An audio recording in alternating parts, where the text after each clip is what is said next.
Sermons on Evil Speaking ******. This ebook was prepared by Les Bowler, St. Ives, Dorset. Sermons on Evil Speaking by Isaac Barrow, D.D. Contents. Introduction by Professor Henry Morley. Against foolish talking and jesting. Against rash and vain swearing. Of evil speaking in general. The folly of slander. Part 1. The folly of slander. Part 2. Introduction. Isaac Barrow was born in London in 1630. His father was draper to the king. His mother died when he was 4 years old. He was named Isaac after an uncle, who died in 1680, Bishop of St. Asaph. Young Isaac Barrow was educated at the Charterhouse School, and at Felsted, before he went, in 1643, to Cambridge. He entered first at Peterhouse, where his uncle Isaac was a fellow, but at that time his uncle was ejected from his fellowship for loyalty to the king's cause, and removed to Oxford. The nephew, who entered at Cambridge, therefore avoided Peterhouse, and went to Trinity College. Young Barrow's father also was at Oxford, where he gave up all his worldly means in service of the king. The young student at Cambridge did not conceal his royalist feeling, but obtained, nevertheless, a scholarship at Trinity, with some exemptions from the Puritan requirements of subscription. He took his B.A. degree in 1648, and in 1649 was elected to a fellowship of Trinity, on the same day with his most intimate college friend John Ray, the botanist. Ray held in the next year several college offices, was made in 1651 lecturer in Greek, and in 1653 lecturer in mathematics. Barrow proceeded to his M.A. in 1652, and was admitted to the same degree at Oxford in 1653. In 1654, Dr. Dupont, who had been tutor to Barrow and Ray, and held the university professorship of Greek, resigned, and used his interest, without success, to get Barrow appointed in his place. Isaac Barrow was then a young man of 24, with the courage of his opinions in politics and in church questions, which were not the opinions of those in power. In 1655 Barrow left Cambridge, having sold his books to raise money for travel. He went to Paris, where his father was with other royalists, and gave some help to his father. Then he went on to Italy, made stay at Florence, and on a voyage from Leghorn to Smyrna stood to a gun in fight with a pirate ship from Algiers that was beaten off. At college and upon his travels Barrow was helped by the liberality of public-spirited men who thought him worth their aid. He went on to Constantinople, where he studied the Greek fathers of the Church, and he spent more than a year in Turkey. He returned through Germany and Holland, reached England in the year before the Restoration, and then, at the age of 29, he entered Holy Orders, for which in all his studies he had been preparing. The Cambridge Greek professorship, which had before been denied him, was obtained by Barrow immediately after the Restoration. Soon afterwards he was chosen to be Professor of Geometry at Gresham College. In 1663 he preached the sermon in Westminster Abbey at the consecration of his uncle, Isaac, as Bishop of St. Asaph. In that year also he became, at Cambridge, the first Lucasian professor of mathematics, for which office he resigned his post at Gresham College. As Lucasian professor of mathematics, Isaac Barrow had among his pupils Isaac Newton. Newton succeeded to the chair in 1669. Barrow resigned because he feared that the duties of the mathematical chair drew his thoughts too much from the duties of the pulpit, towards the full performance of which he had desired all studies to be aids. He was then intent upon the writing of an exposition of the Creed, Decalogue, and Sacraments. He held a prebend in Salisbury Cathedral, and a living in Wales, that yielded little for his support after the professorship had been resigned. But he was one of the king's chaplains, was made D.D. by the king in 1670, and in 1672 he was appointed Master of Trinity by Charles II, who said, when he appointed Isaac Barrow, that he gave the post to the best scholar in England. Barrow was Vice-Chancellor of the University when he died in 1677, during a visit to London on the business of his college. The sermons here given were first published in 1678, in a volume entitled Several Sermons Against Evil Speaking. That volume contained 10 sermons, of which the publisher said that the 2 last, against pragmaticalness and meddling in the affairs of others, do not so properly belong to this subject. The sermons here given follow continuously, beginning with the second in the series. The text of the first sermon was, "If any man offend not in word, he is a perfect man." The texts to the last 3 were, "Speak not evil one of another, brethren, judge not, and that ye study to be quiet, and to do your own business." There were also published in 1678, the year after Barrow's death, a sermon preached by him on the Good Friday before he died, a volume of 12 sermons preached upon several occasions, and the second edition of a sermon on the duty and reward of bounty to the poor. Barrow's works were collected by Archbishop Tillotson, and published, in 4-folio volumes, in the years 1683 to 1687. There were other editions in 3 folios in 1716, in 1722, and in 1741. Dr. Dibdin said of Barrow that he had the clearest head with which mathematics ever endowed an individual, and one of the purest and most unsophisticated hearts that ever beat in the human breast. In these sermons against evil speaking he distinguishes as clearly as Shakespeare does between the playfulness of kindly mirth that draws men nearer to each other and the words that make division. No man was more free than Isaac Barrow from the spirit of unkindness. The man speaks in these sermons. Yet he could hold his own in wit with the light triflers of the court of Charles II.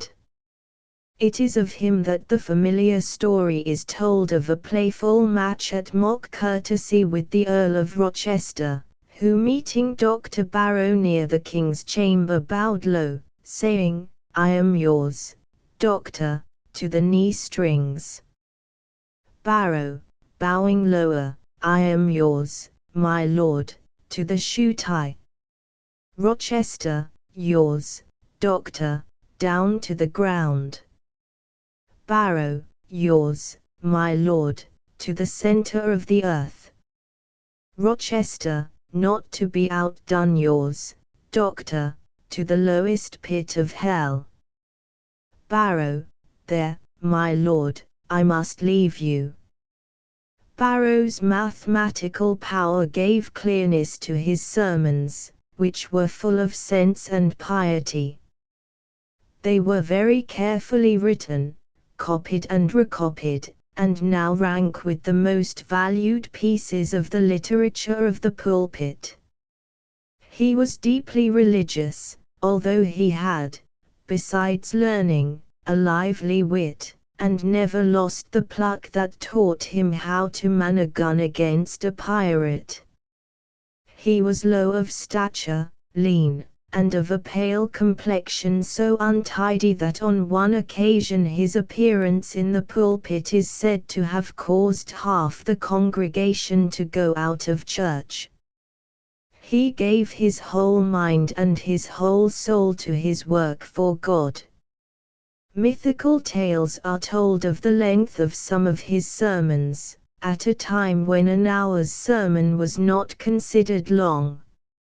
Of one charity sermon the story is that it lasted 3 hours and a half, and that Barrow was requested to print it, with the other half which he had not had time to deliver.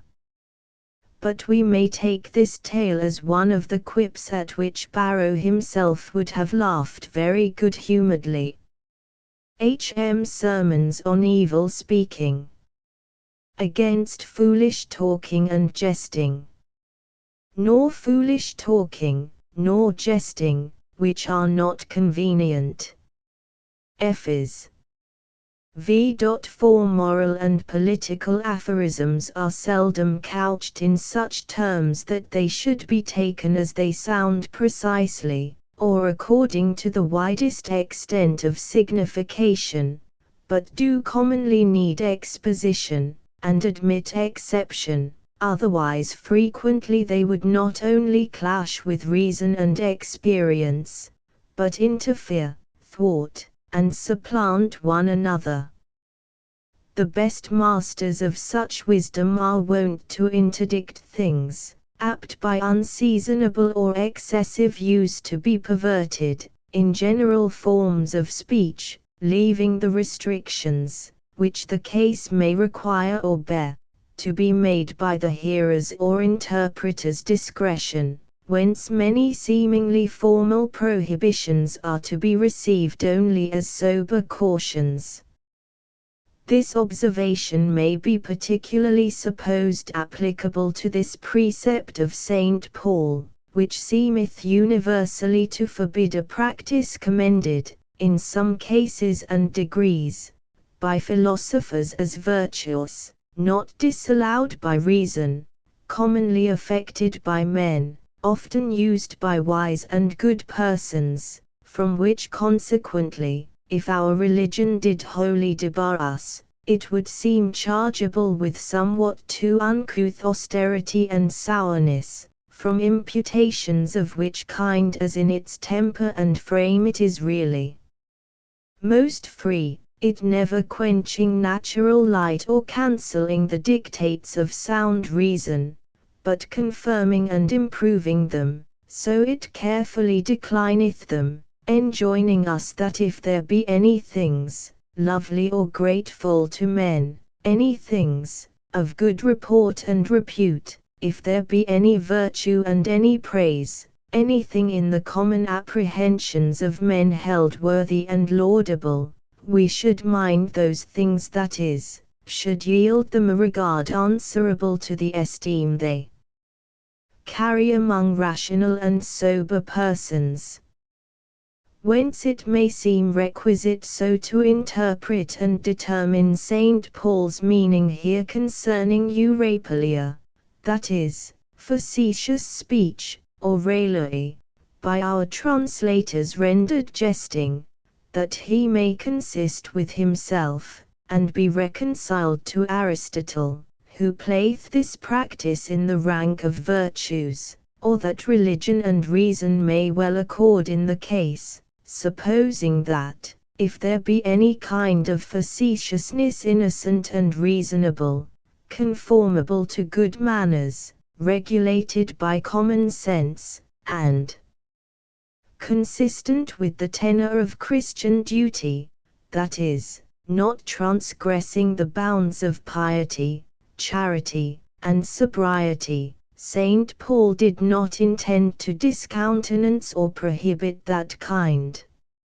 For thus expounding and limiting his intent we have some warrant from himself, some fair intimations in the words here. For first, what sort of facetious speech he aimeth at, he doth imply by the fellow he coupleth therewith, saith he, eta, foolish talking, or facetiousness. Such facetiousness therefore he toucheth as doth include folly, in the matter or manner thereof.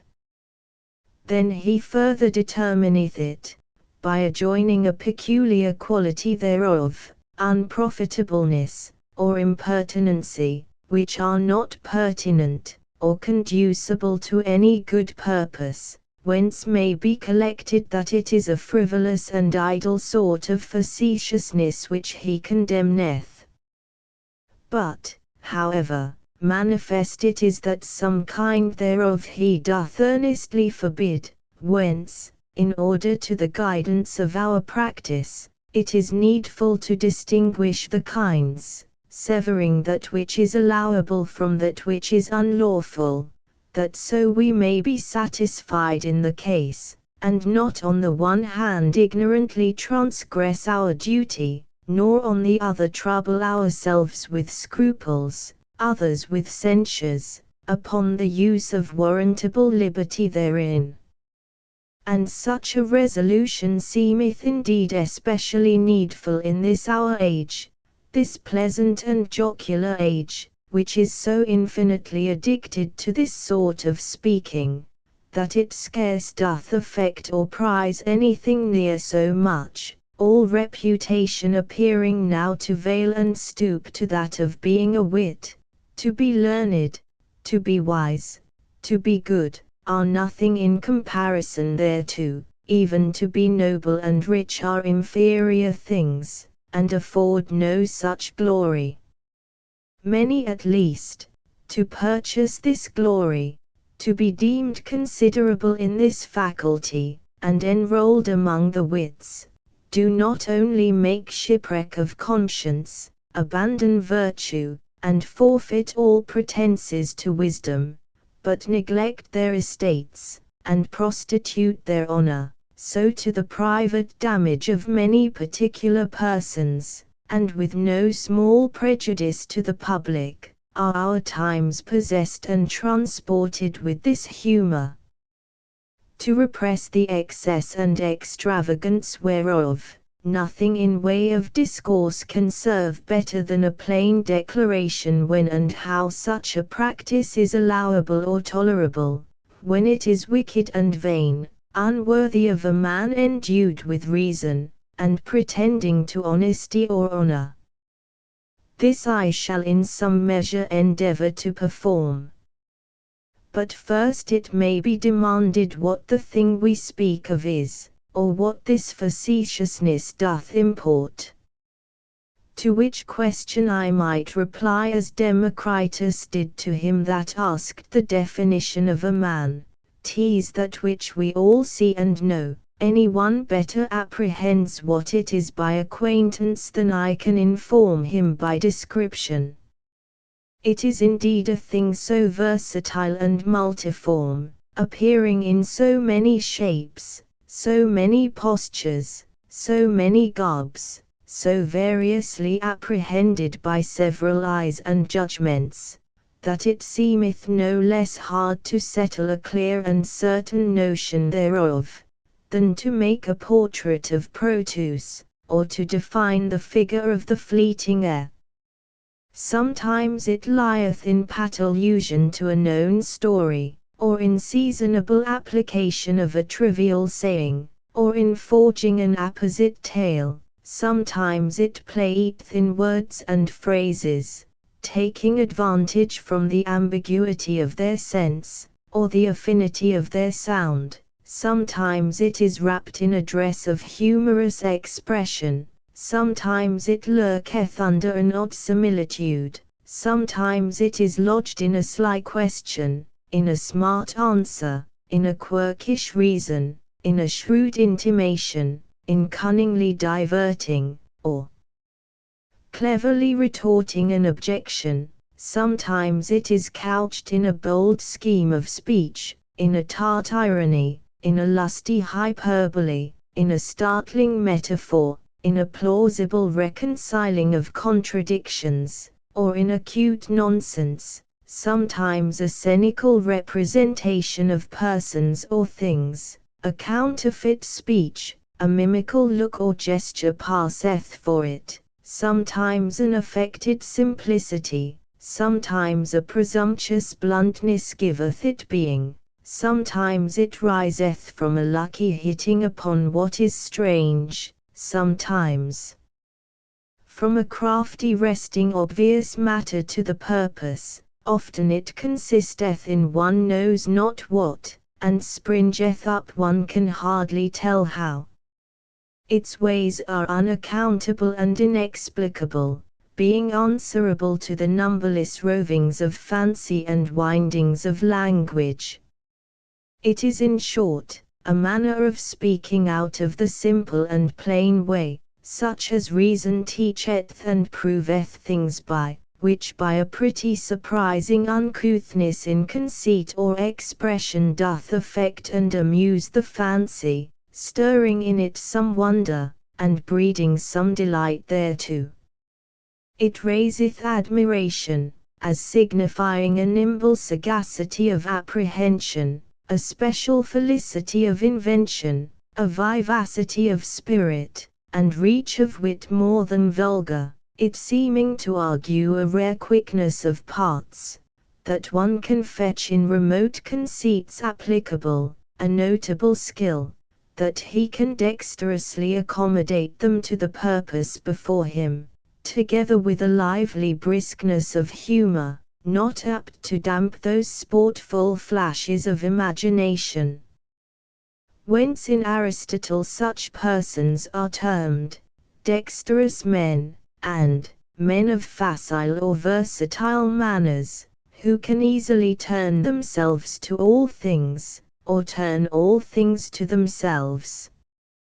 It also procureth delight, by gratifying curiosity with its rareness or semblance of difficulty, as monsters, not for their beauty, but their rarity, as juggling tricks, not for their use, but their abstruseness, are beheld with pleasure, by diverting the mind from its road of serious thoughts, by instilling gaiety and airiness of spirit, by provoking to such dispositions of spirit in way of emulation or complaisance, and by seasoning matters, otherwise distasteful or insipid, with an unusual, and thence grateful tang. But saying no more concerning what it is, and leaving it to your imagination and experience to supply the defect of such explication, I shall address myself to show, first, when and how such a manner of speaking may be allowed, then, in what matters and ways it should be condemned.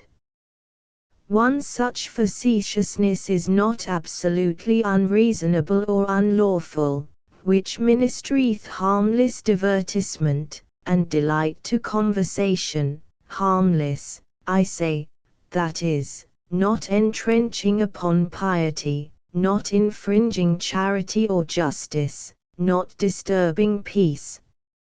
For Christianity is not so tetrical, so harsh, so envious, as to bar us continually from innocent, much less from wholesome and useful pleasure, such as human life doth need or require.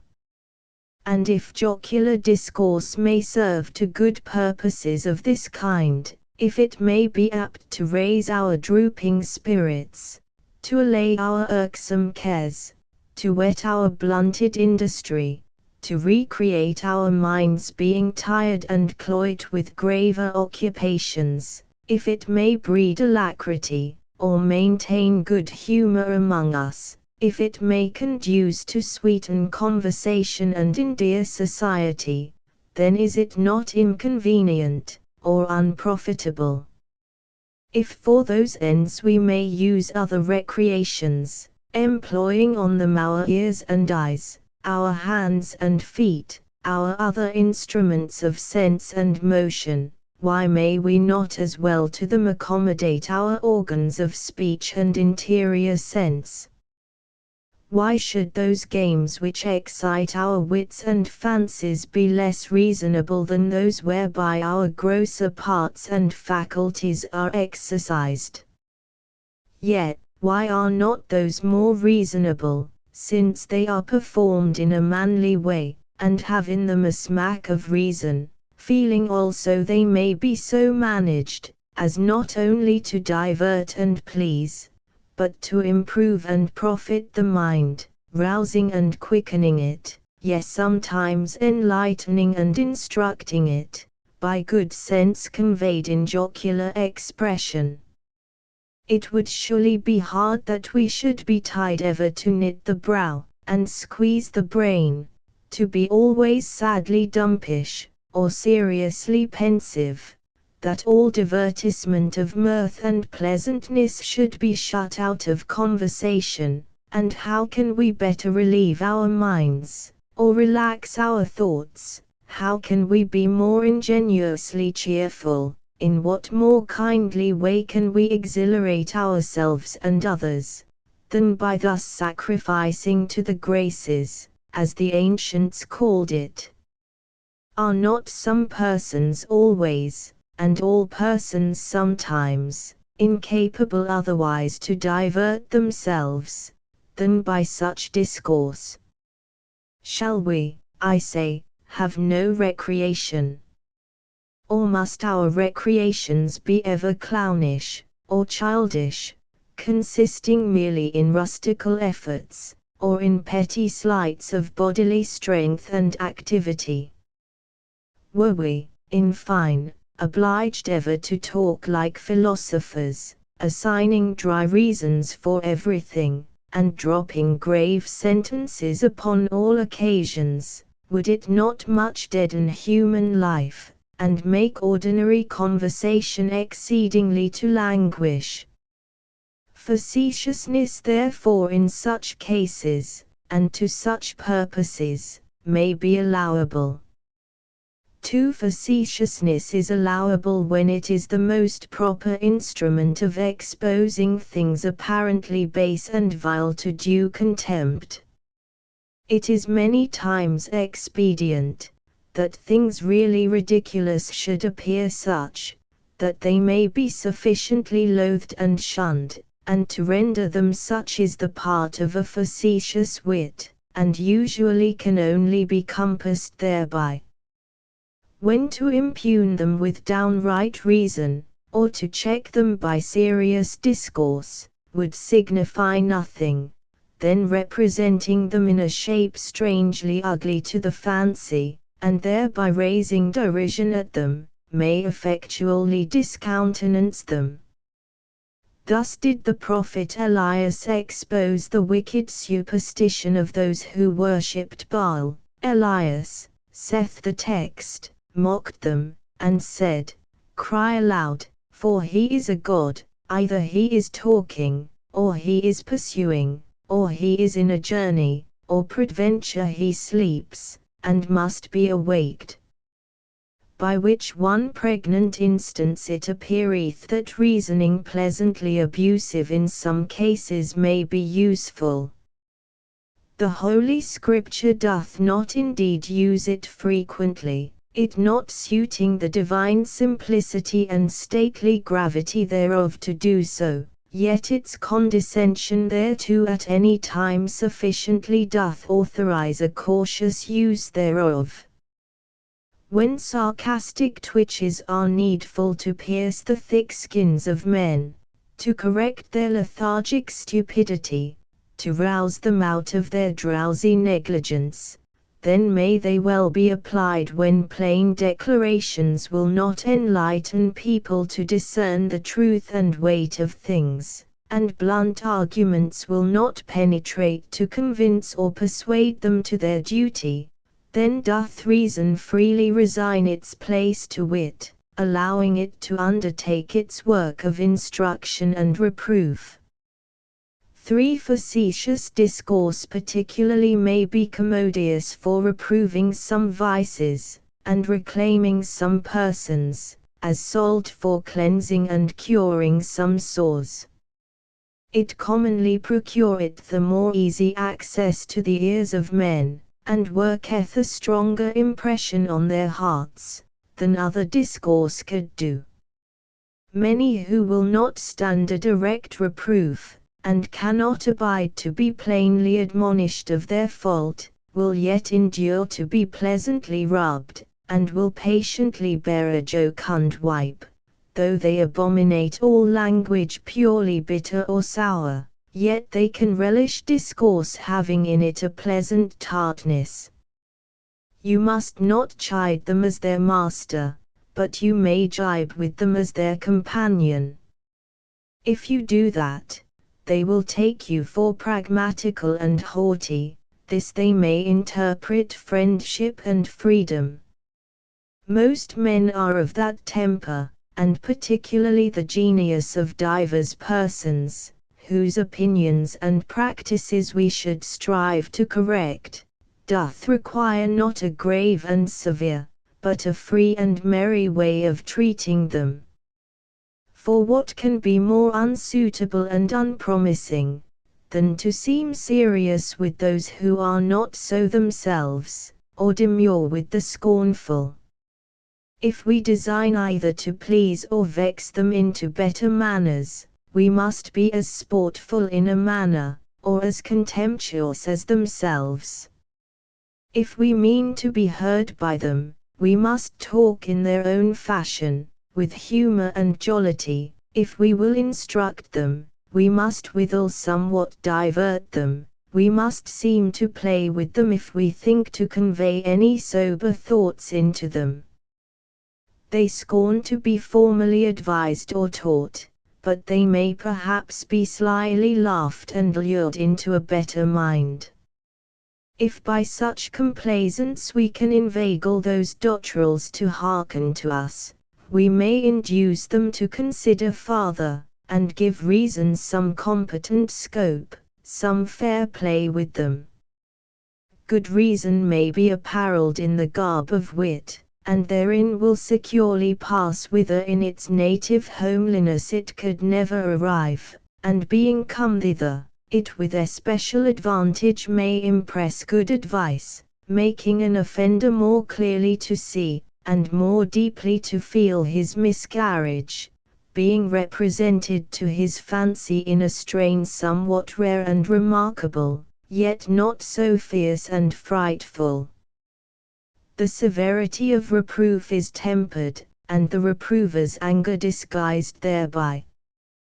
The guilty person cannot but observe that he who thus reprehends him is not disturbed or out of humour, and that he rather pitieth than hateth him, which breedeth a veneration to him, and imparteth no small efficacy to his wholesome suggestions.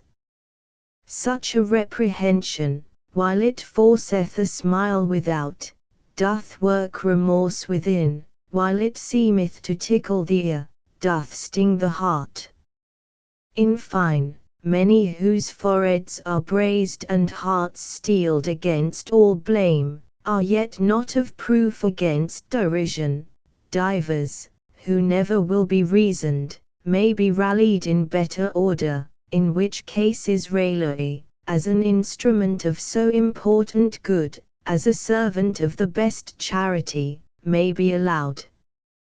For some errors likewise in this way may be most properly and most successfully confuted, such as deserve not, and hardly can bear a serious and solid confutation.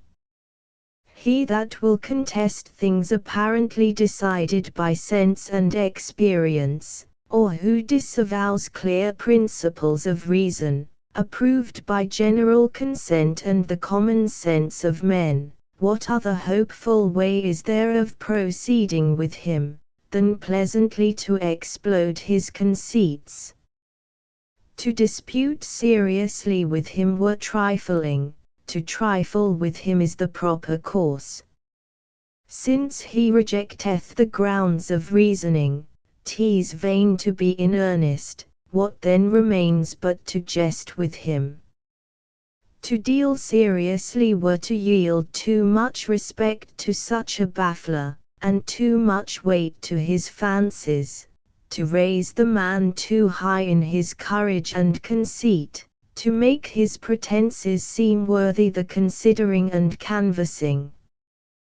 Briefly, perverse obstinacy is more easily quelled, petulant impudence is sooner dashed, sophistical captiousness is more safely eluded, skeptical wantonness is more surely confounded in this than in the simple way of discourse. 5. This way is also commonly the best way of defense against unjust reproach and obloquy. To yield to a slanderous reviler a serious reply, or to make a formal plea against his charge, doth seem to imply that we much consider or deeply resent it, whereas by pleasant reflection on it we signify the matter only deserves contempt, and that we take ourselves unconcerned therein. So easily without care or trouble may the brunts of malice be declined or repelled. 6. This may be allowed in way of counterbalancing and in compliance to the fashion of others. It would be a disadvantage unto truth and virtue if their defenders were barred from the use of this weapon, since it is that especially whereby the patrons of error and vice do maintain and propagate them. They being destitute of good reason, do usually recommend their absurd and pestilent notions by a pleasantness of conceit and expression, bewitching the fancies of shallow hearers, and inveigling heedless persons to a liking of them, and if, for reclaiming such people, the folly of those seducers may in like manner be displayed as ridiculous and odious, why should that advantage be refused? It is wit that wageth the war against reason, against virtue, against religion. Wit alone it is that perverteth so many, and so greatly corrupteth the world. It may, therefore, be needful, in our warfare for those dearest concerns, to sort the manner of our fighting with that of our adversaries, and with the same kind of arms to protect goodness, whereby they do assail it. If wit may happily serve under the banner of truth and virtue, we may impress it for that service, and good it were to rescue so worthy a faculty from so vile abuse. It is the right of reason and piety to command that, and all other endowments, folly and impiety do only usurp them. Just and fit therefore it is to wrest them out of so bad hands, to revoke them to their right use and duty. It doth especially seem requisite to do it in this age, wherein plain reason is deemed a dull and heavy thing. When the mental appetite of men is become like the corporal, and cannot relish any food without some piquant sauce, so that people will rather starve than live on solid fare, when substantial and sound discourse findeth small attention or acceptance, in such a time, he that can, may in complaisance, and for fashion's sake, vouchsafe to be facetious. An ingenious vein coupled with an honest mind may be a good talent. He shall employ wit commendably who by it can further the interests of goodness, alluring men first to listen, then inducing them to consent unto its wholesome dictates and precepts. Since men are so irreclaimably disposed to mirth and laughter, It may be well to set them in the right pin, to divert their humor into the proper channel, that they may please themselves in deriding things which deserve it, ceasing to laugh at that which requireth reverence or horror. It may also be expedient to put the world out of conceit that all sober and good men are a sort of such lumpish or sour people that they can utter nothing but flat and drowsy stuff, by showing them that such persons, when they see cause, in condescension, can be as brisk and smart as themselves, when they please, can speak pleasantly and wittily, as well as gravely and judiciously.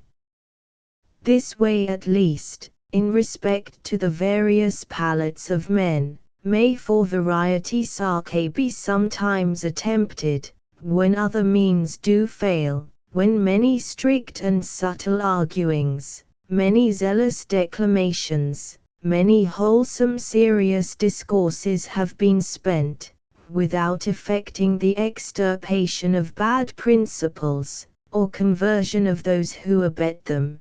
This course may be tried, and some perhaps may be reclaimed thereby.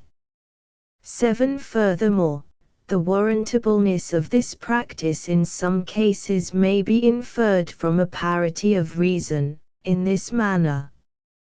If it be lawful, as by the best authorities it plainly doth appear to be, in using rhetorical schemes, poetical strains, involutions of sense in allegories, fables, parables, and riddles, to discoast from the plain and simple way of speech, why may not facetiousness, issuing from the same principles, directed to the same ends, serving to like purposes, be likewise used blamelessly?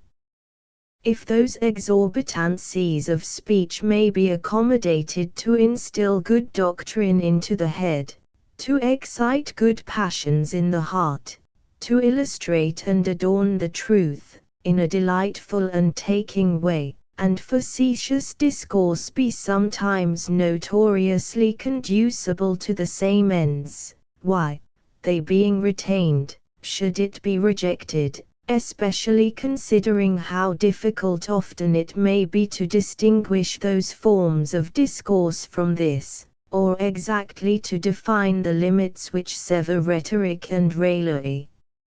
Some elegant figures and trophies of rhetoric, biting sarcasms, sly ironies, strong metaphors, lofty hyperboles, paronomasies, oxymorons, and the like, frequently used by the best speakers, and not seldom even by sacred writers, do lie very near upon the confines of jocularity, and are not easily differenced from those sallies of wit wherein the lepid way doth consist, so that were this wholly culpable, it would be matter of scruple whether one hath committed a fault or no, when he meant only to play the orator or the poet, and hard surely it would be to find a judge who could precisely set out the difference between a jest and a flourish.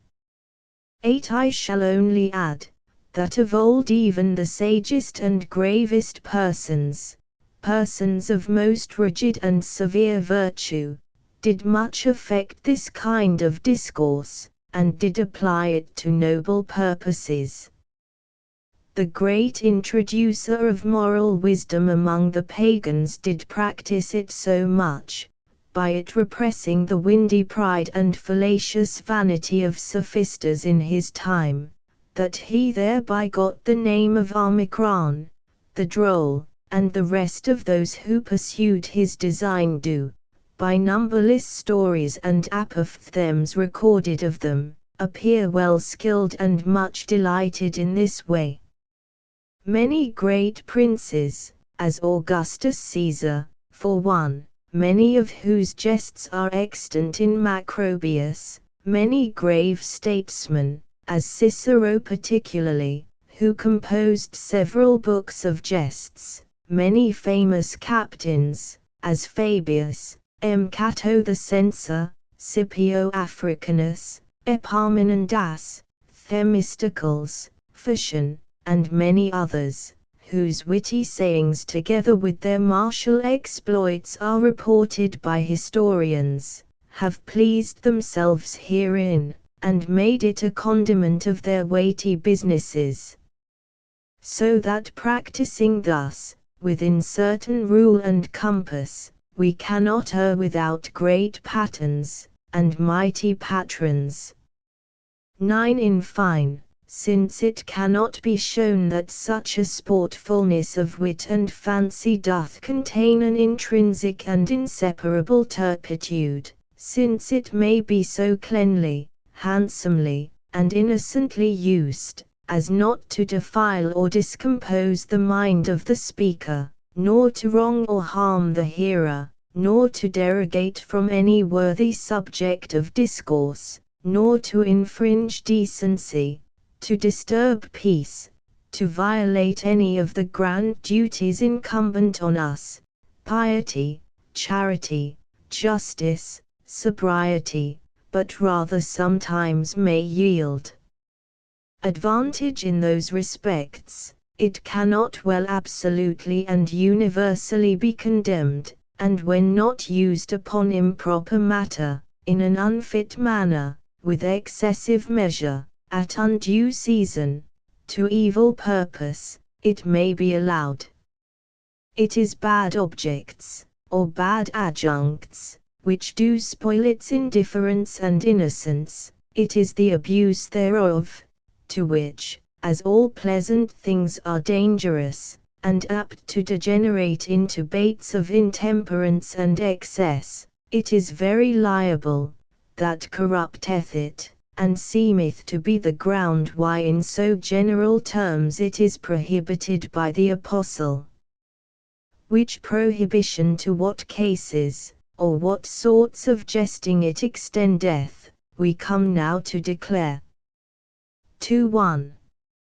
All profane jesting, all speaking loosely and wantonly about holy things, things nearly related to God and religion, making such things the matters of sport and mockery, playing and trifling with them, is certainly prohibited, as an intolerably vain and wicked practice. It is an infallible sign of a vain and light spirit, which considereth little, and cannot distinguish things, to talk slightly concerning persons of high dignity, to whom especial respect is due, or about matters of great importance, which deserve very serious consideration. No man speaketh, or should speak, of his prince, that which he hath not weighed whether it will consist with that veneration which should be preserved inviolate to him. And is not the same, is not much greater care to be used in regard to the incomparably great and glorious majesty of heaven. Yes, surely, as we should not without great awe think of him, so we should not presume to mention his name, his word, his institutions, anything immediately belonging to him, without profoundest reverence and dread. It is the most enormous sauciness that can be imagined, to speak petulantly or pertly concerning him, especially considering that whatever we do say about him, we do utter it in his presence, and to his very face. For there is not, as the holy psalmist considered, a word in my tongue, but lo, O Lord, thou knowest it altogether. No man also hath the heart to droll, or thinks raillery convenient, in cases nearly touching his life, his health, his estate, or his fame, and are the true life and health of our soul, our interests in God's favor and mercy, our everlasting glory and bliss affairs of less moment, are the treasures and joys of paradise, or the damages and torments in hell, more jesting matters. No, Certainly no. In all reason therefore it becometh us, and it infinitely concerneth us, whenever we think of these things, to be in best earnest, always to speak of them in most sober sadness. The proper objects of common mirth and sportful divertisement are mean and petty matters. Anything at least is by playing therewith made such.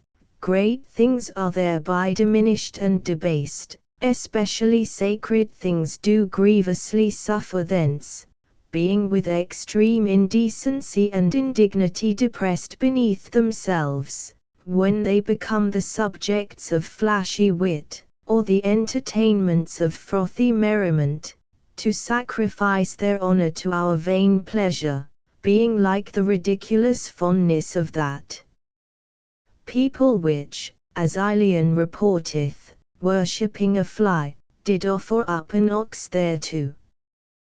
These things were by God instituted, and proposed to us for purposes quite different, to compose our hearts, and settle our fancies in a most serious frame, to breed inward satisfaction, and joy purely spiritual, to exercise our most solemn thoughts, and employ our gravest discourses. All our speech therefore about them should be wholesome, apt to afford good instruction, or to excite good affections, good as St. Paul speaketh, for the use of edifying, that it may minister grace unto the hearers.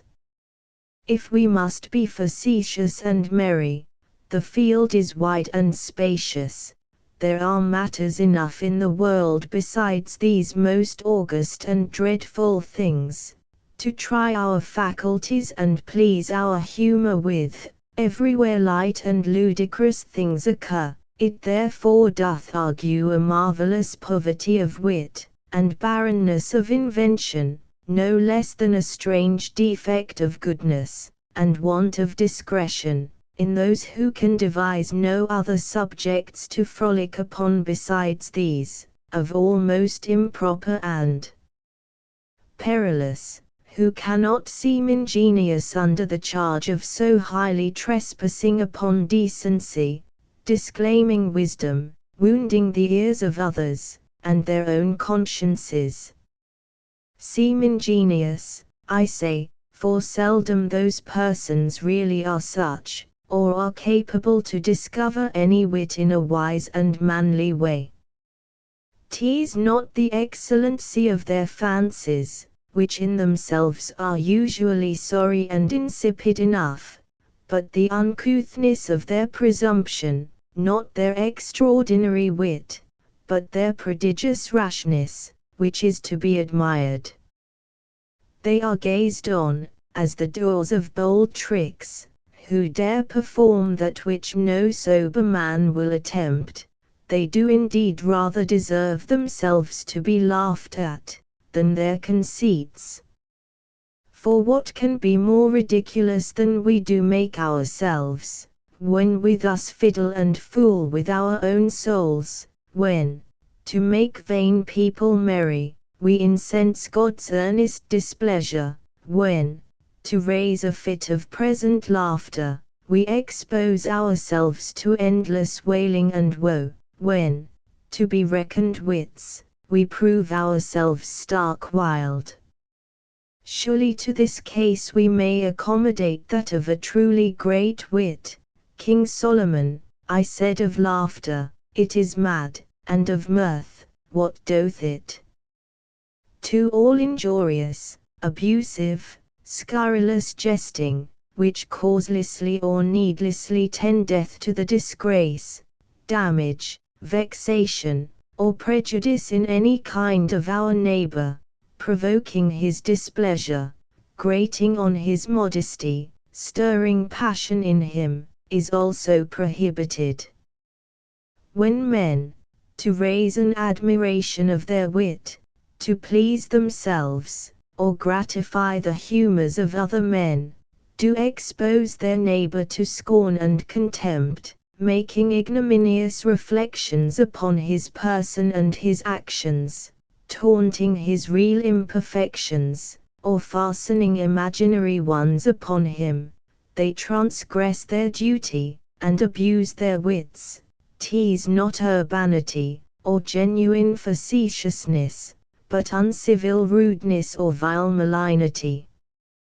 To do thus, as it is the office of mean and base spirits, unfit for any worthy or weighty employments, so it is full of inhumanity, of iniquity, of indecency and folly.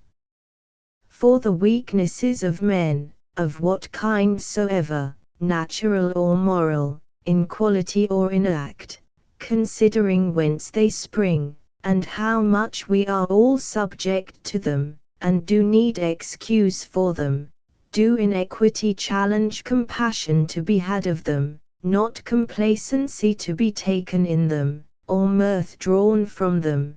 They, in respect to common humanity, should rather be studiously connived at, and concealed, or mildly excused, than wilfully laid open, and wantonly descanted upon. They rather are to be deplored secretly, than openly derided. The reputation of men is too noble a sacrifice to be offered up to vainglory, fond pleasure, or ill humor. It is a good far more dear and precious, than to be prostituted for idle sport and divertisement. It becometh us not to trifle with that which in common estimation is of so great moment, to play rudely with a thing so very brittle, yet of so vast price, which being once broken or cracked, it is very hard and scarce possible to repair. A small, transient pleasure, a tickling the ears, wagging the lungs, forming the face into a smile, a giggle, or a hum, are not to be purchased with the grievous distaste and smart, perhaps with the real damage and mischief of our neighbor, which attend upon contempt. This is not jesting, surely, but bad earnest, tease wild mirth, which is the mother of grief to those whom we should tenderly love, tease unnatural sport, which breedeth displeasure in them whose delight it should promote, whose liking it should procure. It crosseth the nature and design of this way of speaking, which is to cement and ingratiate society, to render conversation pleasant and sprightly, for mutual satisfaction and comfort. True festivity is called salt, and such it should be, giving a smart but savory relish to discourse, exciting an appetite, not irritating disgust, cleansing sometimes, but never creating a sore, and, if it become thus insipid, or unsavory, it is therefore good for nothing, but to be cast out, and trodden under foot of men. Such jesting which doth not season wholesome or harmless discourse, but giveth a hot gout to putrid and poisonous stuff, gratifying distempered palates and corrupt stomachs, is indeed odious and despicable folly, to be cast out with loathing, to be trodden under foot with contempt. If a man offends in this sort, to please himself, tease scurvy malignity, if to delight others, tease base servility and flattery. Upon the first score he is a buffoon to himself, upon the last, a fool to others. And well in common speech are such practices so termed, the grounds of that practice being so vain, and the effect so unhappy. The heart of fools, saith the wise man, is in the house of mirth, meaning, it seems, especially such hurtfully wanton mirth, for it is, as he further telleth us, the property of fools to delight in doing harm, it is as sport to a fool to do mischief. Is it not in earnest most palpable folly, for so mean ends to do so great harm, to disoblige men in sport, to lose friends and get enemies for a conceit, out of a light humor to provoke fierce wrath, and breed tough hatred, to engage one's self consequently very far in strife, danger, and trouble? No way certainly is more apt to produce such effects than this. Nothing more speedily inflameth, or more thoroughly engageth men, or sticketh longer in men's hearts and memories, than bitter taunts and scoffs, whence this honey soon turns into gall. These jolly comedies do commonly terminate in woeful tragedies. Especially this scurrilous and scoffing way is then most detestable when it not only exposeth the blemishes and infirmities of men, but abuseth piety and virtue themselves, flouting persons for their constancy in devotion, or their strict adherence to a conscientious practice of duty, aiming to effect that which Job complaineth of.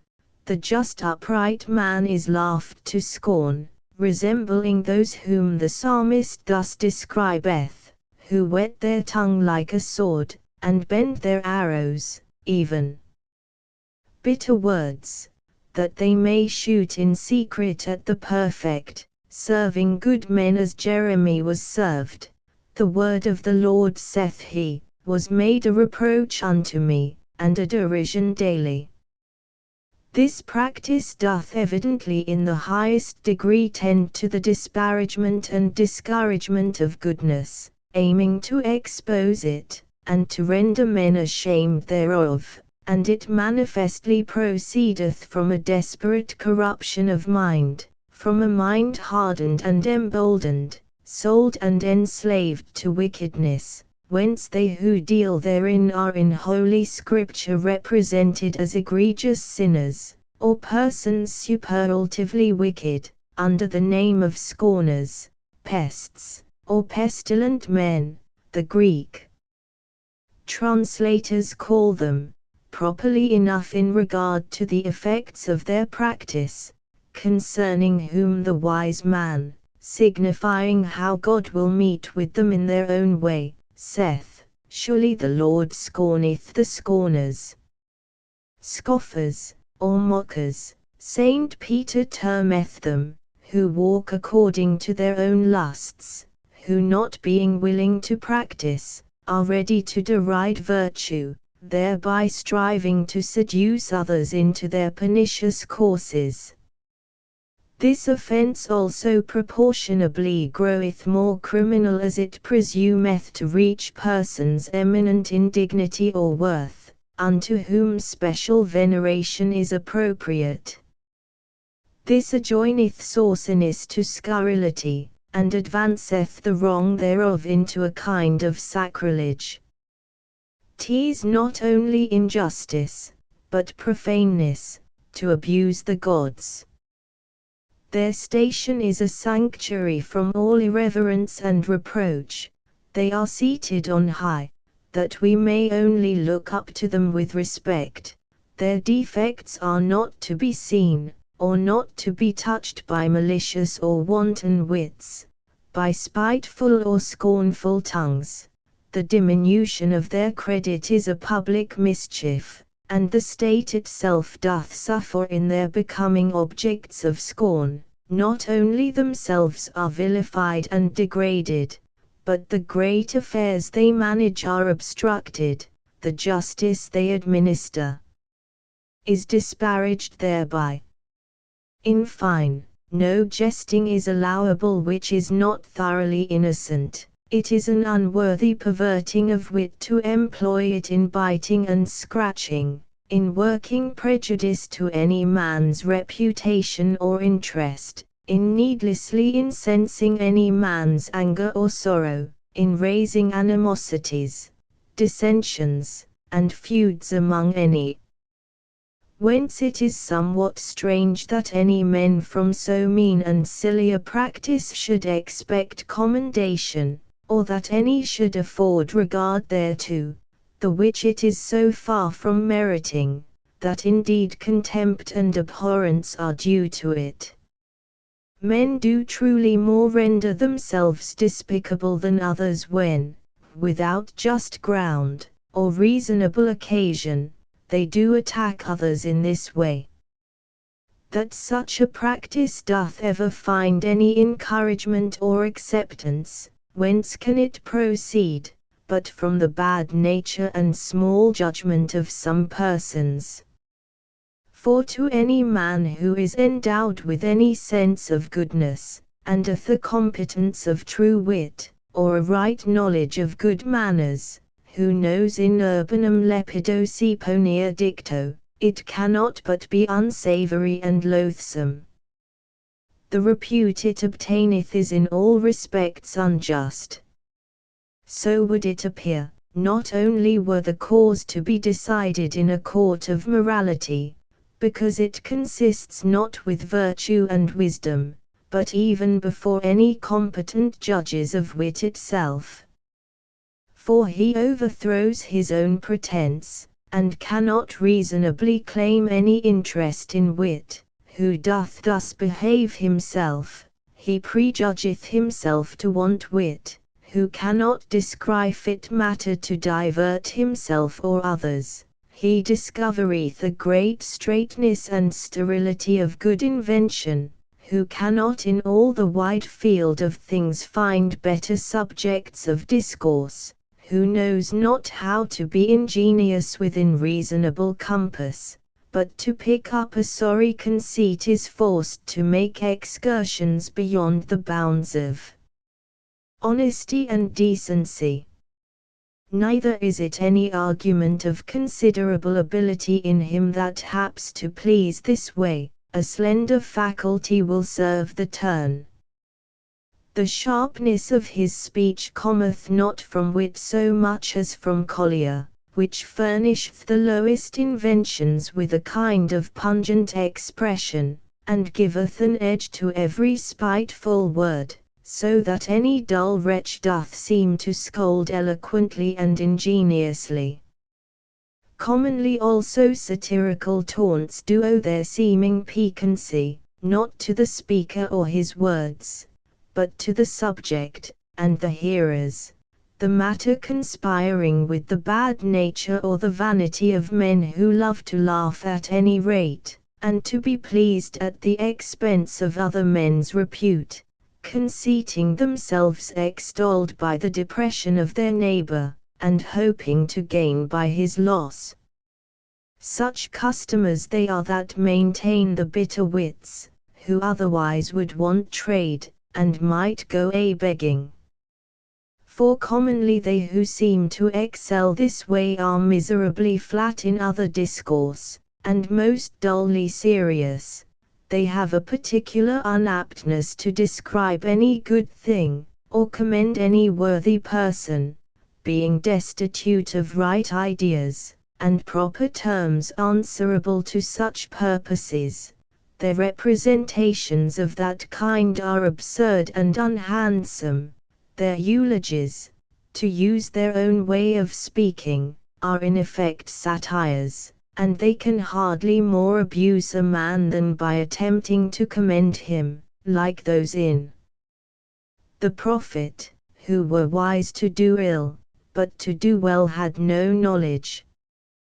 3. I pass by that it is very culpable to be facetious in obscene and smutty matters. Such things are not to be discoursed on either in jest or in earnest. They must not, as St. Paul saith, be so much as named among Christians. To meddle with them is not to disport, but to defile one's self and others. There is indeed no more certain sign of a mind utterly debauched from piety and virtue than by affecting such talk. But further, for all unseasonable jesting is blamable. As there are some proper seasons of relaxation, when we may disciperia in loco, so there are some times, and circumstances of things, wherein it concerneth and becometh men to be serious in mind, grave in demeanour, and plain in discourse, when to sport in this way is to do indecently or uncivilly, to be impertinent or troublesome.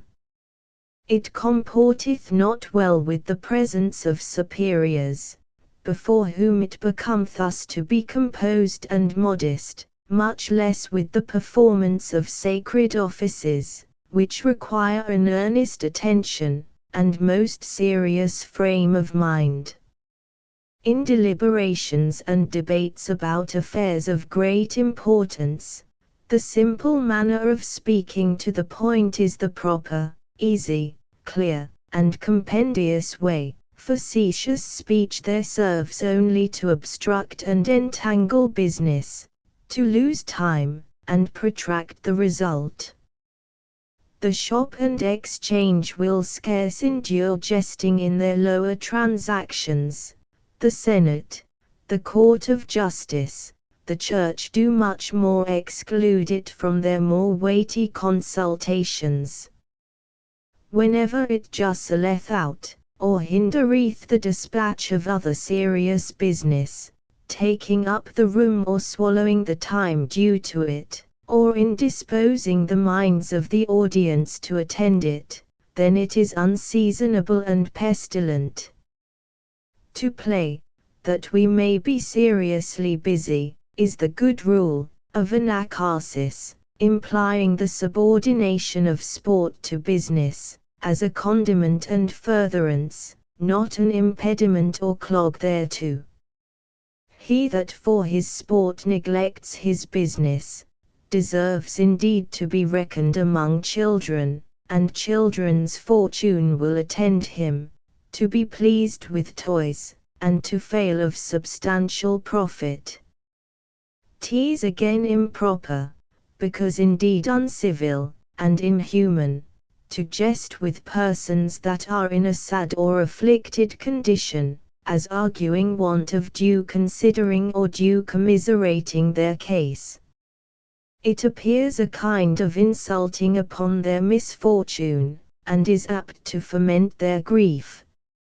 Even in our own case, upon any disastrous occurrence to ourselves, it would not be seemly to frolic it thus. It would signify want of due regard to the frowns of God, and the strokes of his hand. It would cross the wise man's advice, in the day of prosperity be joyful, but in the day of adversity consider.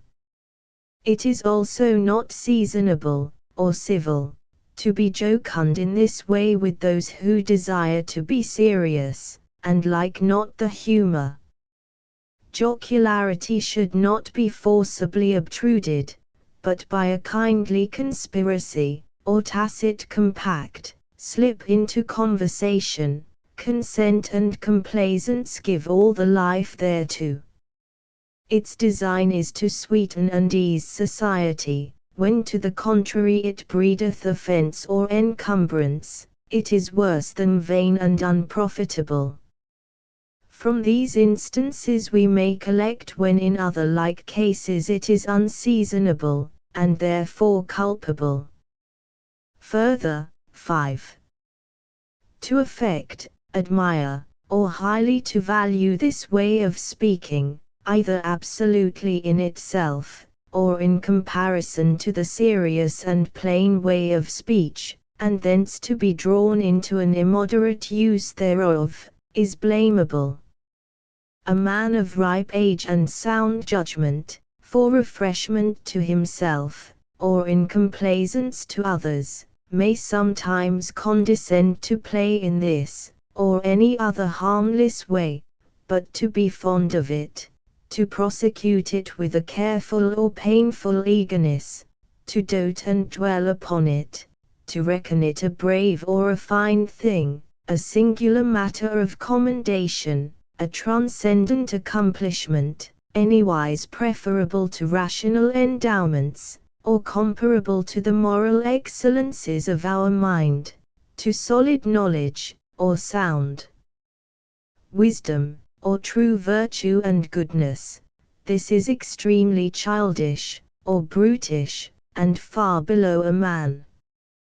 What can be more absurd than to make business of play, to be studious and laborious in toys, to make a profession or drive a trade of impertinency? What more plain nonsense can there be, than to be earnest in jest, to be continual in divertisement, or constant in pastime, to make extravagance all our way, and sauce all our diet? Is not this plainly the life of a child that is ever busy, yet never hath anything to do? Or the life of that mimical brute which is always active in playing uncouth and unlucky tricks, which, could it speak, might surely pass well for a professed wit?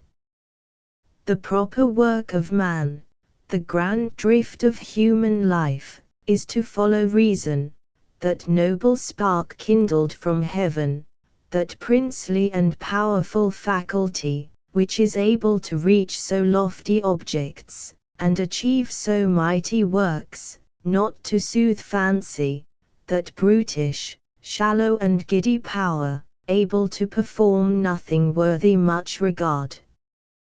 We are not, even Cicero could tell us, born for play and jesting, but for severity, and the study of graver and greater affairs.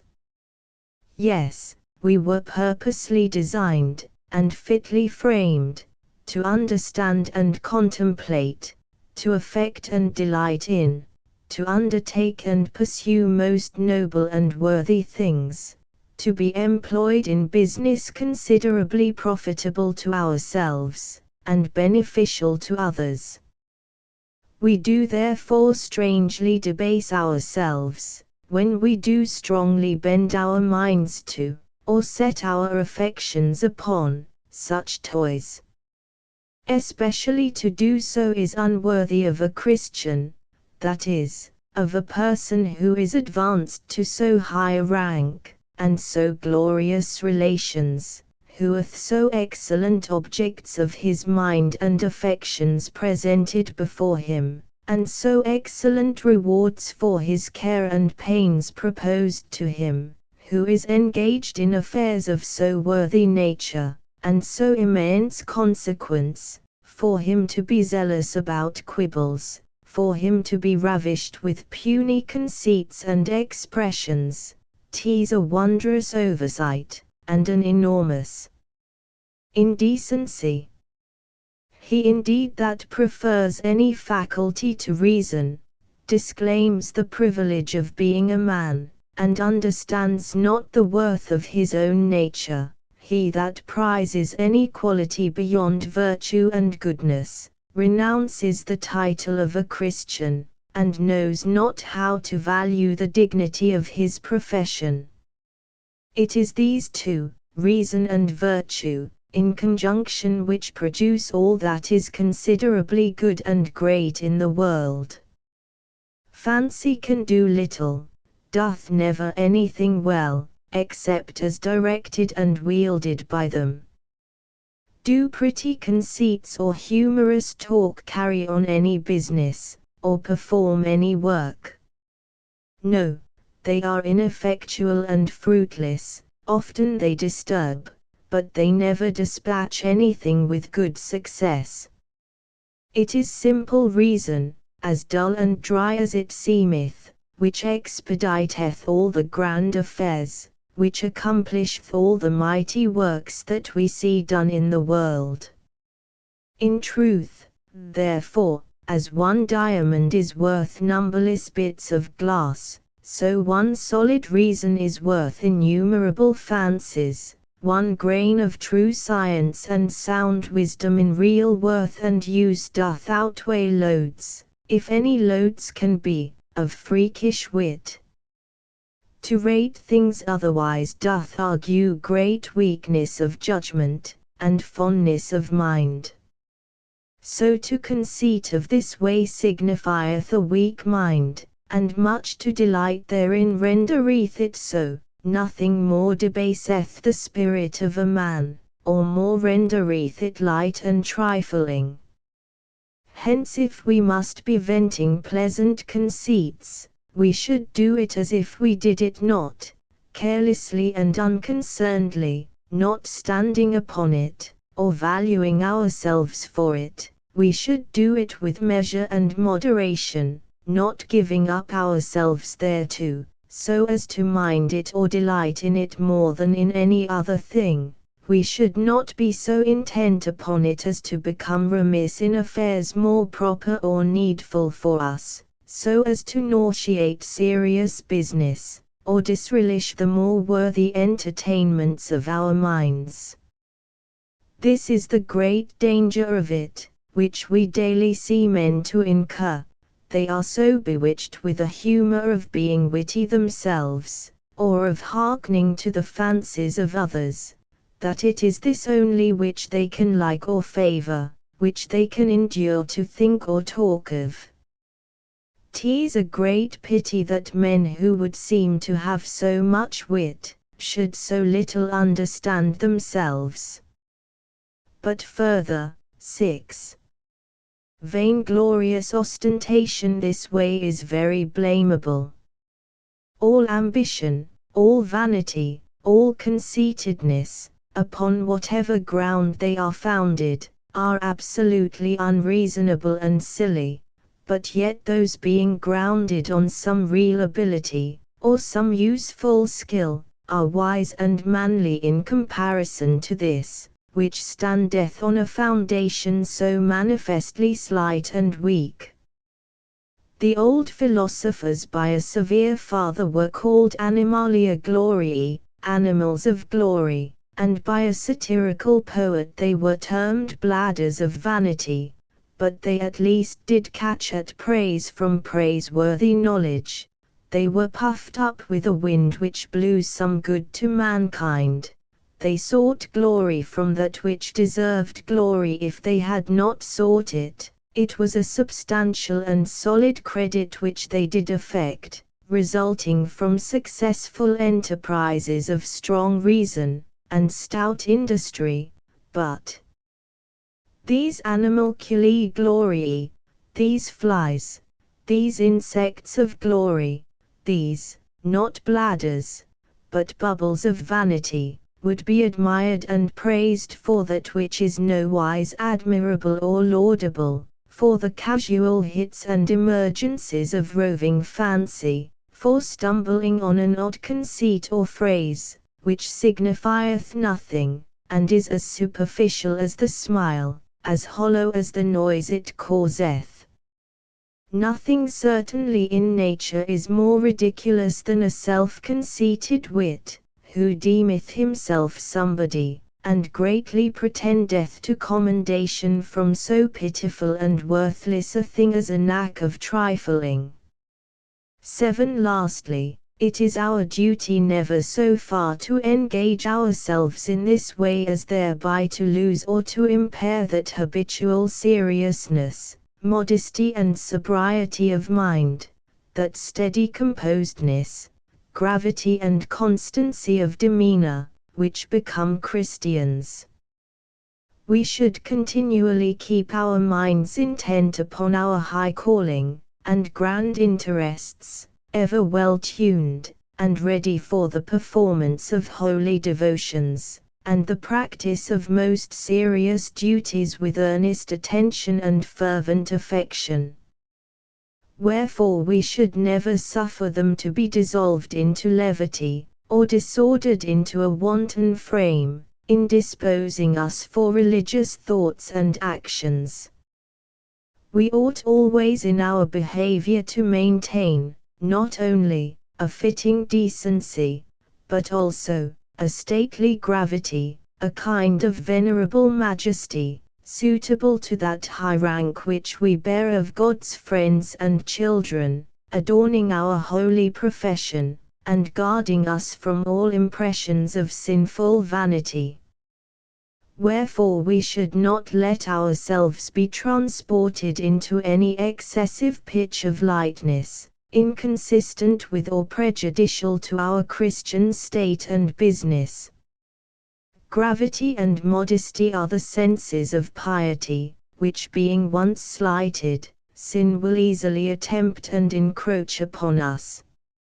So the old Spanish gentleman may be interpreted to have been wise who, when his son upon a voyage to the Indies took his leave of him, gave him this odd advice: "My son, in the first place keep thy gravity, in the next place fear God," intimating that a man must first be serious, before he can be pious. To conclude, as we need not be demure, so must we not be impudent; as we should not be sour, so ought we not to be fond; as we may be free, so we should not be vain; as we may well stoop to friendly complaisance, so we should take heed of falling into contemptible levity. If without wronging others, or derogating from ourselves, we can be facetious, if we can use our wits in jesting innocently and conveniently, we may sometimes do it, but let us, in compliance with St. Paul's direction, beware of foolish talking and jesting which are not convenient. Now the God of grace and peace make us perfect in every good work to do His will, working in us that which is well-pleasing in His sight, through Jesus Christ, to whom be glory forever and ever. Amen. Against rash and vain swearing. But above all things, my brethren, swear not. St. James v. 12. Among other precepts of good life, directing the practice of virtue and abstinence from sin, St. James doth insert this about swearing, couched in expression denoting his great earnestness, and apt to excite our special attention.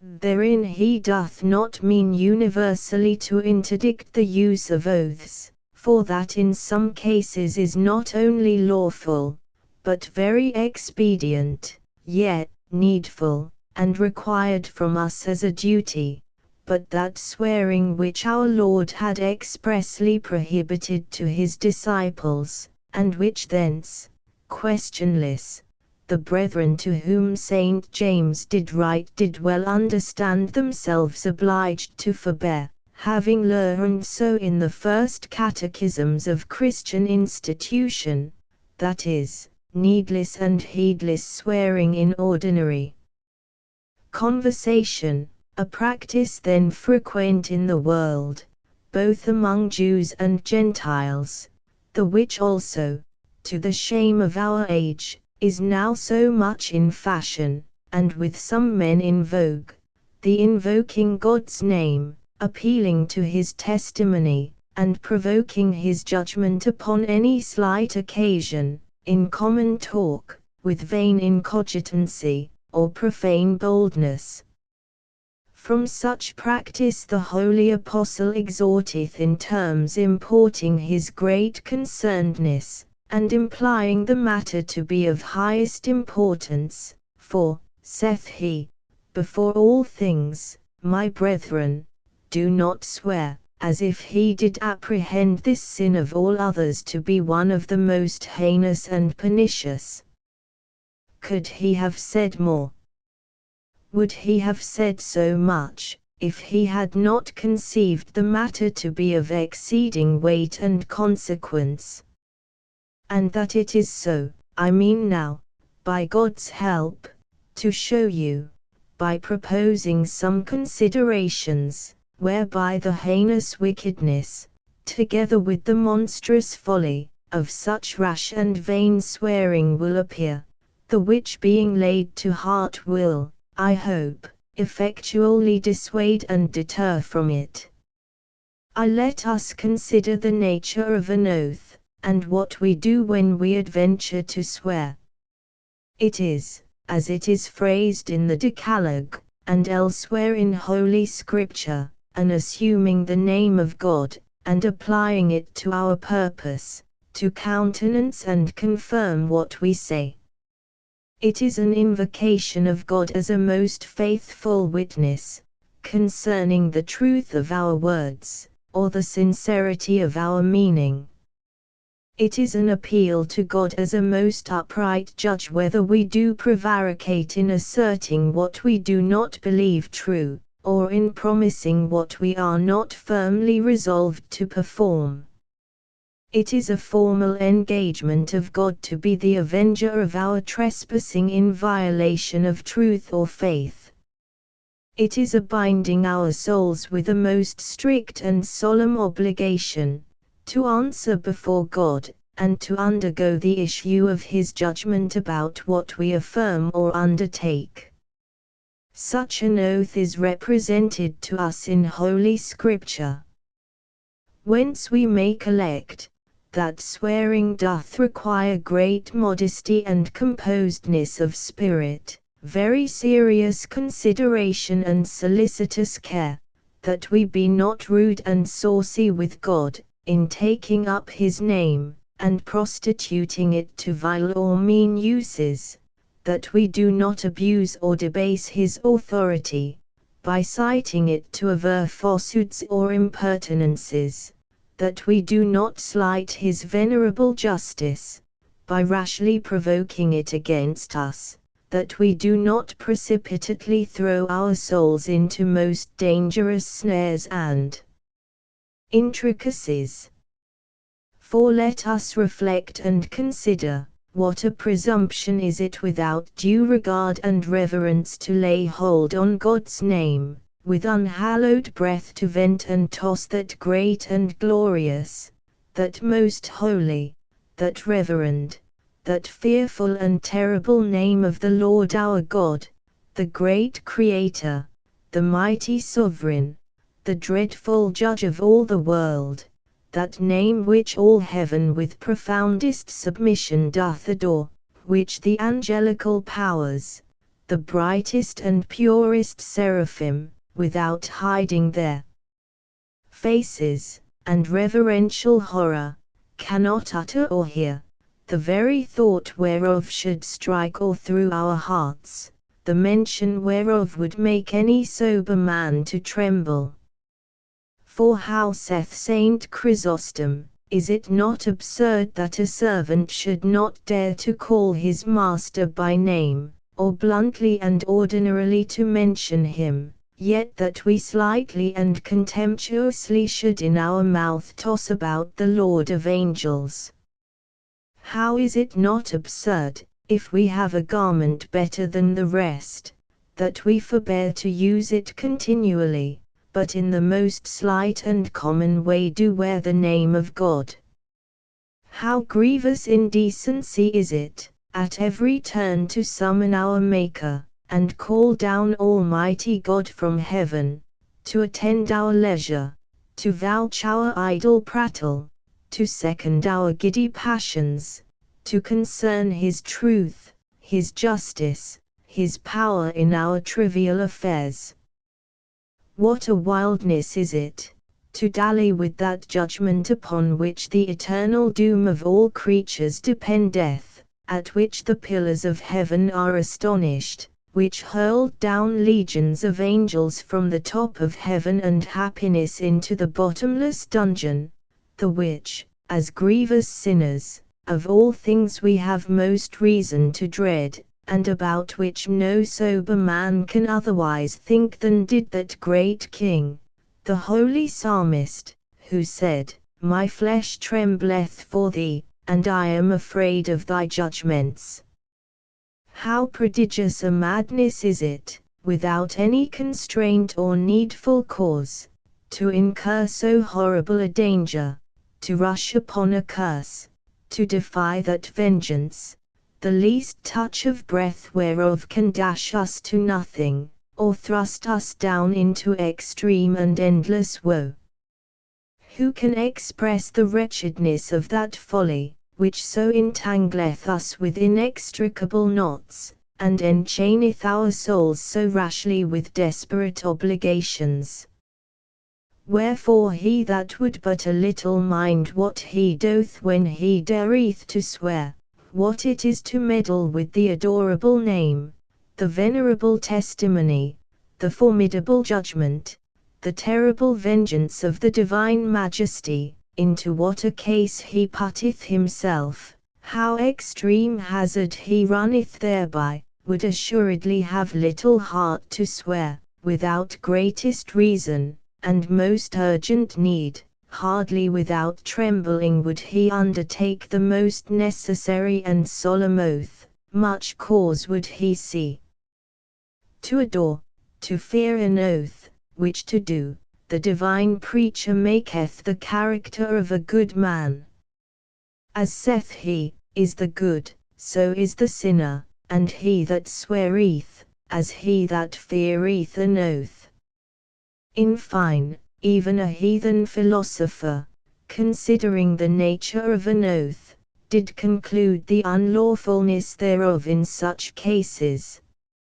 For, seeing saith he, an oath doth call God for witness, and proposeth him for umpire and voucher of the things it saith, therefore to induce God so upon occasion of human affairs, or, which is all one, upon small and slight accounts, doth imply contempt of him, wherefore we ought wholly to shun swearing, except upon occasions of highest necessity.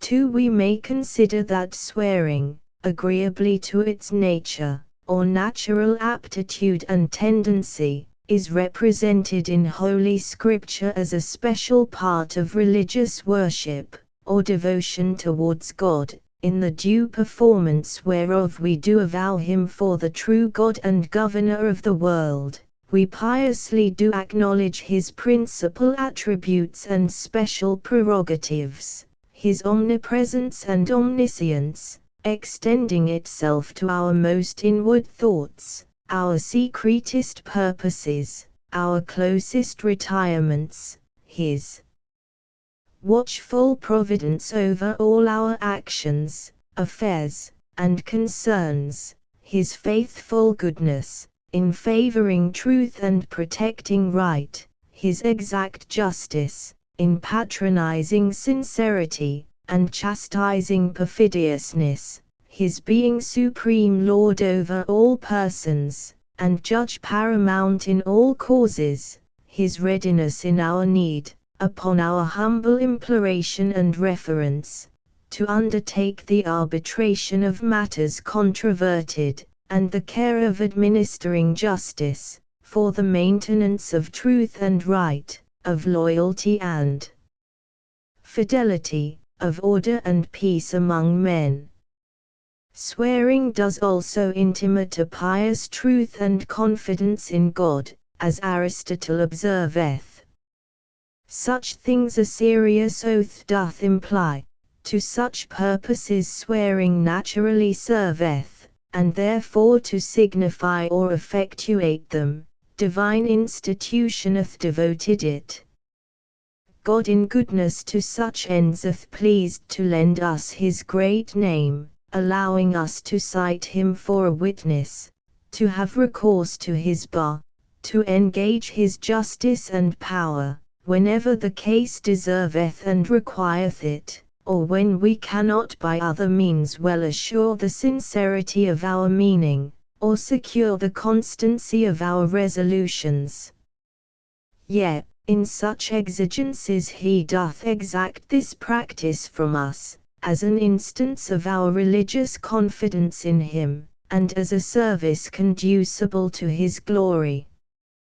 For it is a precept in his law, of moral nature, and eternal obligation, thou shalt fear the Lord thy God, him shalt thou serve, and to him shalt thou cleave, and shalt swear by his name. It is the character of a religious man to swear with due reverence and upright conscience. For, the king saith the psalmist, shall rejoice in God, every one that sweareth by him shall glory, but the mouth of them that speak lies shall be stopped.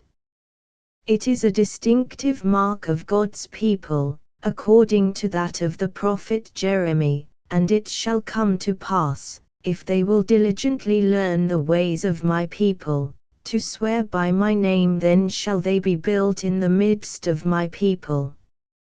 It is predicted concerning the evangelical times, unto me every knee shall bow, every tongue shall swear, and that he who blesseth himself in the earth, shall bless himself by the God of truth, and he that sweareth in the earth, shall swear by the God of truth. As therefore all other acts of devotion, wherein immediate application is made to the divine majesty, should never be performed without most hearty intention, most serious consideration, most lowly reverence, so neither should this grand one, wherein God is so nearly touched, and his chief attributes so much concerned, the which indeed doth involve both prayer and praise, doth require the most devotional acts of faith and fear. We therefore should so perform it as not to incur that reproof, this people draweth nigh unto me with their mouth, and honoureth me with their lips, but their heart is far from me.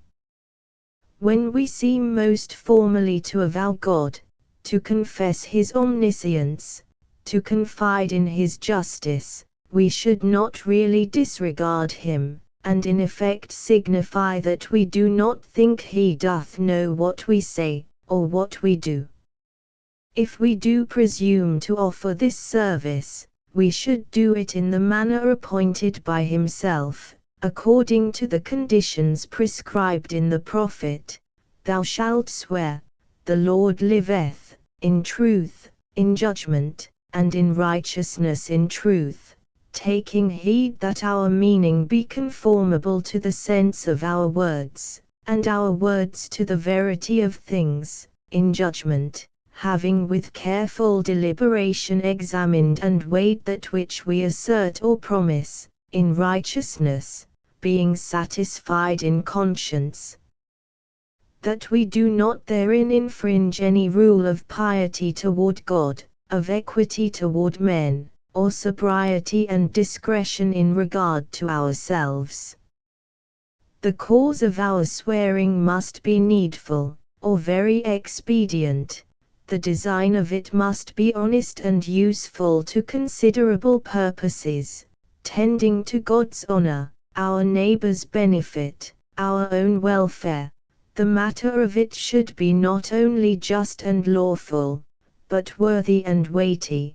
The manner ought to be grave and solemn, our mind being framed to earnest attention, and endued with pious affections suitable to the occasion.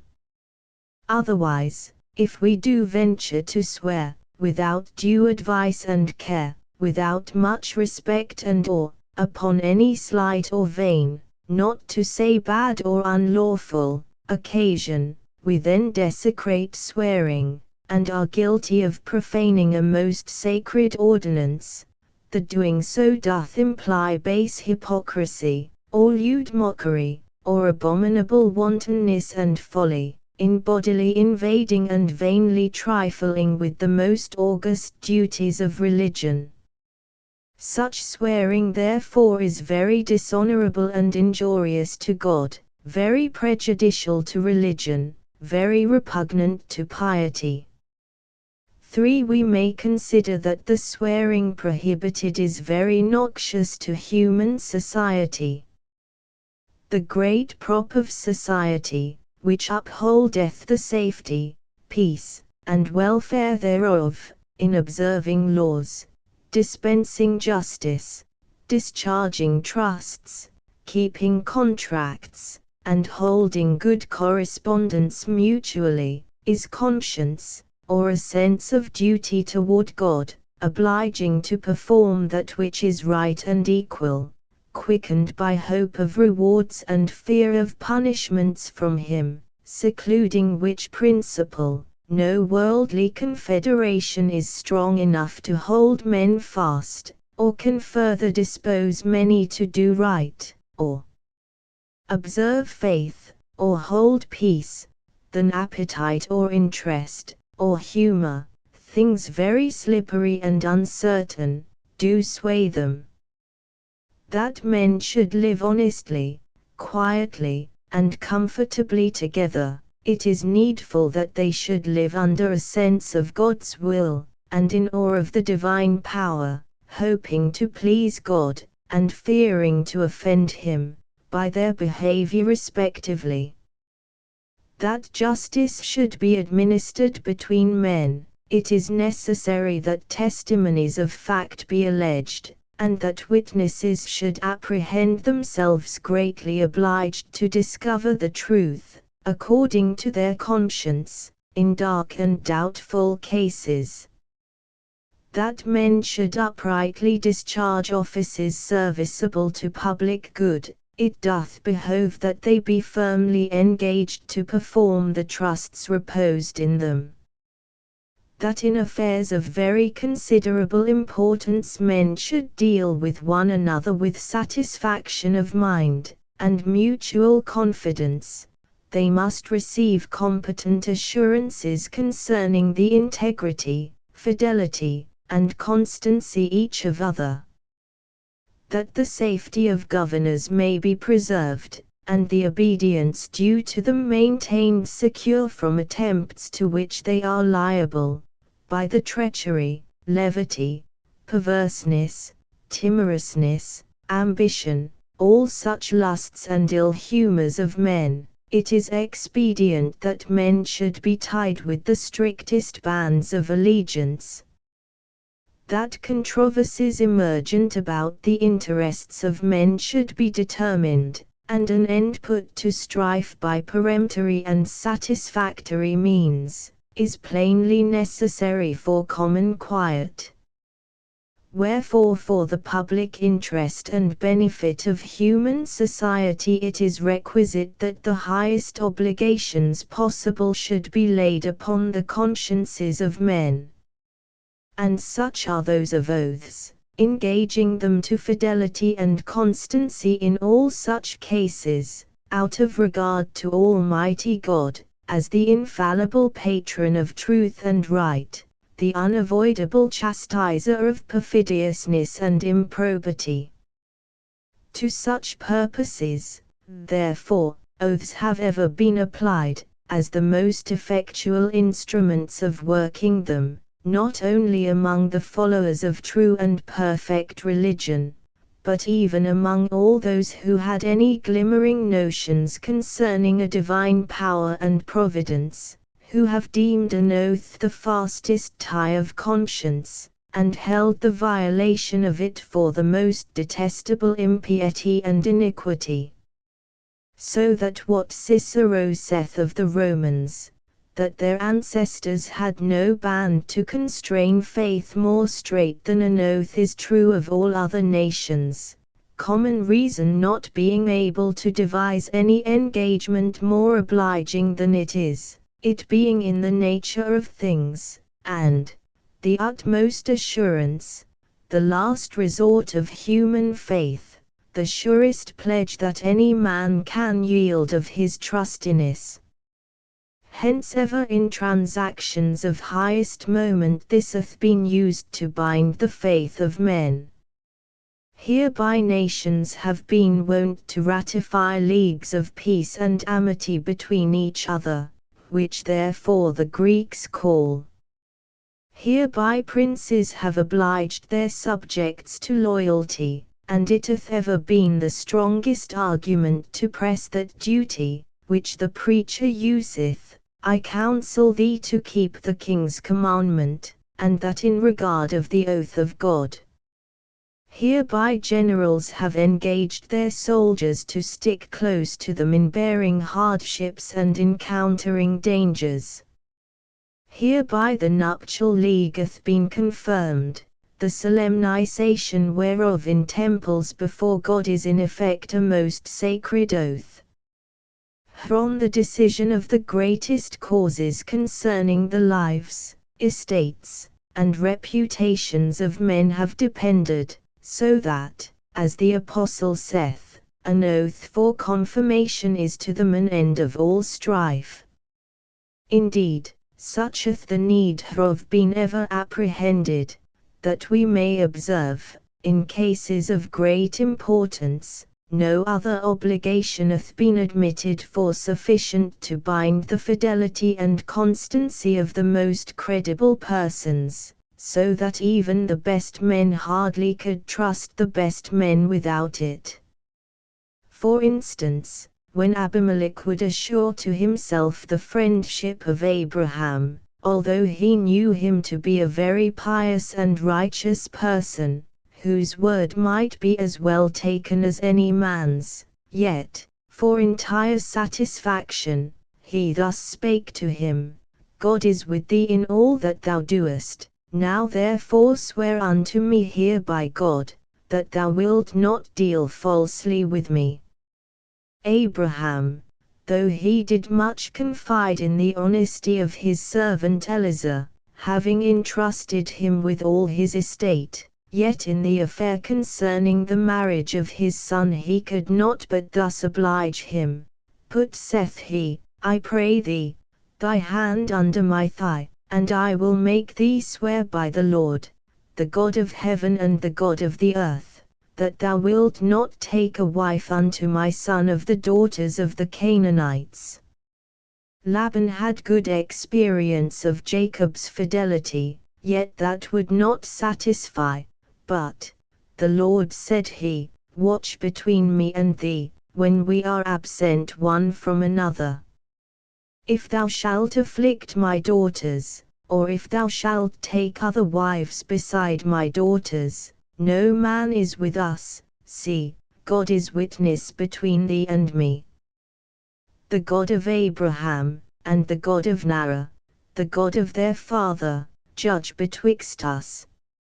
So did Jacob make Joseph swear that he would bury him in Canaan, and Joseph caused the children of Israel to swear that they would translate his bones. So did Jonathan cause his beloved friend David to swear that he would show kindness to him and to his house forever.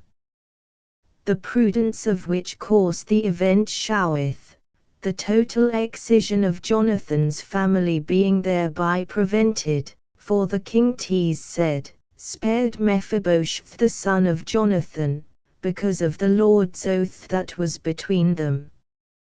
These instances declare that there is no security which men can yield comparable to that of an oath, the obligation whereof no man wilfully can infringe without renouncing the fear of God and any pretence to his favor.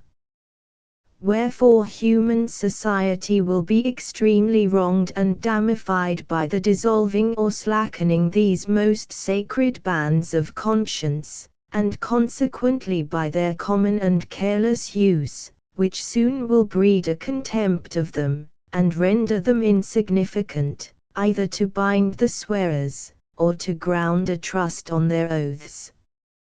As by the rare and reverent use of oaths their dignity is upheld and their obligation kept fast, so by the frequent and negligent application of them, by the prostituting them to every mean and toyish purpose, their respect will be quite lost, their strength will be loosed, they will prove unserviceable to public use. If oaths generally become cheap and vile, what will that of allegiance signify? If men are wont to play with swearing anywhere, can we expect they should be serious and strict therein at the bar or in the church? Will they regard God's testimony, or dread his judgment, in one place, or at one time, when everywhere upon no occasion they dare to confront and contemn them? Who then will be the more trusted for swearing?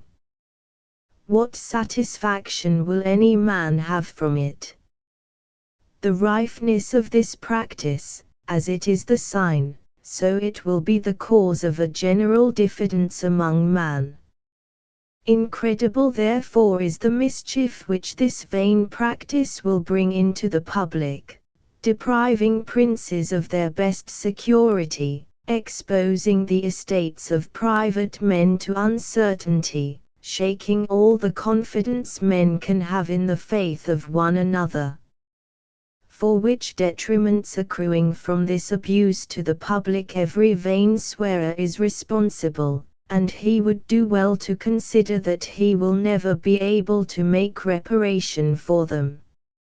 And the public is much concerned that this enormity be retrenched. For let us consider, that rash and vain swearing is very apt often to bring the practicer of it into that most horrible sin of perjury. For false swearing, as the Hebrew wise man saith, naturally springeth out of much swearing, and, he saith Saint Chrysostom, that sweareth continually, both willingly and unwillingly, both ignorantly and knowingly, both in earnest and in sport, being often transported by anger and many other things, will frequently forswear. It is confessed and manifest, that it is necessary for him that sweareth much to be perjurious. For saith he again, it is impossible for a mouth addicted to swearing not frequently to forswear. He that sweareth at random, as blind passion moveth, or wanton fancy prompteth, or the temper suggesteth, often will hit upon asserting that which is false, or promising that which is impossible.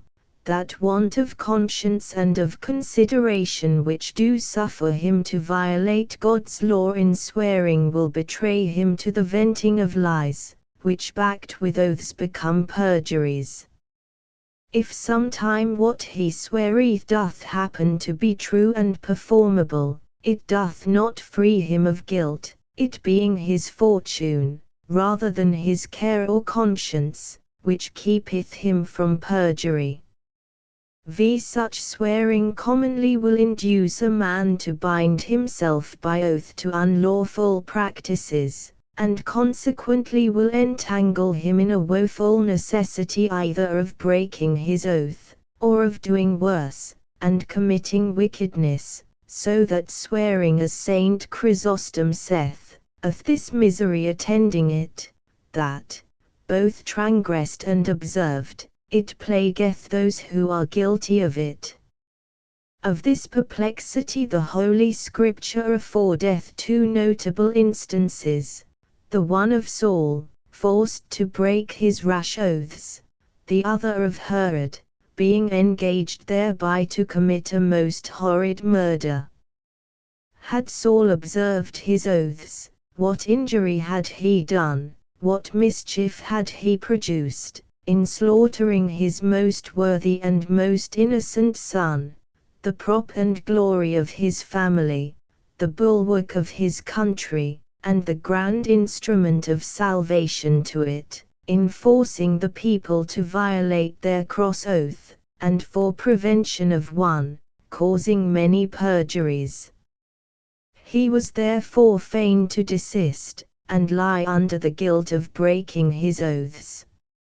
And for Herod, the excellent Father thus presseth the consideration of his case, take, saith he, I beseech you, the chopped off head of Saint John, and his warm blood yet trickling down, each of you bear it home with you, and conceive that before your eyes you hear it uttering speech, and saying, embrace the murderer of me, an oath. That which reprove did not, this an oath did do, that which the tyrant's wrath could not, this the necessity of keeping an oath did effect. For when the tyrant was reprehended publicly in the audience of all men, he bravely did bear the rebuke, but when he had cast himself into the necessity of oaths, then did he cut off that blessed head. 6. Likewise the use of rash swearing will often engage a man in undertakings very inconvenient and detrimental to himself. A man is bound to perform his vows to the Lord, whatever they be, whatever damage or trouble thence may accrue to him, if they be not unlawful. It is the law, that which is gone out of thy lips, thou shalt keep and perform. It is the property of a good man, that he sweareth to his own hurt, and changeth not. Wherefore 'tis the part of a sober man to be well advised what he doth swear or vow religiously, that he do not put himself into the inextricable strait of committing great sin, or undergoing great inconvenience, that he do not rush into that snare of which the wise man speaketh. It is a snare to a man to devour that which is holy, or to swallow a sacred obligation, and after vows to make inquiry seeking how he may disengage himself the doing which is a folly offensive to God, as the preacher telleth us. When saith he, Thou vowest a vow unto God, defer not to pay it, for he hath no pleasure in fools, pay that which thou hast vowed. God will not admit our folly in vowing as a plea for non-performance, he will exact it from us both as a due debt, and as a proper punishment of our impious folly. For instance, into what loss and mischief, what sorrow, what regret and repentance, did the unadvised vow of Jephthah throw him, the performance whereof, as Saint Chrysostom remarketh, God did permit, and order to be commemorated with solemn lamentation, that all posterity might be admonished thereby, and deterred from such precipitant swearing. 7. Let us consider that swearing is a sin of all others peculiarly clamorous, and provocative of divine judgment. God is hardly so much concerned, or in a manner constrained, to punish any other sin as this. He is bound in honor and interest to vindicate his name from the abuse, his authority from the contempt, his holy ordinance from the profanation, which it doth infer. He is concerned to take care that his providence be not questioned, that the dread of his majesty be not voided, that all religion be not overthrown by the outrageous commission thereof with impunity.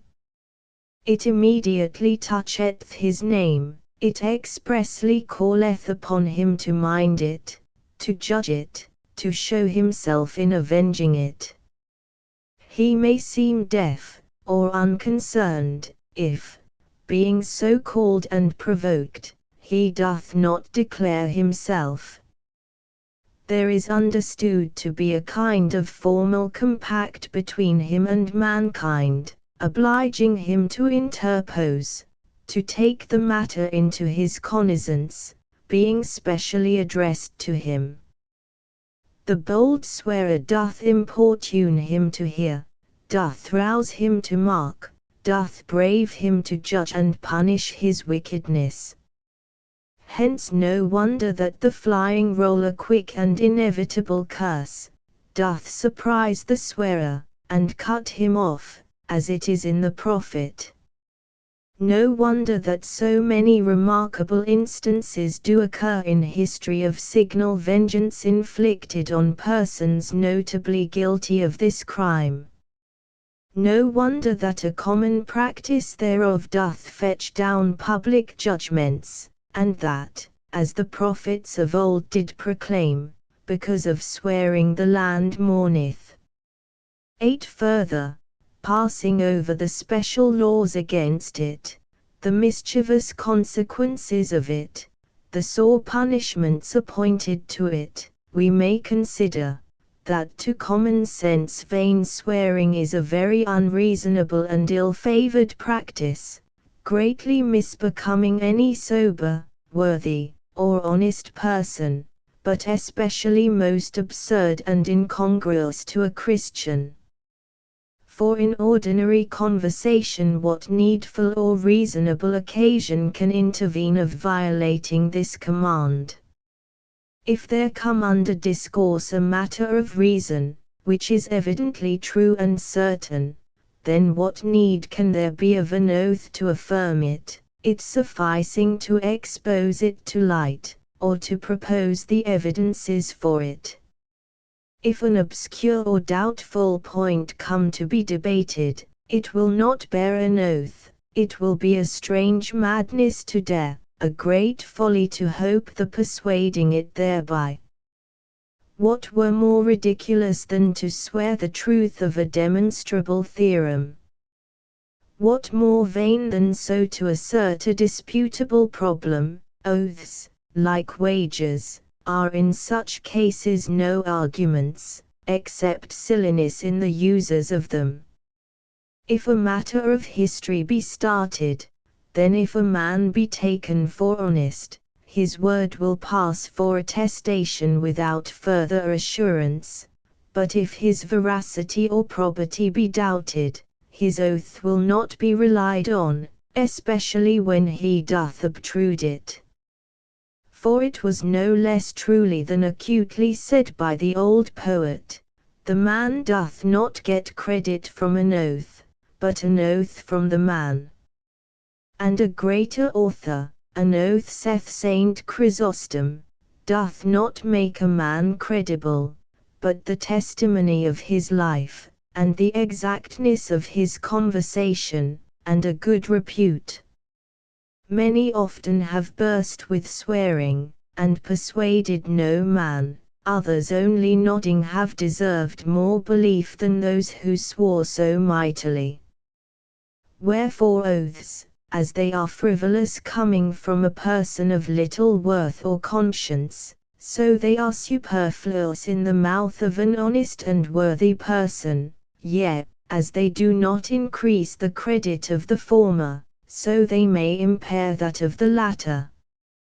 A good man, as Socrates did say, should apparently so demean himself, that his word may be deemed more credible than an oath, the constant tenor of his practice vouching for it, and giving it such weight, that no asseveration can further corroborate it.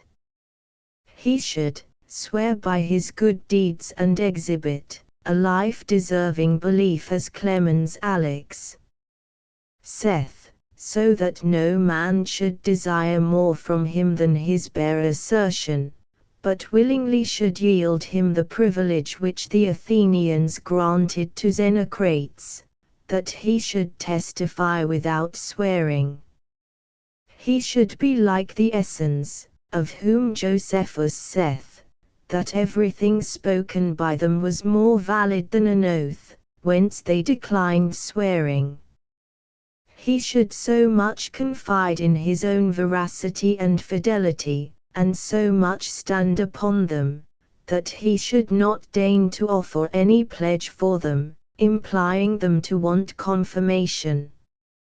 He should, as Saint Jerome saith, so love truth, that he should suppose himself to have sworn whatsoever he hath said, and therefore should not be apt to heap another oath on his words.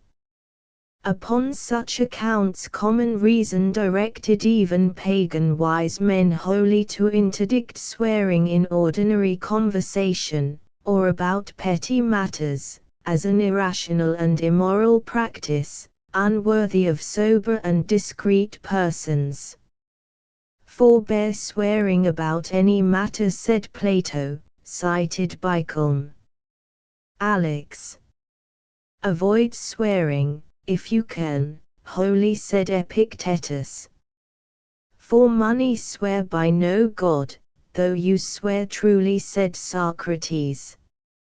And divers the like precepts occur in other heathens, the mention whereof may well serve to strike shame into many loose and vain people bearing the name of Christians. Indeed, for a true and real Christian, This practice doth especially in a far higher degree misbecome him, upon considerations peculiar to his high calling and holy profession. Plutarch telleth us that among the Romans the flamen of Jupiter was not permitted to swear, of which law among other reasons he assigned this, because it is not handsome that he to whom divine and greatest things are entrusted should be distrusted about small matters.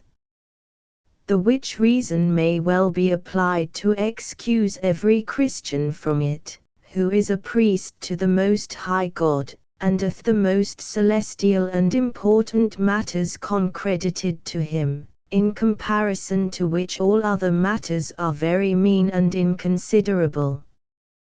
The dignity of his rank should render his word verbum honoris, passable without any further engagement.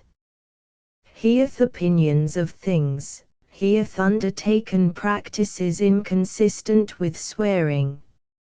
For he that firmly doth believe that God is ever present with him, and auditor and witness of all his discourse, he that is persuaded that a severe judgment shall pass on him, wherein he must give an account for every idle word which slippeth from him, and wherein, among other offenders, assuredly liars will be condemned to the burning lake, he that in a great sacrament, once most solemnly taken, and frequently renewed, hath engaged and sworn, together with all other divine commandments, to observe those which most expressly do charge him to be exactly just, faithful, and veracious in all his words and deeds, who therefore should be ready to say with David, I have sworn, and am steadfastly purposed to keep thy righteous judgments to him. Every word hath the force of an oath,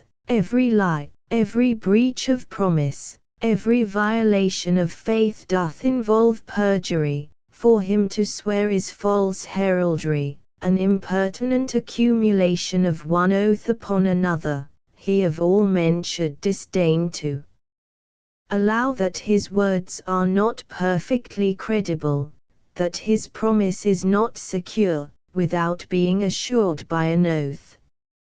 9. Indeed, the practice of swearing greatly disparageth him that useth it, and derogateth from his credit upon divers accounts. It signifieth, if it signifieth anything, that he doth not confide in his own reputation, and judgeth his own bare word not to deserve credit. For why, if he taketh his word to be good, doth he back it with asseverations? Why, if he deemeth his own honesty to bear proof, doth he cite heaven to warrant it? It is, saith Saint Basil, a very foul and silly thing for a man to accuse himself as unworthy of belief, and to proffer an oath for security. By so doing a man doth authorize others to distrust him, for it can be no wrong to distrust him who doth not pretend to be a credible person, or that his saying alone may safely be taken, who, by suspecting that others are not satisfied with his simple assertion, implieth a reason known to himself for it. It rendereth whatever he saith to be in reason suspicious, as discovering him void of conscience and discretion, for he that flatly against the rules of duty and reason will swear vainly, what can engage him to speak truly? He that is so loose in so clear and so considerable a point of obedience to God, how can he be supposed stanch in regard to any other? It being, as Aristotle hath it, the part of the same men to do ill things, and not to regard for swearing. It will at least constrain any man to suspect all his discourse of vanity and unadvisedness, seeing he plainly hath no care to bridle his tongue from so gross an offence. It is strange, therefore, that any man of honor or honesty should not scorn, by such a practice, to shake his own credit, or to detract from the validity of his word, which should stand firm on itself, and not want any attestation to support it. It is a privilege of honorable persons that they are excused from swearing, and that their verbum honoris passeth in lieu of an oath. Is it not then strange, that when others dispense with them, they should not dispense with themselves, but voluntarily degrade themselves, and with sin forfeit so noble a privilege?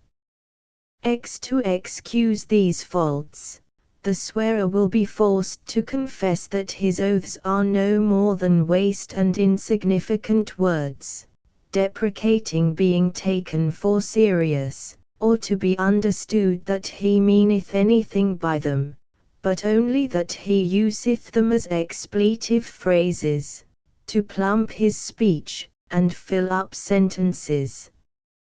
But such pleas do no more than suggest other faults of swearing, and good arguments against it, its impertinence, its abuse of speech, its disgracing the practicer of it in point of judgment and capacity. For so it is, oaths as they commonly pass are mere excrescences of speech, which do nothing but encumber and deform it. They so embellish discourse, as a wen or a scab do beautify a face, as a patch or a spot do adorn a garment. To what purpose, I pray, is God's name hooked and hailed into our idle talk? Why should we so often mention him, when we do not mean anything about him? Would it not, into every sentence to foist a dog or a horse, to intrude Turkish, or any barbarous gibberish, be altogether as proper and pertinent? What do these superfluities signify, but that the venter of them doth little skill the use of speech, or the rule of conversation, but meaneth to sputter and prate anything without judgment or wit, that his invention is very barren, his fancy beggarly, craving the aid of any stuff to relieve it? One would think a man of sense should grudge to lend his ear, or incline his attention to such motley ragged discourse, that without nauseating he scarce should endure to observe men lavishing time, and squandering their breath so frivolously. 'Tis an affront to good company to pester it with such talk. 11. But further, upon higher accounts this is a very uncivil and unmannerly practice. Some vain persons take it for a genteel and graceful thing, a special accomplishment, a mark of fine breeding, a point of high gallantry, for who, forsooth, is the brave spark, the complete gentleman, the man of conversation and address, but he that hath the skill and confidence? O heavens, how mean a skill, how mad a confidence, to lard every sentence with an oath or a curse, making bold at every turn to salute his Maker, or to summon him in attestation of his tattle, not to say calling and challenging the Almighty to damn and destroy him. Such a conceit, I say, too many have of swearing, because a custom thereof, together with divers other fond and base qualities, hath prevailed among some people, bearing the name and garb of gentlemen. But in truth, there is no practice more crossing the genuine nature of genteelness, or misbecoming persons well born and well bred, who should excel the rude vulgar in goodness, in courtesy, in nobleness of heart, in unwillingness to offend, and readiness to oblige those with whom they converse, in steady composedness of mind and manners, in disdaining to say or do any unworthy, any unhandsome things. For this practice is not only a gross rudeness toward the main body of men, who justly reverence the name of God, and detest such an abuse thereof, not only further an insolent defiance of the common profession, the religion, the law of our country, which disalloweth and condemneth it, but it is very odious and offensive to any particular society or company, at least, wherein there is any sober person, any who retaineth a sense of goodness, or is anywise concerned for God's honor, for to any such person no language can be more disgustful, nothing can more grate his ears, or fret his heart, than to hear the sovereign object of his love and esteem so mocked and slighted, to see the law of his prince so disloyally infringed, so contemptuously trampled on, to find his best friend and benefactor so outrageously abused. To give him the lie were a compliment, to spit in his face were an obligation, in comparison to this usage. Wherefore 'tis a wonder that any person of rank, any that hath in him a spark of ingenuity, or doth at all pretend to good manners, should find in his heart or deign to comply with so scurvy a fashion much more befitting the scum of the people than the flower of the gentry, yet rather much below any man endued with a scrap of reason or a grain of goodness. Would we bethink ourselves, modest, sober, and pertinent discourse would appear far more generous and masculine than such mad hectoring the Almighty, such boisterous insulting over the received laws and general notions of mankind, such ruffianly swaggering against sobriety and goodness.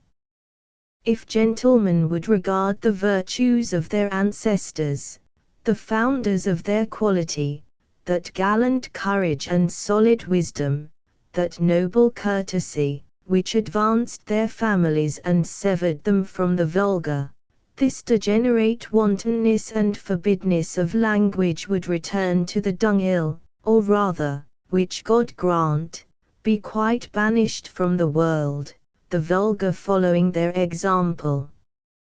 12 Further, the words of our Lord, when he forbade this practice, do suggest another consideration against it, deducible from the causes and sources of it, from whence it cometh, that men are so inclined or addicted thereto. Let saith he, your communication be yet, nay, for whatsoever is more than these cometh of evil. The roots of it, he assureth us, are evil, and therefore the fruit cannot be good. It is no grape which groweth from thorns, or fig from thistles. Consult experience, and observe whence it doth proceed. Sometimes it ariseth from exorbitant heats of spirit, or transports of unbridled passion. When a man is keenly peevish, or fiercely angry, or eagerly contentious, then he blustereth, and dischargeth his choler in most tragical strains. Then he would fright the objects of his displeasure by the most violent expressions thereof. This is sometime alleged in excuse of rash swearing. I was provoked. The swearer will say, I was in passion. But it is strange that a bad cause should justify a bad effect, that one crime should warrant another, that what would spoil a good action should excuse a bad one. Sometimes it proceedeth from arrogant conceit, and a tyrannical humour, when a man fondly admireth his own opinion, and affecting to impose it on others, is thence moved to thwack it on with lusty asseverations. Sometimes it issueth from wantonness and levity of mind, disposing a man to sport with anything, how serious, how grave, how sacred and venerable soever. Sometimes it rises from stupid inadvertency, or heady precipitancy, when the man doth not heed what he saith, or consider the nature and consequence of his words, but snatcheth any expression which cometh next, or which his roving fancy doth offer. For want of that caution of the psalmist, I said, I will take heed to my ways, that I sin not with my tongue. I will keep my mouth with a bridle, while the wicked is before me. Sometimes, alas, how often in this miserable age, it doth spring from profane boldness, when men design to put affronts on religion, and to display their scorn and spite against conscience, affecting the reputation of stout blades, of gallant Hectors, of resolute giants, who dare do anything, who are not afraid to defy heaven, and brave God Almighty Himself. Sometimes it is derived from apish imitation, or a humor to comply with a fashion current among vain and dissolute persons. It always doth come from a great defect in conscience, of reverence to God, of love to goodness, of discretion and sober regard to the welfare of a man's soul. From such evidently vicious and unworthy sources it proceedeth, and therefore must needs be very culpable. No good, no wise man can like actions drawn from such principles. Further, 13. This offense may be particularly aggravated by considering that it hath no strong temptation alluring to it, that it yieldeth no sensible advantage, that it most easily may be avoided or corrected. Every sin, saith Saint Chrysostom, hath not the same punishment, but those things which may easily be reformed do bring on us greater punishment, and what can be more easy than to reform this fault? Tell me, saith he, what difficulty, what sweat, what art, what hazard, what more doth it require beside a little care to abstain wholly from it? It is but willing, or resolving on it, and it is instantly done, for there is not any natural inclination disposing to it, any strong appetite to detain us under its power. It gratifieth no sense, it yieldeth no profit, it procureth no honor, for the sound of it is not very melodious, and no man surely did ever get an estate by it, or was preferred to dignity for it. It rather to any good ear maketh a horrid and jarring noise, it rather with the best part of the world produceth displeasure, damage, and disgrace. What therefore, beside monstrous vanity and unaccountable perverseness, should hold men so devoted thereto? Surely of all dealers in sin the swearer is palpably the silliest, and maketh the worst bargains for himself, for he sinneth gratis, and, like those in the prophet, selleth his soul for nothing.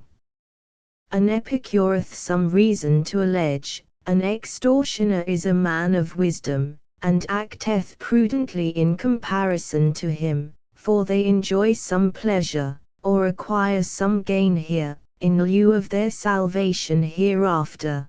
But this fondling offendeth heaven, and abandoneth happiness, he knoweth not why or for what. He hath not so much as the common plea of human infirmity to excuse him, he can hardly say that he was tempted thereto by any bait. A fantastic humour possesseth him of spurning at piety and soberness, he inconsiderately followeth a herd of wild fops, he affecteth to play the ape. what more than this can he say for himself? 14. Finally, let us consider that as we ourselves, with all our members and powers, were chiefly designed and framed to glorify our Maker, the which to do is indeed the greatest perfection and noblest privilege of our nature, so our tongue and speaking faculty were given to us to declare our admiration and reverence of Him, to exhibit our due love and gratitude toward Him, to profess our trust and confidence in Him, to celebrate His praises, to avow His benefits, to address our supplications to Him, to maintain all kinds of devotional intercourse with Him, to propagate our knowledge, fear, love, and obedience to Him, in all such ways to promote His honor and service.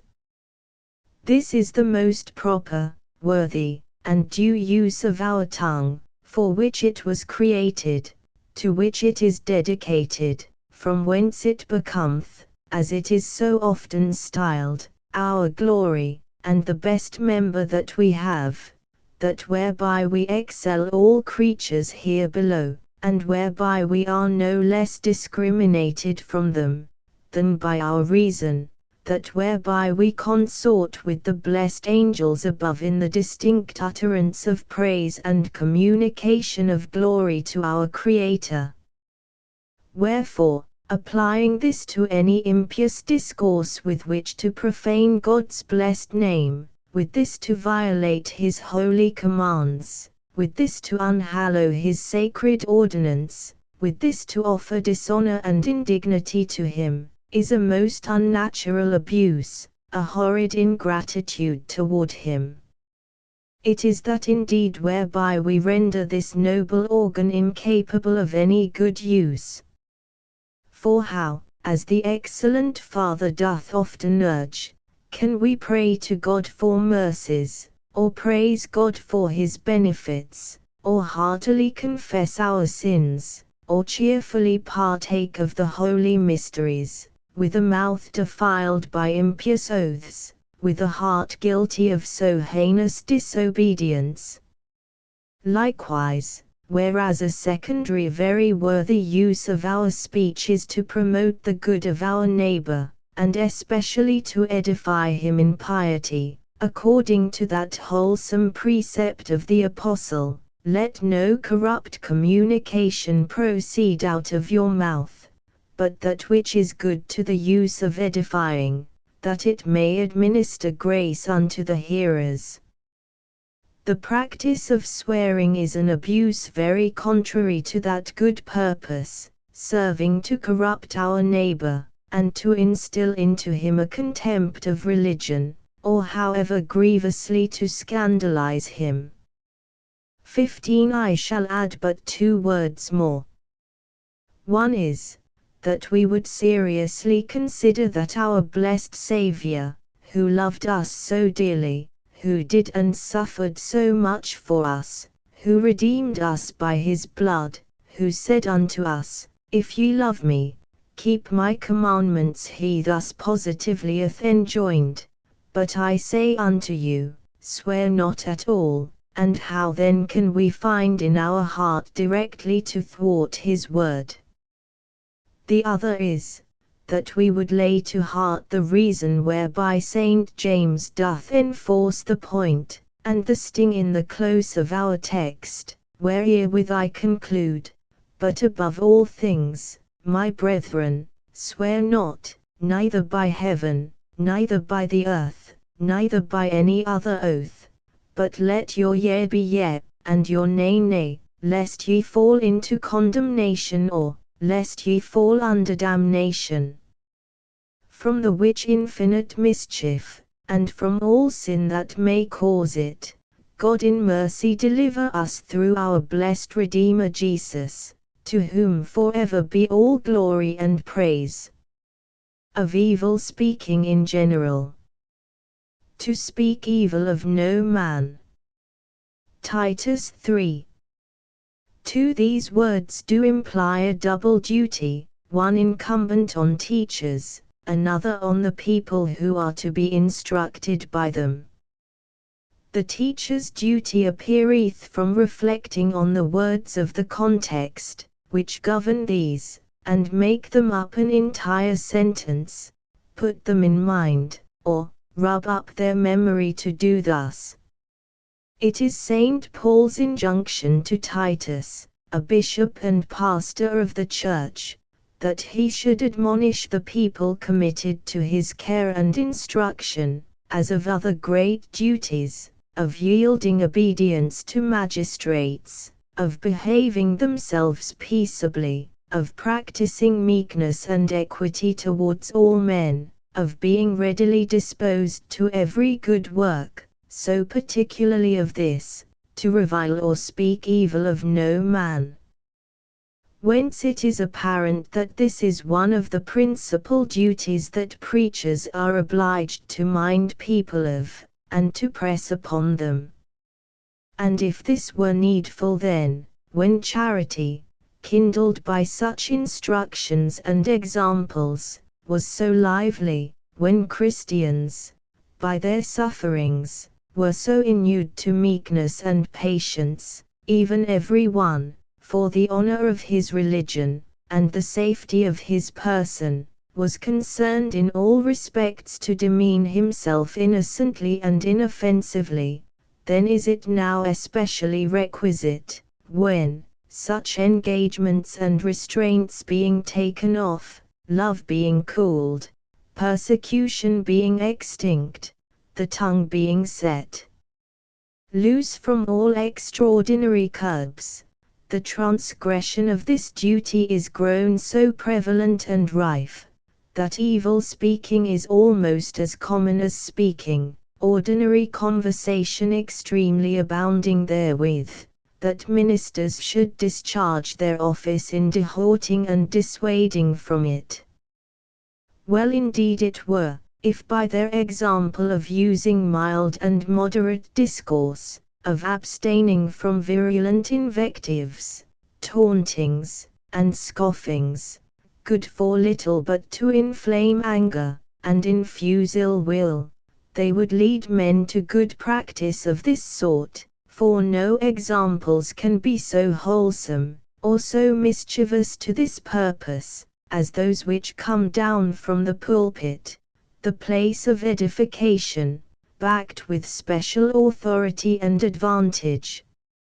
However, it is to preachers a ground of assurance and matter of satisfaction, that in pressing this duty they shall perform their duty, their text being not so much of their own choosing, as given them by St. Paul, they can surely scarce find a better to discourse upon. It cannot be a matter of small moment or use, which this great Master and Guide so expressly directeth us to insist upon.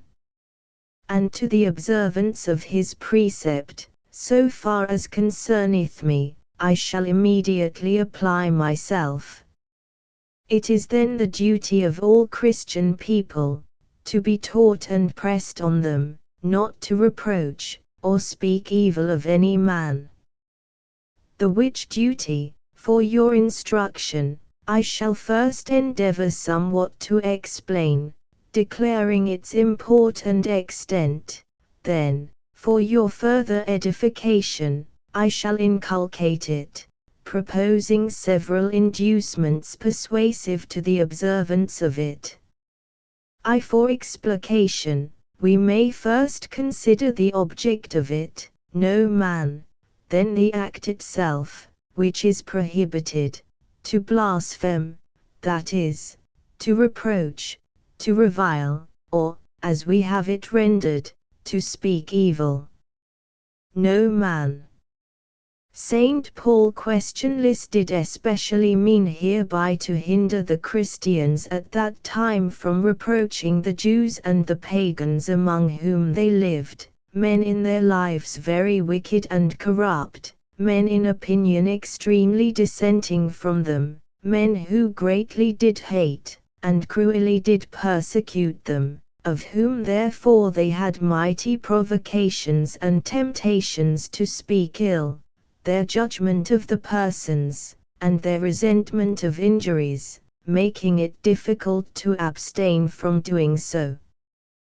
Whence by a manifest analogy may be inferred that the object of duty is very large, indeed universal and unlimited, that we must forbear reproach not only against pious and virtuous persons, against persons of our own judgment or party, against those who never did harm or offend us, against our relations, our friends, our benefactors, in respect of whom there is no ground or temptation of evil speaking, but even against the most unworthy and wicked persons, against those who most differ in opinion and practice from us, against those who never did oblige us, yet those who have most disobliged us, even against our most bitter and spiteful enemies. There is no exception or excuse to be admitted from the quality, state, relation, or demeanor of men. The duty, according to the proper sense, or due qualifications and limits of the act, doth extend to all men, for, speak evil of no man. As for the act, it may be inquired what the word, to blaspheme, doth import. I answer, that it is to vent words concerning any person which do signify in us ill opinion, or contempt, anger, hatred, enmity conceived in our minds towards him, which are apt in him to kindle wrath, and breed ill blood towards us, which tend to beget in others that hear ill conceit or ill will towards him, which are much destructive of his reputation, prejudicial to his interests, productive of damage or mischief to him.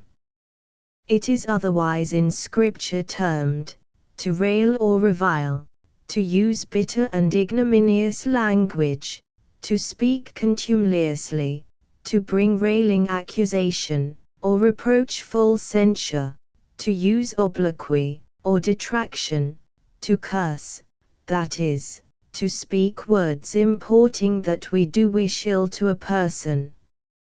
Such is the language we are prohibited to use. To which purpose we may observe that whereas, in our conversation and commerce with men, there do frequently often occur occasions to speak of men and to men words apparently disadvantageous to them, expressing our dissent in opinion from them, or a dislike in us of their proceedings, we may do this in different ways and terms, some of them gentle and moderate, signifying no ill mind or disaffection towards them, others harsh and sharp, arguing height of disdain, disgust, or despite, whereby we bid them defiance, and show that we mean to exasperate them. Thus, telling a man that we differ in judgment from him, or conceive him not to be in the right, and calling him a liar, a deceiver, a fool, saying that he doth amiss, taketh a wrong course, transgresseth the rule, and calling him dishonest, unjust, wicked, to omit more odious and provoking names, unbecoming this place, and not deserving our notice, are several ways of expressing the same things, whereof the latter, in relating passages concerning our neighbor, or in debating cases with him, is prohibited, for thus the words reproaching, reviling, railing, cursing, and the like do signify, and thus our Lord himself doth explain them in his divine sermon, wherein he doth enact this law, whosoever saith he, shall say to his brother, raker, that is, vain man, or liar, shall be in danger of the council, but whosoever shall say, thou fool, shall be in danger of hell fire, that is, he rendereth himself liable to a strict account, and to severe condemnation before God, who useth contemptuous and contumelious expressions towards his neighbor, in proportion to the malignity of such expressions. The reason of things also doth help to explain those words, and to show why they are prohibited, because those harsh terms are needless, mild words serving as well to express the same things, because they are commonly unjust, loading men with greater defect or blame than they can be proved to deserve, or their actions do import. For every man that speaketh falsehood is not therefore a liar, every man that erreth is not thence a fool, every man that doth amiss is not consequently dishonest or wicked.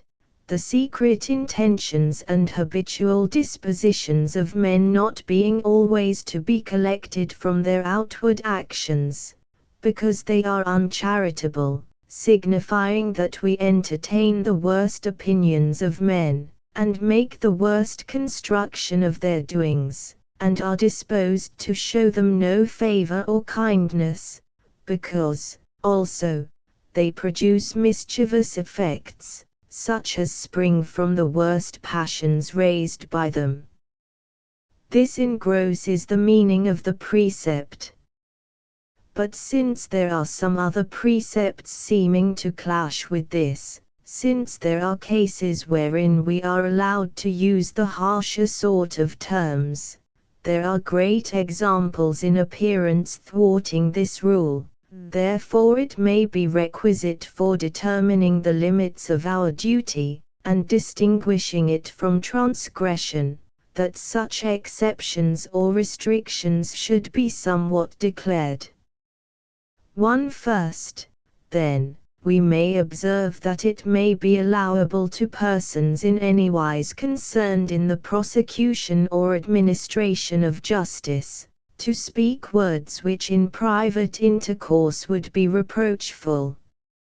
A witness may impeach of crimes hurtful to justice, or public tranquillity, a judge may challenge, may rebuke, may condemn an offender in proper terms, or forms of speech prescribed by law, although most disgraceful and distasteful to the guilty. For it belongeth to the majesty of public justice to be bold, blunt, severe, little regarding the concerns or passions of particular persons, in comparison to the public welfare. A testimony, therefore, or sentence against a criminal, which materially is a reproach, and morally would be such in a private mouth, is not yet formally so according to the intent of this rule. For practices of this kind, which serve the exigencies of justice, are not to be interpreted as proceeding from anger, hatred, revenge, any bad passion or humor, but in way of needful discipline for God's service, and common benefit of men. It is not, indeed, so much the minister of justice, as God himself, our absolute Lord, as the sovereign, God's representative, acting in the public behalf, as the commonwealth itself, who by his mouth do rebuke the obnoxious person. 2. God's ministers in religious affairs, to whom the care of men's instruction and edification is committed, are enabled to inveigh against sin and vice, whoever consequentially may be touched thereby, yet, sometimes it is their duty with severity and sharpness to reprove particular persons, not only privately, but publicly, for their correction, and for the edification of others. Thus St. Paul directeth Timothy, them that sin, notoriously and scandalously, he meaneth, rebuke before all, that others may fear, that is, in a manner apt to make impression on the minds of the hearers, so as to scare them from like offenses. And to Titus he writes, rebuke them sharply, that they may be found in the faith. And, cry aloud, spare not, lift up thy voice like a trumpet, and show my people their transgressions, and the house of Jacob their sins, saith the Lord to the prophet. Such are the charges and commissions laid on and granted to his messengers. Thus we may observe that God's prophets of old, Saint John the Baptist, our Lord himself, the holy apostles did in terms most vehement and biting reprove the age in which they lived, and some particular persons in them. The prophets are full of declamations and invectives against the general corruption of their times, and against the particular manners of some persons in them. Ah, sinful nation, people laden with iniquity, a seed of evildoers, children that are corrupters. They are all adulterers, an assembly of treacherous men, and they bend their tongues like their bow for lies. Thy princes are rebellious and companions of thieves. Every one loveth gifts, and followeth after rewards. They judge not the fatherless, neither doth the cause of the widow come before them. The prophets prophesy falsely, and the priests rule by their means. As troops of robbers wait for a man, so the company of priests murder in the way by consent, and commit lewdness. Such is their style commonly. Saint John the Baptist calleth the scribes and Pharisees a generation of vipers. Our Saviour speaketh of them in the same terms, calleth them an evil and adulterous generation, serpents, and children of vipers. Hypocrites, painted sepulchres, obscure graves, blind guides, fools and blind, children of the devil. Saint Paul likewise calleth the schismatical heretical teachers dogs, false apostles, evil and deceitful workers, men of corrupt minds, reprobates and abominable. With the like colours do Saint Peter, Saint Jude, and other apostles paint them. Which sort of speeches are to be supposed to proceed, not from private passion or design, but out of holy zeal for God's honour, and from earnest charity towards men, for to work their amendment and common edification.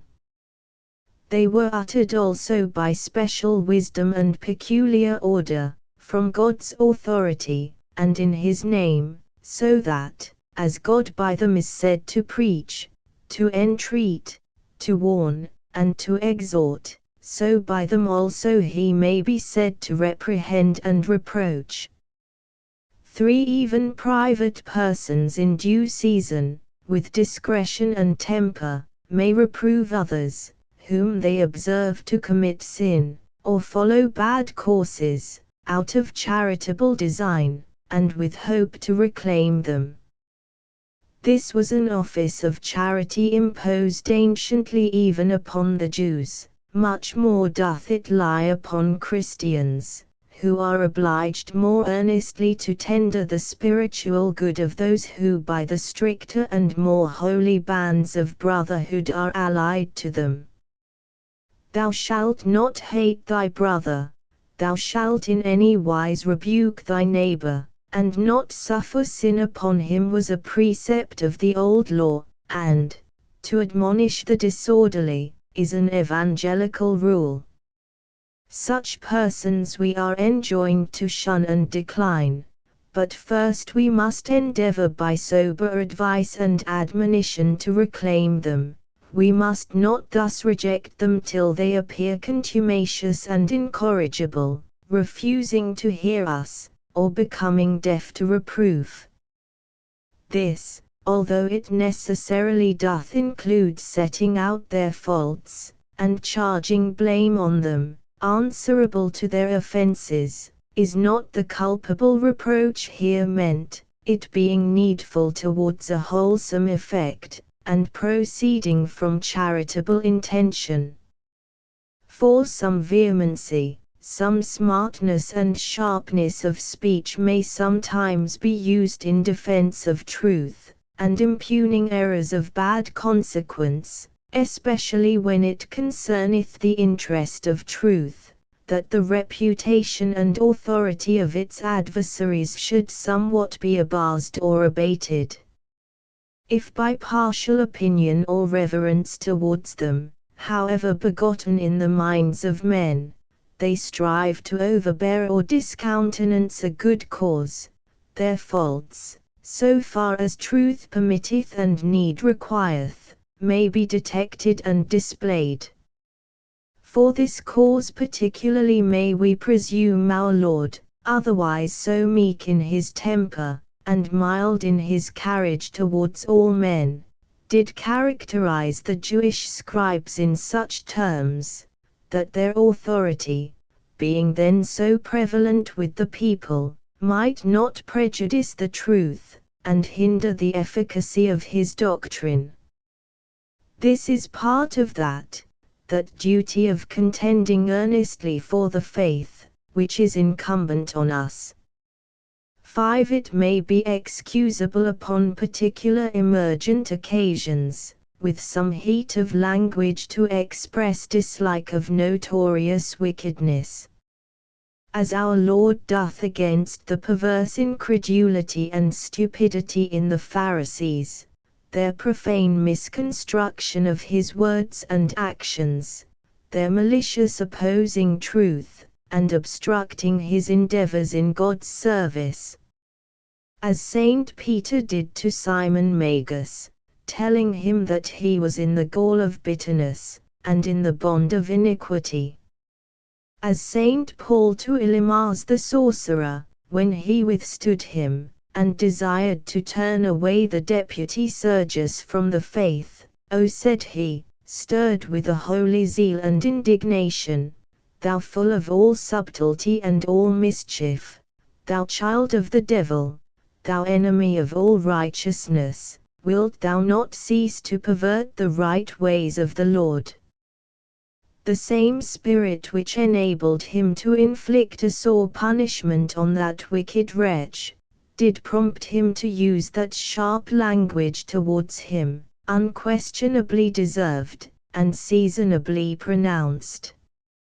As also when the high priest commanded him illegally and unjustly to be misused, that speech from a mind justly sensible of such outrage broke forth, God shall smite thee, thou white wall. So when Saint Peter presumptuously would have dissuaded our Lord from compliance with God's will, in undergoing those crosses which were appointed to him by God's decree, our Lord calleth him Satan. Avaunt, Satan, thou art an offence unto me, for thou savourest not the things that be of God, but those that are of men. These sort of speeches, issuing from just and honest indignation, are sometimes excusable, oftentimes commendable, especially when they come from persons eminent in authority, of notable integrity, endued with special measures of divine grace, of wisdom, of goodness, such as cannot be suspected of intemperate anger, of ill nature, of ill will, or of ill design. In such cases as are above mentioned, a sort of evil speaking about our neighbor may be allowable or excusable. But, for fear of overdoing, great caution and temper is to be used, and we should never apply any such limitations as cloaks to palliate unjust or uncharitable dealing. Generally it is more advisable to suppress such eruptions of passion than to vent it, for seldom passioneth not inordinate motions joined with it, or tendeth to good ends. And, However, it will do well to reflect on those cases, and to remark some particulars about them. First, we may observe that in all these cases all possible moderation, equity, and candor are to be used, so that no ill-speaking be practiced beyond what is needful or convenient. Even in prosecution of offenses, the bounds of truth, of equity, of humanity and clemency are not to be transgressed. A judge must not lay on the most criminal person more blame or contumely than the case will bear, or than serveth the designs of justice. However our neighbor doth incur the calamities of sin and of punishment, we must not be insolent or contemptuous towards him.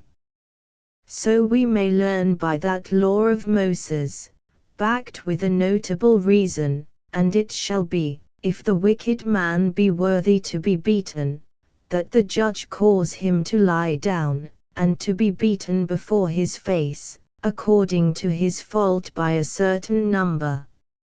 40 stripes he may give him, and not exceed, lest if he should exceed, and beat him above those stripes, then thy brother should seem vile unto thee. Whence appears that we should be careful of not vilifying an offender beyond measure. And how mildly governors should proceed in the administration of justice, the example of Joshua may teach us, who thus examineth Achan, the cause of so great mischief to the public. My son, give, I pray thee, glory to the Lord God of Israel, and make confession unto him, and tell me now what thou hast done, and hide it not from me. My son, what compellation could be more benign and kind? I pray thee, what language could be more courteous and gentle? Give glory to God, and make confession, what words could be more inoffensively pertinent? And when he sentenced that great malefactor, the cause of so much mischief, this was all he said: Why hast thou troubled us? The Lord will trouble thee. Words void of contumely or insulting, containing only a close intimation of the cause, and a simple declaration of the event he was to undergo.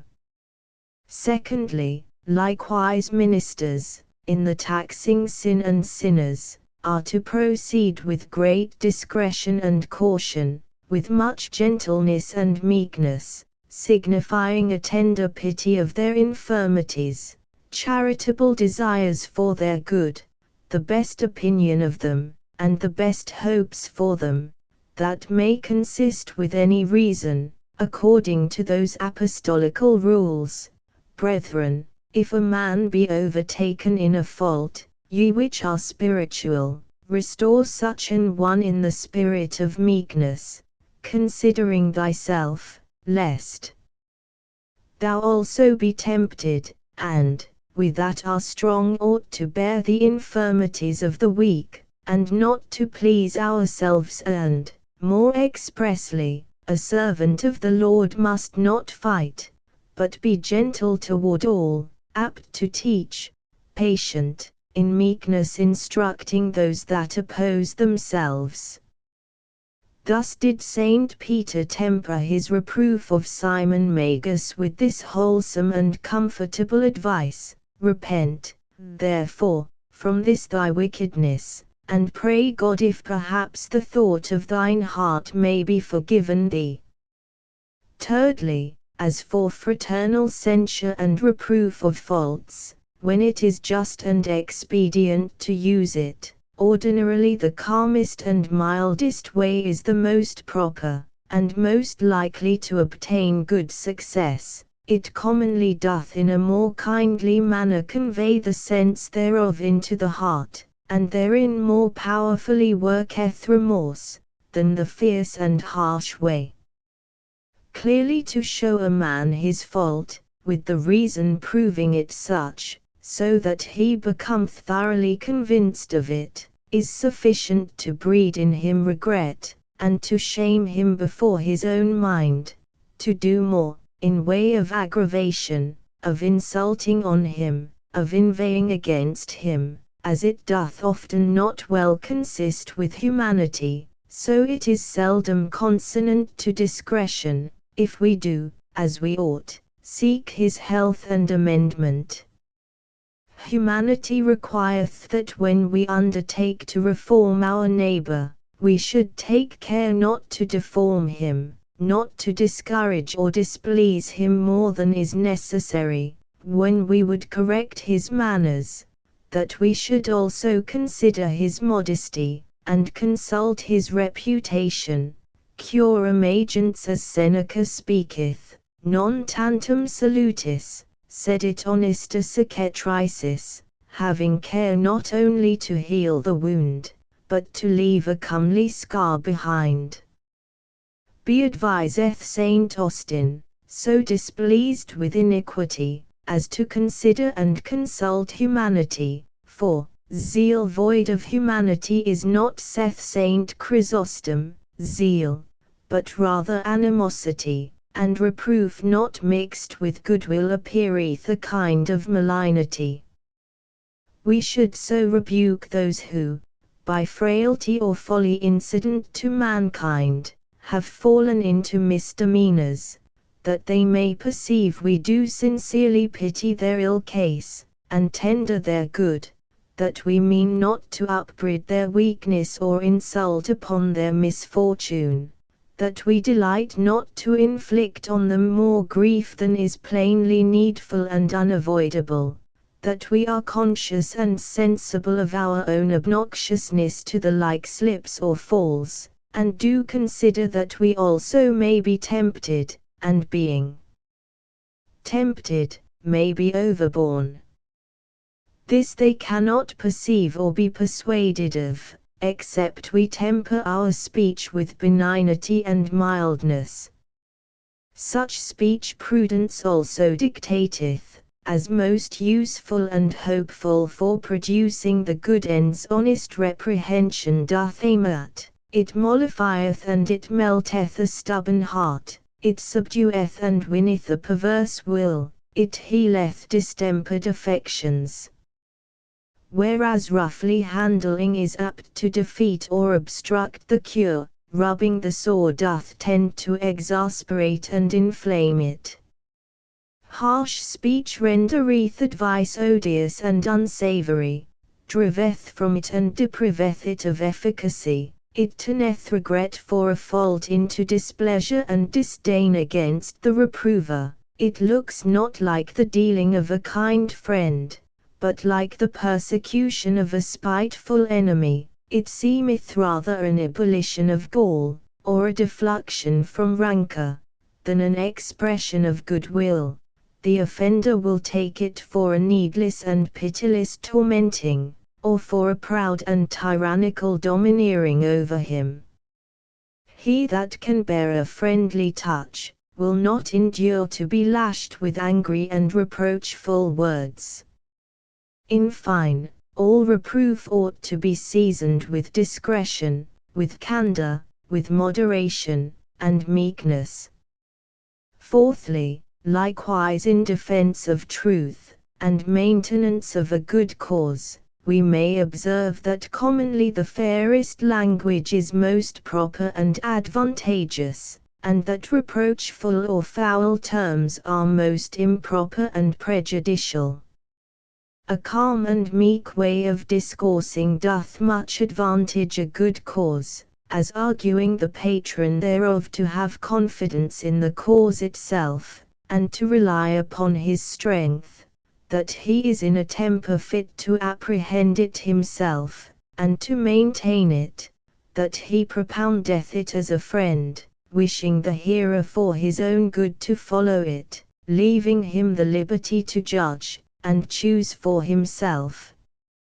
But rude speech, and contemptuous reflections on persons, as they do signify nothing to the question, so they commonly bring much disadvantage and damage to the cause, creating mighty prejudices against it. They argue much impotency in the advocate, and consequently little strength in what he maintains, that he is little able to judge well, and altogether unapt to teach others. They intimate a diffidence in himself concerning his cause, and that, despairing to maintain it by reason, he seeks to uphold it by passion, that not being able to convince by fair means, he would bear down by noise and clamor, that not skilling to get his suit quietly, he would extort it by force, obtruding his conceits violently as an enemy, or imposing them arbitrarily as a tyrant. Thus doth he really disparage and slur his cause, however good and defensible in itself. A modest and friendly style doth suit truth. It, like its author, doth usually reside, not in the rumbling wind, nor in the shaking earthquake, nor in the raging fire, but in the small still voice, sounding in this, it is most audible, most penetrant, and most effectual. Thus propounded, it is willingly hearkened to, for men have no aversion from hearing those who seem to love them, and wish them well. It is easily conceived, no prejudice or passion clouding the apprehensive faculties, it is readily embraced, no animosity withstanding or obstructing it. It is the sweetness of the lips, which, as the wise man telleth us, increaseth learning, disposing a man to hear lessons of good doctrine, rendering him capable to understand them, insinuating and impressing them upon the mind. The affections being thereby unlocked, the passage becomes open to the reason. But it is plainly a preposterous method of instructing, of deciding controversies, of begetting peace, to vex and anger those concerned by ill language. Nothing surely doth more hinder the efficacy of discourse, and prevent conviction, than doth this course, upon many obvious accounts.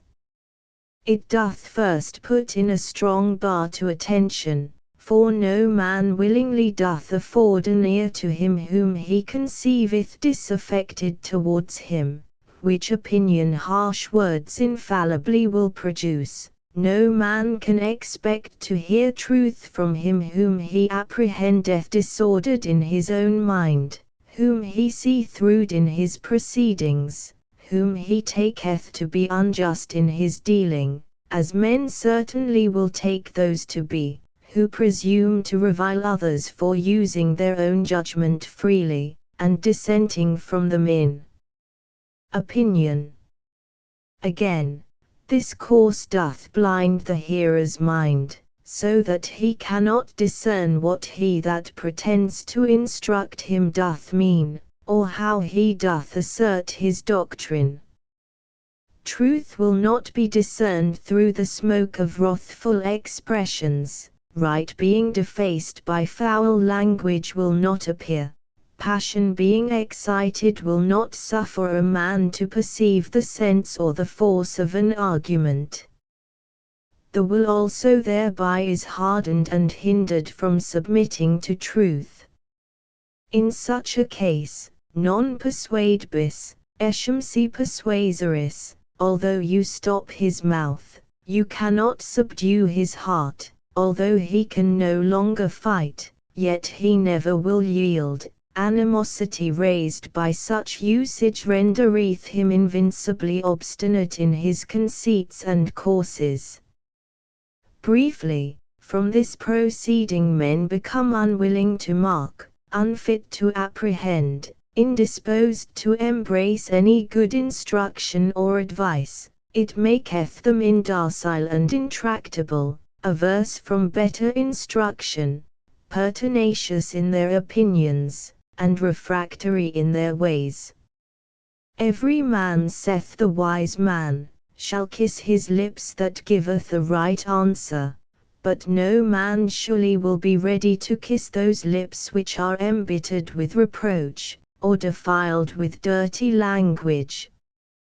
It is said of Pericles, that with thundering and lightning he put Greece into confusion. Such discourse may serve to confound things, it seldom tendeth to compose them.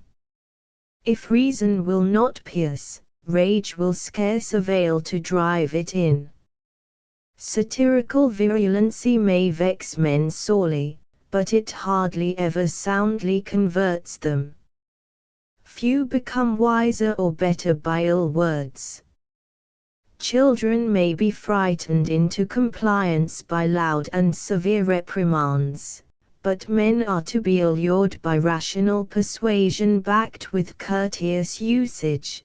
They may be sweetly drawn, they cannot be violently driven to change their judgment and practice. Whence that advice of the Apostle, with meekness instruct those that oppose themselves, doth no less savour of wisdom than of goodness.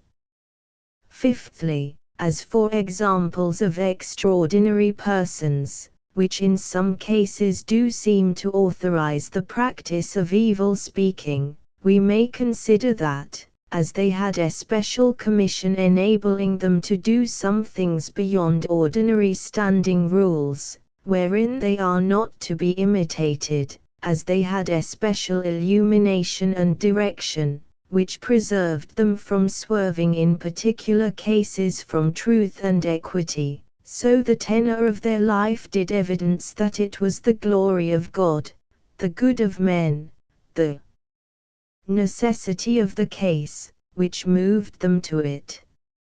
And of them also we may observe, that on divers occasions, yet, generally, whenever only their private credit or interest was concerned, although grievously provoked, they did out of meekness, patience, and charity, wholly forbear reproachful speech.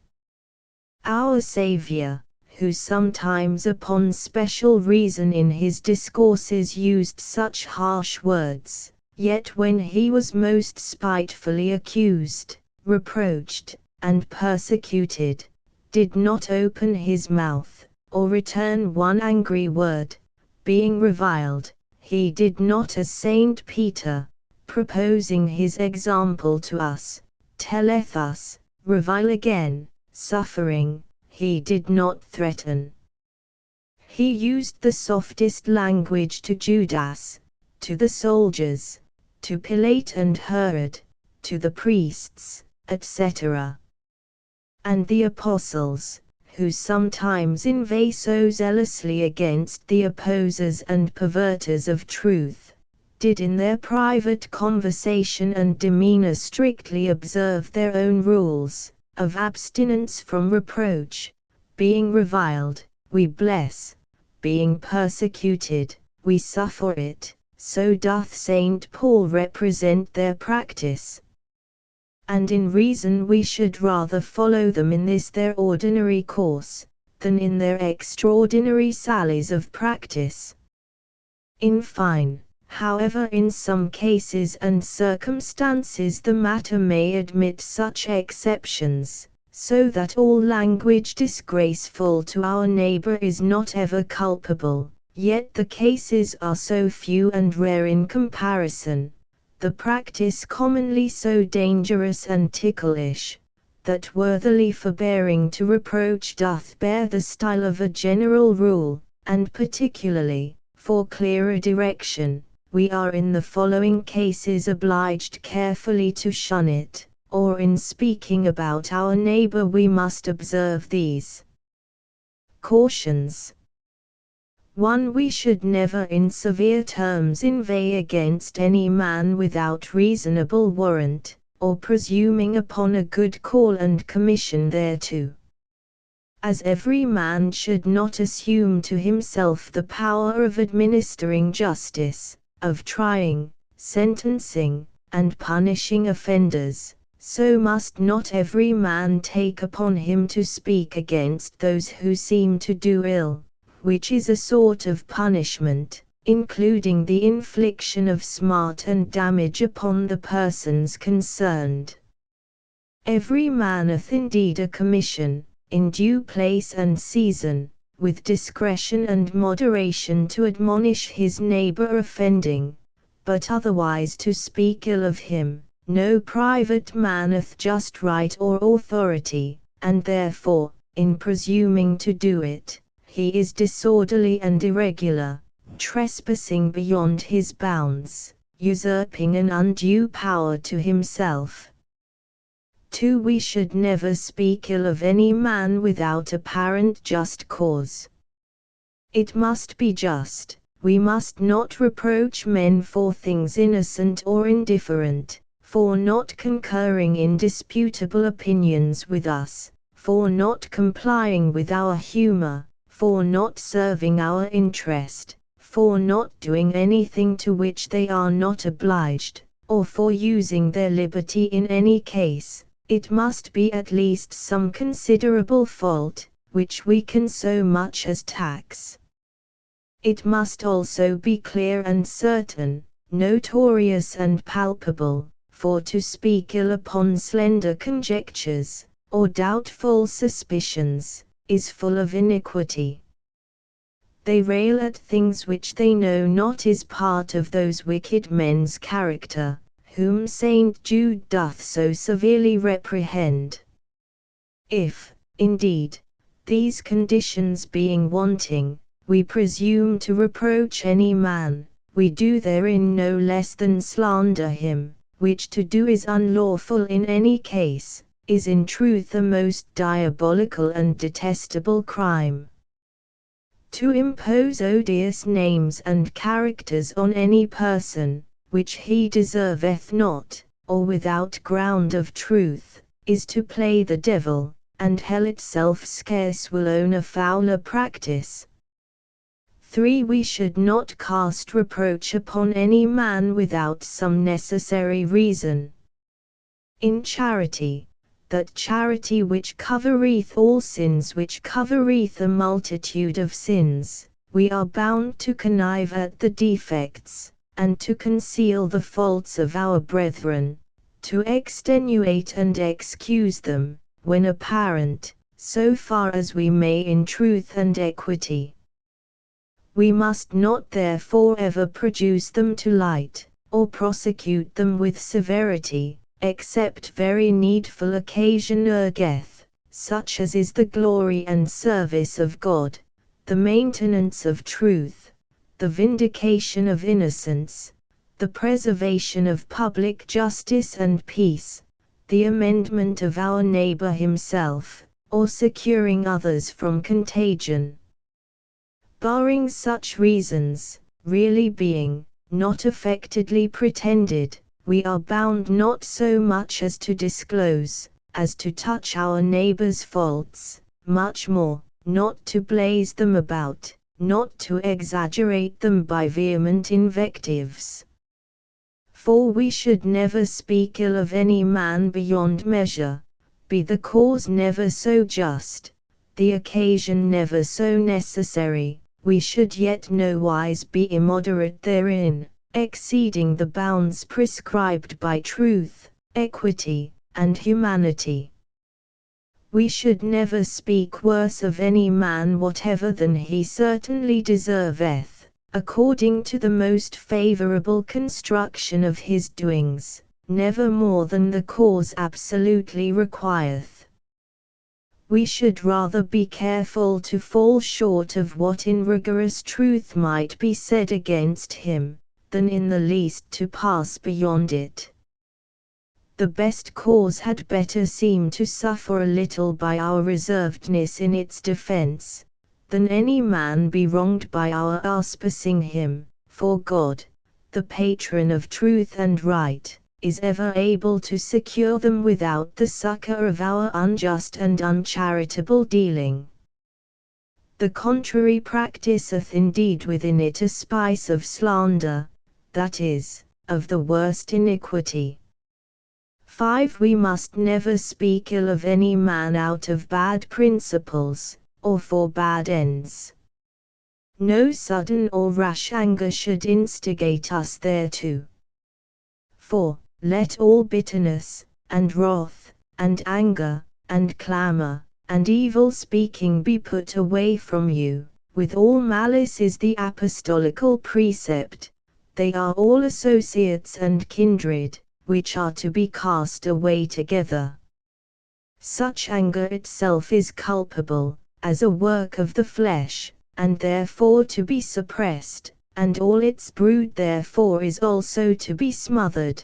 The daughter of such a mother cannot be legitimate. The wrath of man worketh not the righteousness of God. We must not speak ill out of inveterate hatred or ill will. For this murderous, this viperous disposition should itself be rooted out of our hearts. Whatever issueth from it cannot be otherwise than very bad. It must be a poisonous breath that exhaleth from that foul source. We must not be provoked thereto by any revengeful disposition, or rancorous spleen, in regard to any injuries or discourtesies received. 4. As we must not revenge ourselves, or render evil in any other way, so particularly not in this, which is commonly the special instance expressly prohibited. Render not evil for evil, saith Saint Peter, nor railing for railing, but contrariwise bless or speak well, and bless them, saith the Lord, which curse you. Bless, saith Saint Paul, and curse not. We must not also do it out of contempt, for we are not to slight our brethren in our hearts. No man really, considering what he is, whence he came, how he is related, what he is capable of, can be despicable. Extreme naughtiness is indeed contemptible, but the unhappy person that is engaged therein is rather to be pitied than despised. However, charity bindeth us to stifle contemptuous motions of heart, and not to vent them in vilifying expression. Particularly, it is a barbarous practice, out of contempt, to reproach persons for natural imperfections, for meanness of condition, for unlucky disasters, for any involuntary defects. This being indeed to reproach mankind, unto which such things are incident, to reproach Providence, from the disposal whereof they do proceed. Whoso mocketh the poor, despiseth his Maker, saith the wise man, and the same may be said of him that reproachfully mocketh him that is dull in parts, deformed in body, weak in health or strength, defective in any such way. Likewise we must not speak ill out of envy, because others do excel us in any good quality, or exceed us in fortune. To harbor this base and ugly disposition in our minds is unworthy of a man, who should delight in all good springing up anywhere, and befalling any man, naturally allied unto him. It is most unworthy of a Christian, who should tender his brother's good as his own, and rejoice with those that rejoice. From thence to be drawn to cast reproach upon any man, is horrible and heinous wickedness. Neither should we ever use reproach as a means of compassing any design we do affect or aim at. 'Tis an unwarrantable engine of raising us to wealth, dignity, or repute. To grow by the diminution, to rise by the depression, to shine by the eclipse of others, to build a fortune upon the ruins of our neighbor's reputation, is that which no honorable mind can effect, no honest man will endeavor. Our own wit, courage, and industry, managed with God's assistance and blessing, are sufficient, and only lawful instruments of prosecuting honest enterprises. We need not, we must not instead of them employ our neighbor's disgrace. No worldly good is worth purchasing at such a rate, no project worth achieving by such foul ways. Neither should we out of malignity, to cherish or gratify ill humor, use this practice. It is observable of some persons, that not out of any formed displeasure, grudge, or particular disaffection, nor out of any particular design, but merely out of an ill disposition, springing up from nature, or contracted by use, they are apt to carp at any action, and with sharp reproach to bite any man that comes in their way, thereby feeding and soothing that evil inclination. But as this inhuman and currish humor should be corrected, and extirpated from our hearts, so should the issues thereof at our mouths be stopped. The bespattering our neighbor's good name should never afford any satisfaction or delight unto us. Nor out of wantonness should we speak ill, for our divertisement or sport. For our neighbor's reputation is too great and precious a thing to be played with, or offered up to sport. We are very foolish in so disvaluing it, very naughty in so misusing it. Our wits are very barren, our brains are ill furnished with store of knowledge, if we can find no other matter of conversation.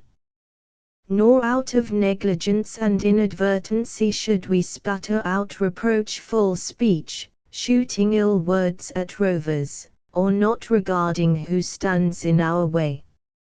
Among all temerities this is one of the most noxious, and therefore very culpable. In fine, we should never speak concerning our neighbor from any other principle than charity, or to any other intent but what is charitable, such as tendeth to his good, or at least is consistent therewith. Let all your things, saith St. Paul, be done in charity, and words are most of the things we do concerning our neighbor, wherein we may express charity.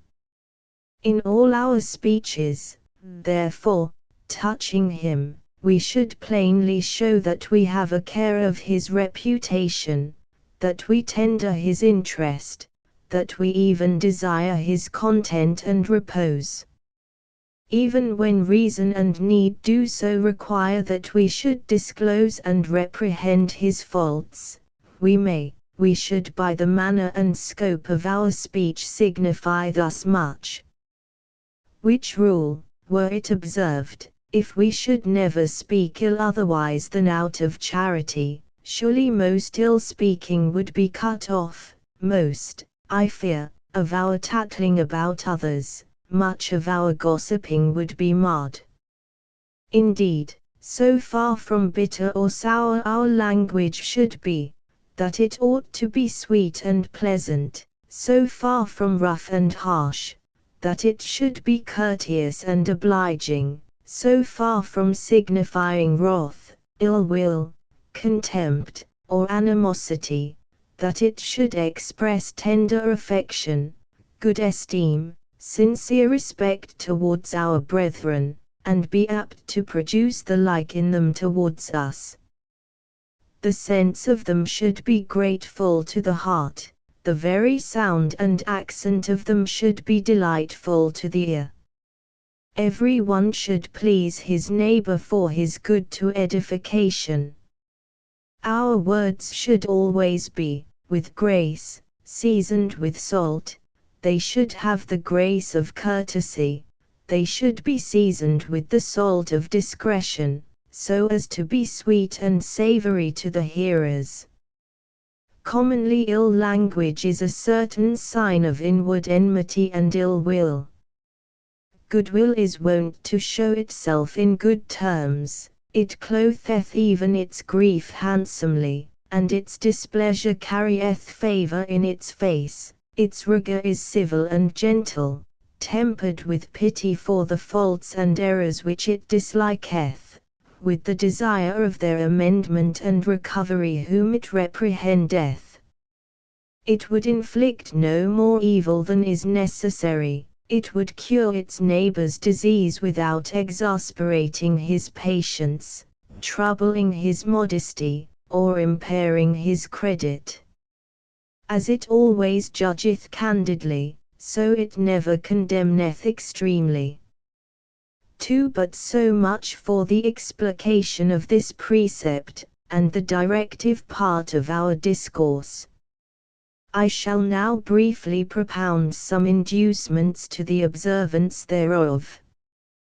1. Let us consider that nothing more than railing and reviling is opposite to the nature, and inconsistent with the tenor of our religion, which, as even a heathen did observe of it, nil nisi justum suade, it lean, doth recommend nothing but what is very just and mild, which propoundeth the practices of charity, meekness, patience, peaceableness, moderation, equity, alacrity, or good humour, as its principal laws, and declareth them the chief fruits of the divine Spirit and grace, which chargeth us to curb and compose all our passions, more particularly to restrain and repress anger, animosity, envy, malice, and such like dispositions, as the fruits of carnality and corrupt lust, which consequently drieth up all the sources or dammeth up the sluices of bad language. As it doth above all things oblige us to bear no ill will in our hearts, so it chargeth us to vent none with our mouths. 2. It is therefore often expressly condemned and prohibited as evil. 'Tis the property of the wicked, a character of those who work iniquity, to whet their tongues like a sword, and bend their bows to shoot their arrows, even bitter words. 3. No practiseth more severe punishments denounced to it than this. The railer, and it is indeed a very proper and fit punishment for him, he being exceedingly bad company, is to be banished out of all good society. Thereto St. Paul adjudgeth him, I have, saith he, now written unto you, not to keep company, if any man that is called a brother be a fornicator, or covetous, or an idolater, or a railer, or a drunkard, or an extortioner, with such an one not to eat.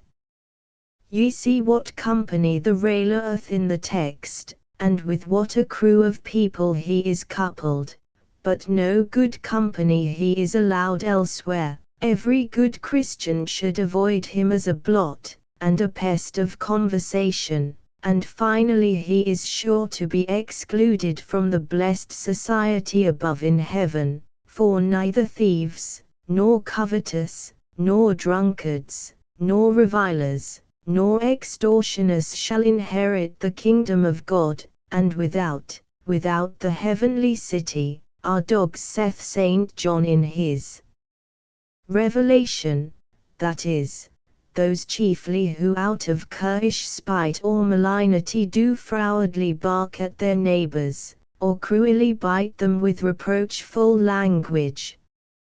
For if we look upon such language in its own nature, what is it but a symptom of a foul, a weak, a disordered and a distempered mind? 'Tis the smoke of inward rage and malice, 'tis a stream that cannot issue from a sweet spring, 'tis a storm that cannot bluster out of a calm region. The words of the pure are pleasant words, as the wise man saith. 5. This practice doth plainly signify low spirit, ill breeding, and bad manners, and thence misbecometh any wise, any honest, any honourable person.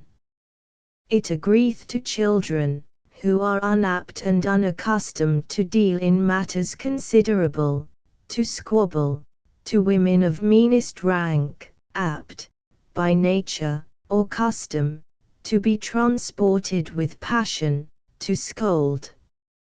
In our modern languages it is termed villainy, as being proper for rustic boors, or men of coarsest education and employment, who, having their minds debased by being conversant in meanest affairs, do vent their sorry passions, and bicker about their petty concernments, in such strains, who also, being not capable of a fair reputation, or sensible of disgrace to themselves, do little value the credit of others, or care for auspicing it. But such language is unworthy of those persons, and cannot easily be drawn from them, who are wont to exercise their thoughts about nobler matters, who are versed in affairs manageable only by calm deliberation and fair persuasion, not by impetuous and provocative rudeness, which do never work otherwise upon masculine souls than so as to procure disdain and resistance. Such persons, knowing the benefit of a good name, being wont to possess a good repute, prizing their own credit as a considerable good, will never be prone to bereave others of the like by opprobrious speech. A noble enemy will never speak of his enemy in bad terms. We may further consider that all wise, all honest, all ingenious persons have an aversion from ill speaking, and cannot entertain it with any acceptance or complacence, that only ill-natured, unworthy, and naughty people are its willing auditors, or do abet it with applause. The good man, in Psalm 15, non accipit opprobrium, doth not take up, or accept, a reproach against his neighbor, but a wicked doer saith the wise man, giveth heed to false lips, and a liar giveth ear to a naughty tongue. And what reasonable man will do that which is disgustful to the wise and good, is grateful only to the foolish and baser sort of men? I preterm it that using this sort of language doth incapacitate a man for benefiting his neighbor, and defeateth his endeavors for his edification, disparaging a good cause, prejudicing the defense of truth, obstructing the effects of good instruction and wholesome reproof, as we did before remark and declare. Further, 6. He that useth this kind of speech doth, as harm and trouble others, so create many great inconveniences and mischiefs to himself thereby. Nothing so inflameth the wrath of men, so provoketh their enmity, so breedeth lasting hatred and spite, as do contumelious words. They are often called swords and arrows, and as such they pierce deeply, and cause most grievous smart, which men feeling are enraged, and accordingly will strive to requite them in the like manner and in all other obvious ways of revenge.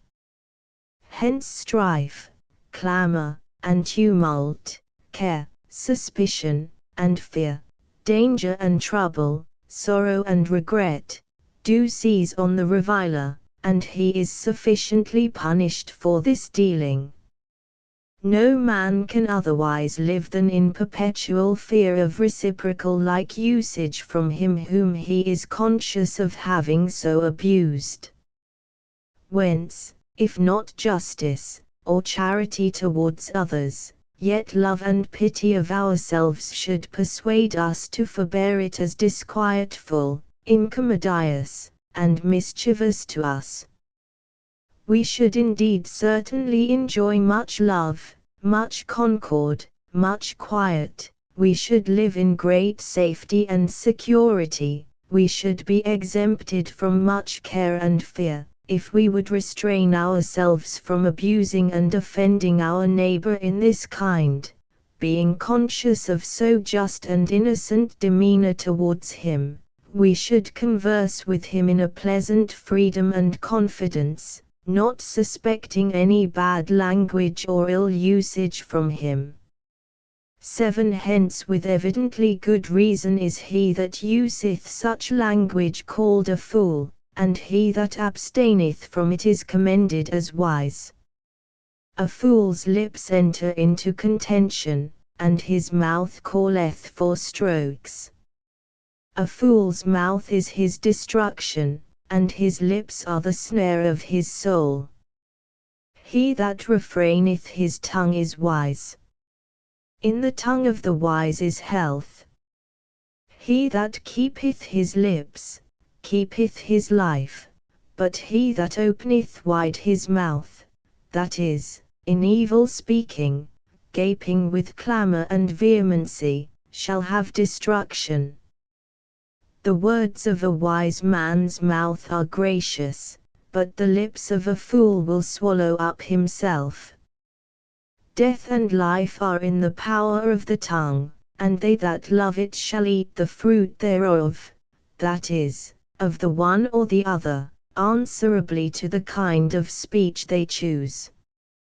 In fine, very remarkable is that advice, or resolution of the grand point concerning the best way of living happily, in the Psalmist, what man is he that desireth life, and loveth many days, that he may see good? Keep thy tongue from evil, and thy lips from speaking guile. Abstinence from ill speaking he seemeth to propose as the first step towards the fruition of a durably happy life. 8. Lastly, we may consider that it is a grievous perverting of the design of speech, that excellent faculty, which so much distinguisheth us from, so highly advanceth us above other creatures, to use it to the defaming and disquieting of our neighbor. It was given us as an instrument of beneficial commerce and delectable conversation, that with it we might assist and advise, might cheer and comfort one another. We, therefore, in employing it to the disgrace, vexation, damage or prejudice in any kind of our neighbor, do foully abuse it, and so doing, render ourselves indeed worse than dumb beasts, for better far it were that we could say nothing, than that we should speak ill. Now the God of grace and peace make us perfect in every good work to do his will, working in us that which is well pleasing in his sight, through Jesus Christ, to whom be glory for ever and ever. Amen. The folly of slander. Part 1. He that uttereth slander is a fool. Proof. X 18. General declamations against vice and sin are indeed excellently useful, as rousing men to consider and look about them, but they do often want effect, because they only raise confused apprehensions of things, and indeterminate propensions to action, which usually, before men thoroughly perceive or resolve what they should practice, do decay and vanish. As he that cries out fire, doth stir up people, and inspireth them with a kind of hovering tendency every way, yet no man thence to purpose moveth until he be distinctly informed where the mischief is, then do they, who apprehend themselves concerned, run hastily to oppose it, so, till we particularly discern where our offences lie, till we distinctly know the heinous nature and the mischievous consequences of them, we scarce will effectually apply ourselves to correct them. Whence it is requisite that men should be particularly acquainted with their sins, and by proper arguments be dissuaded from them. In order whereto I have now selected one sin to describe, and dissuade from, being in nature as vile, and in practice as common, as any other whatever that hath prevailed among men. It is slander, a sin which in all times and places hath been epidemical and rife, but which especially doth seem to reign and rage in our age and country. There are principles innate to men, which ever have, and ever will incline them to this offense. Eager appetites to secular and sensual goods, violent passions, urging the prosecution of what men affect, wrath and displeasure against those who stand in the way of compassing their desires, emulation and envy towards those who happen to succeed better, or to attain a greater share in such things, excessive self-love, unaccountable malignity and vanity, are in some degrees connatural to all men, and ever prompt them to this dealing, as appearing the most efficacious, compendious, and easy way of satisfying such appetites, of promoting such designs, of discharging such passions. Slander thence hath always been a principal engine whereby covetous, ambitious, envious, ill-natured, and vain persons have striven to supplant their competitors, and advance themselves, meaning thereby to procure, what they chiefly prize and like, wealth, or dignity, or reputation, favor and power in the court, respect and interest with the people. But from especial causes our age peculiarly doth abound in this practice, for, besides the common dispositions inclining thereto, there are conceits newly coined, and greedily entertained by many, which seem purposely levelled at the disparagement of piety, charity, and justice, substituting interest in the room of conscience, authorizing and commending for good and wise, always serving to private advantage. There are implacable dissensions, fierce animosities, and bitter zeals sprung up. There is an extreme curiosity, niceness, and delicacy of judgment. There is a mighty affectation of seeming wise and witty by any means.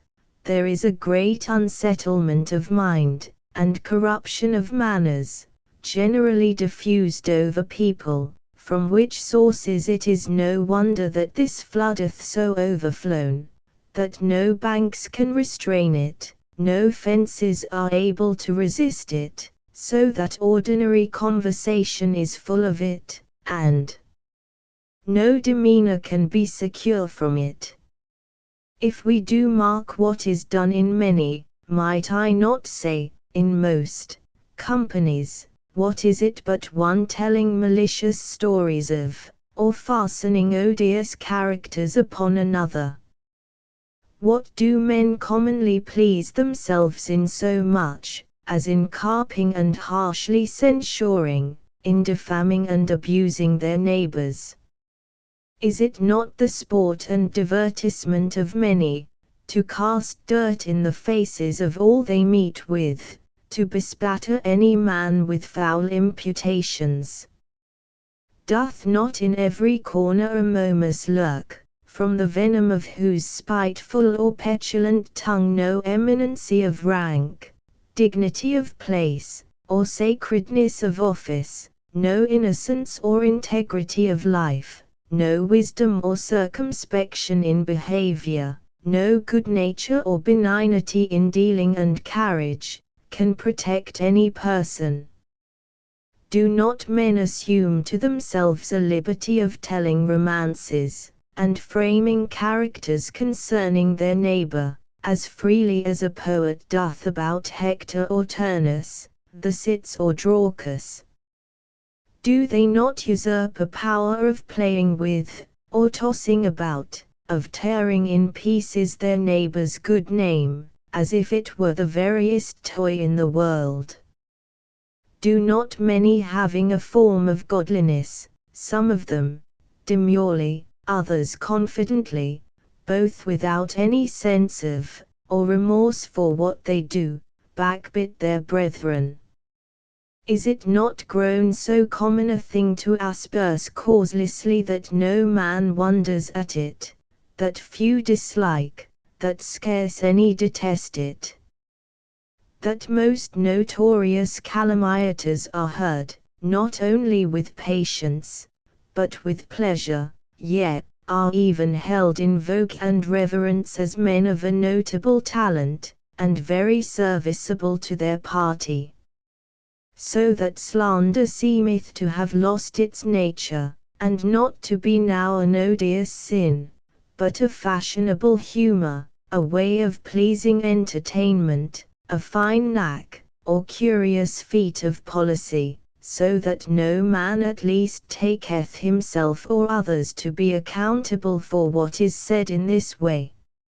Is not, in fine, the case become such, that whoever hath in him any love of truth, any sense of justice or honesty, any spark of charity towards his brethren, shall hardly be able to satisfy himself in the conversations he meeteth, but will be tempted, with the holy prophet, to wish himself sequestered from society, and cast into solitude, repeating those words of his, "Oh, that I had in the wilderness a lodging place of wayfaring men, that I might leave my people, and go from them, for they are an assembly of treacherous men, and they bend their tongues like their bow for lies."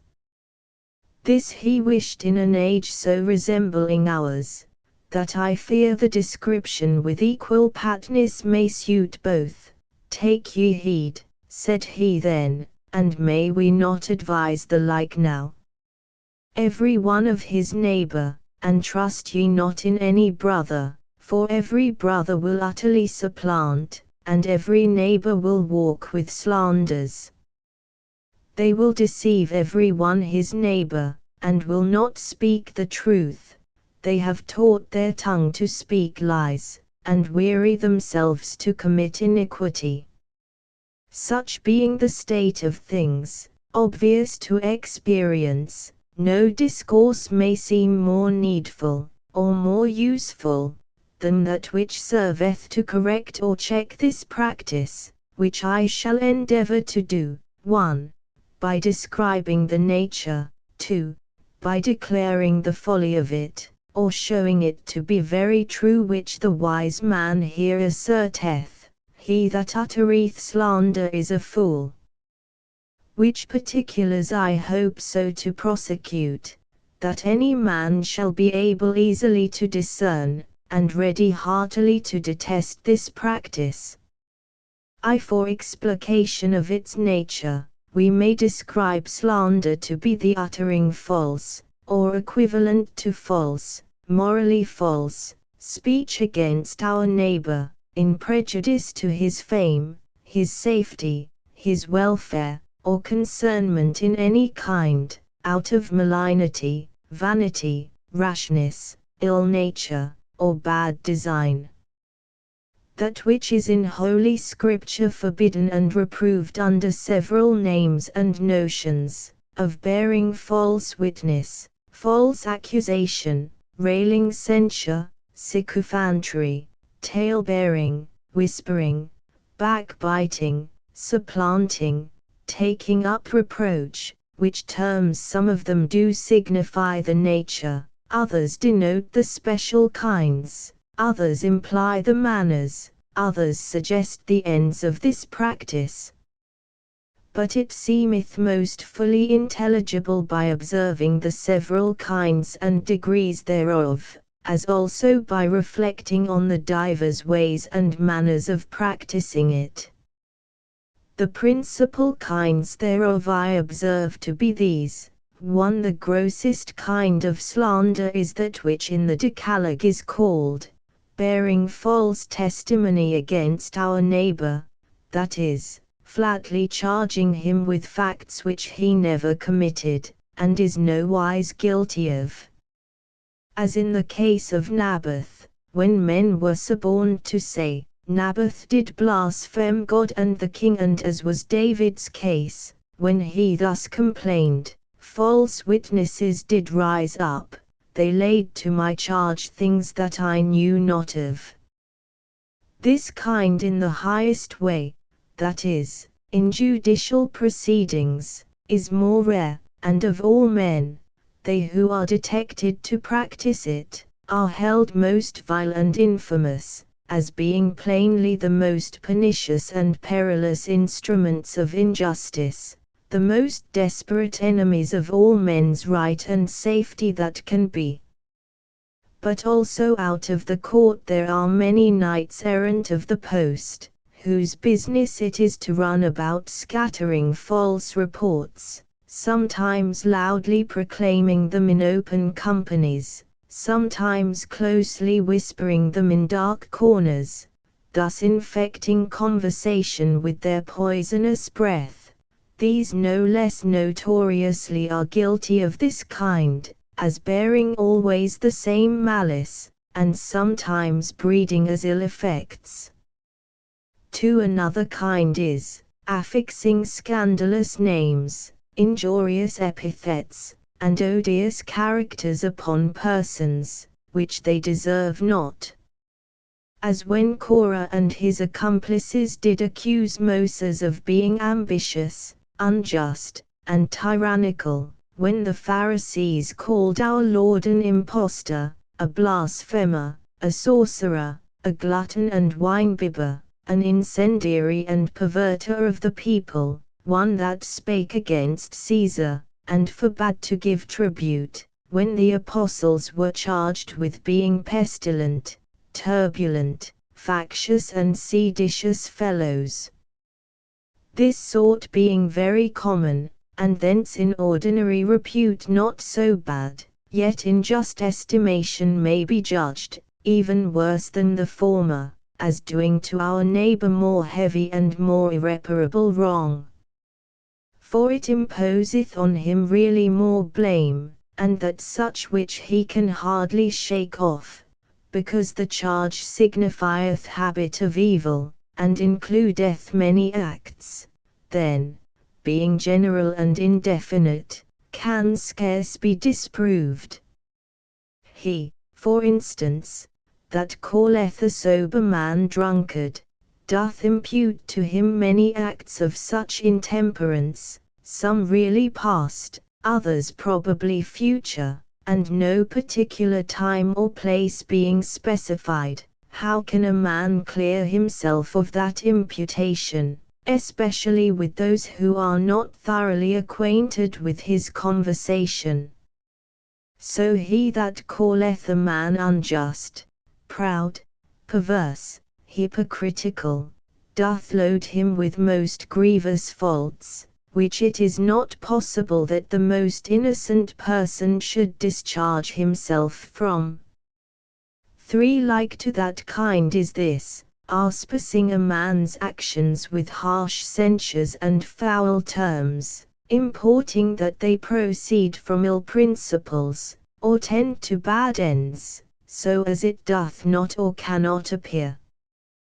Thus when we say of him that is generously hospitable, that he is profuse, of him that is prudently frugal, that he is niggardly, of him that is cheerful and free in his conversation, that he is vain or loose, of him that is serious and resolute in a good way, that he is sullen or morose, of him that is conspicuous and brisk in virtuous practice, that it is ambition or ostentation which prompts him, of him that is close and bashful in the like good way, that it is sneaking stupidity, or want of spirit, of him that is reserved, that it is craft, of him that is open, that it is simplicity in him. When we ascribe a man's liberality and charity to vainglory, or popularity, his strictness of life, and constancy, in devotion, to superstition, or hypocrisy. When, I say, we pass such censures, or impose such characters on the laudable or innocent practice of our neighbors, we are indeed slanderers, imitating therein the great calumniator, who thus did slander even God himself, imputing his prohibition of the fruit unto envy towards men. God said he, doth know that in the day ye eat thereof, your eyes shall be opened, and ye shall be as gods, knowing good and evil, who thus did ascribe the steady piety of Job, not to a conscientious love and fear of God, but to policy and selfish design. Doth Job fear God for naught? Whoever, indeed, pronounceth concerning his neighbor's intentions otherwise than as they are evidently expressed by words, or signified by overt actions, is a slanderer, because he pretendeth to know, and dareth to aver, that which he no wise possibly can tell whether it be true, because the heart is exempt from all jurisdiction here, is only subject to the government and trial of another world, because no man can judge concerning the truth of such accusations, because no man can exempt or defend himself from them, so that apparently such practice doth thwart all course of justice and equity. For another kind is, perverting a man's words or actions disadvantageously by affected misconstruction. All words are ambiguous, and capable of different senses, some fair, some more foul. All actions have two handles, one that candor and charity will, another that disingenuity and spite may lay hold on, and in such cases to misapprehend is a calumnious procedure, arguing malignant disposition and mischievous design. Thus when two men did witness that our Lord affirmed, he could demolish the temple, and rear it again in 3 days, although he did indeed speak words to that purpose, meaning them in a figurative sense, discernible enough to those who would candidly have minded his drift and way of speaking, yet they who crudely alleged them against him are called false witnesses. At last saith the Gospel, came 2 false witnesses, and said, This fellow said, I am able to destroy the temple, etc. Thus also when some certified of Saint Stephen, as having said that Jesus of Nazareth should destroy that place, and change the customs that Moses delivered, although probably he did speak words near to that purpose, yet are those men called false witnesses, and saith Saint Luke, they set up false witnesses, which said, This man ceaseth not to speak blasphemous words, etc. Which instances plainly do show, if we would avoid the guilt of slander, how careful we should be to interpret fairly and favorably the words and the actions of our neighbor.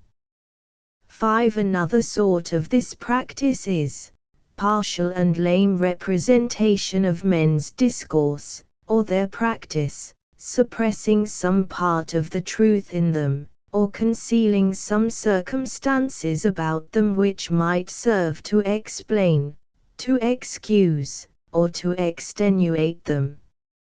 In such a manner easily, without uttering any logical untruth, one may yet grievously calumniate.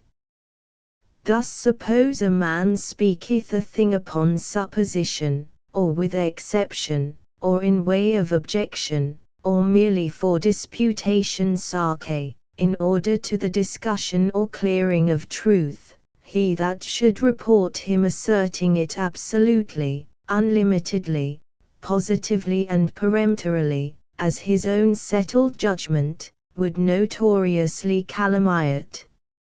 If one should be inveigled by fraud, or driven by violence, or slip by chance into a bad place or bad company, he that should so represent the gross of that accident, as to breed an opinion of that person, that out of pure disposition and design he did put himself there, doth slanderously abuse that innocent person.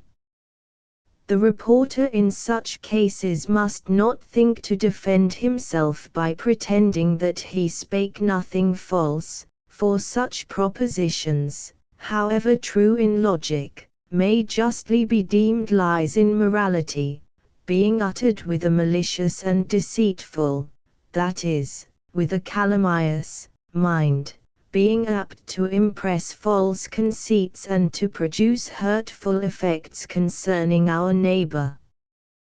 There are slanderous truths as well as slanderous falsehoods, when truth is uttered with a deceitful heart, and to a base end, it becomes a lie. He that speaketh truth saith the wise man, showeth forth righteousness, but a false witness deceit. Deceiving is the proper work of slander, and truth abused to that end putteth on its nature, and will engage into like guilt.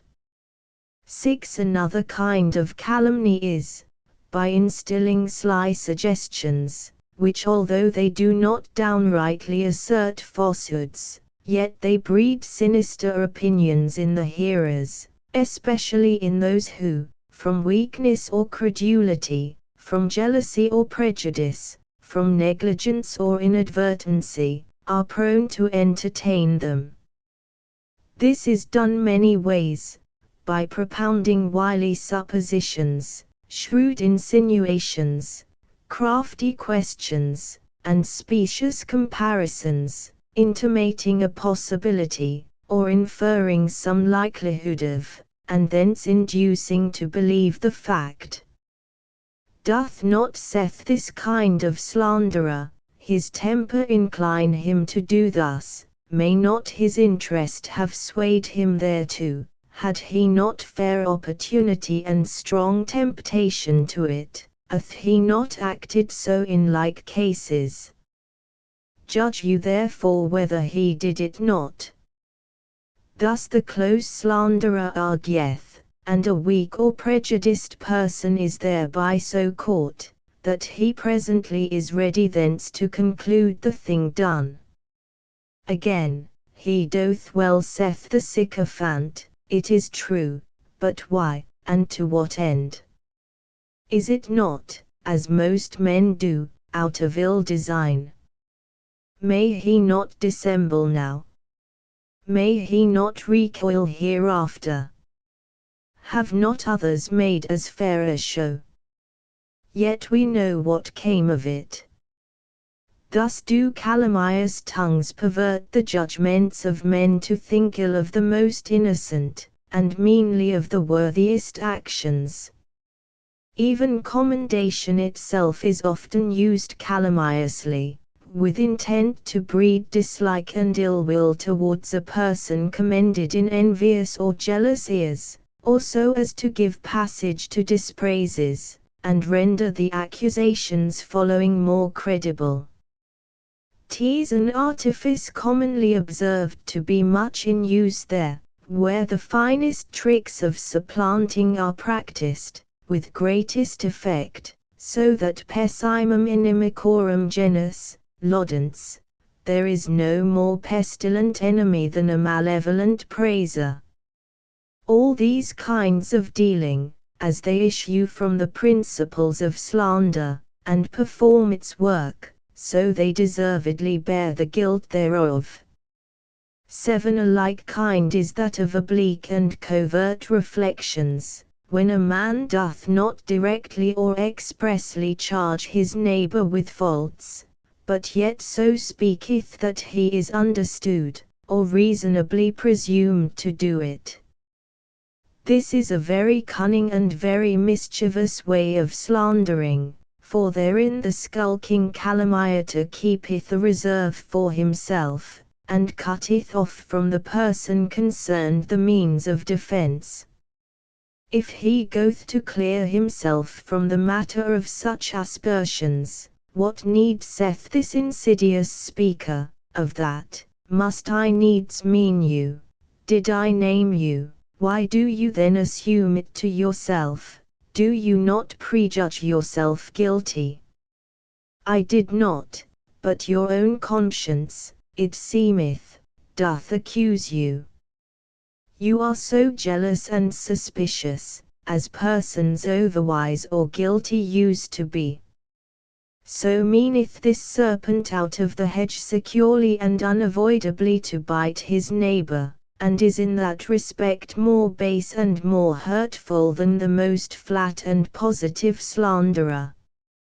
8. Another kind is that of magnifying and aggravating the faults of others, raising any small miscarriage into a heinous crime, any slender defect into an odious vice, and any common infirmity into a strange enormity, turning a small mote in the eye of our neighbor into a huge beam, a little dimple in his face into a monstrous wen.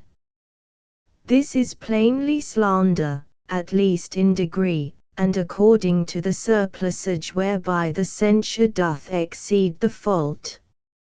As he that, upon the score of a small debt, doth extort a great sum, is no less a thief, in regard to what amounts beyond his due, than if without any pretence he had violently or fraudulently seized on it. So he is a slanderer that, by heightening faults or imperfections, doth charge his neighbor with greater blame, or load him with more disgrace than he deserves.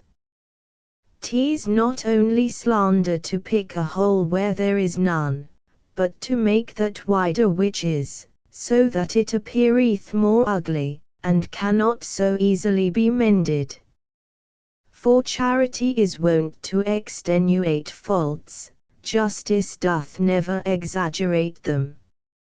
As no man is exempt from some defects, or can live free from some misdemeanors, so by this practice every man may be rendered very odious and infamous.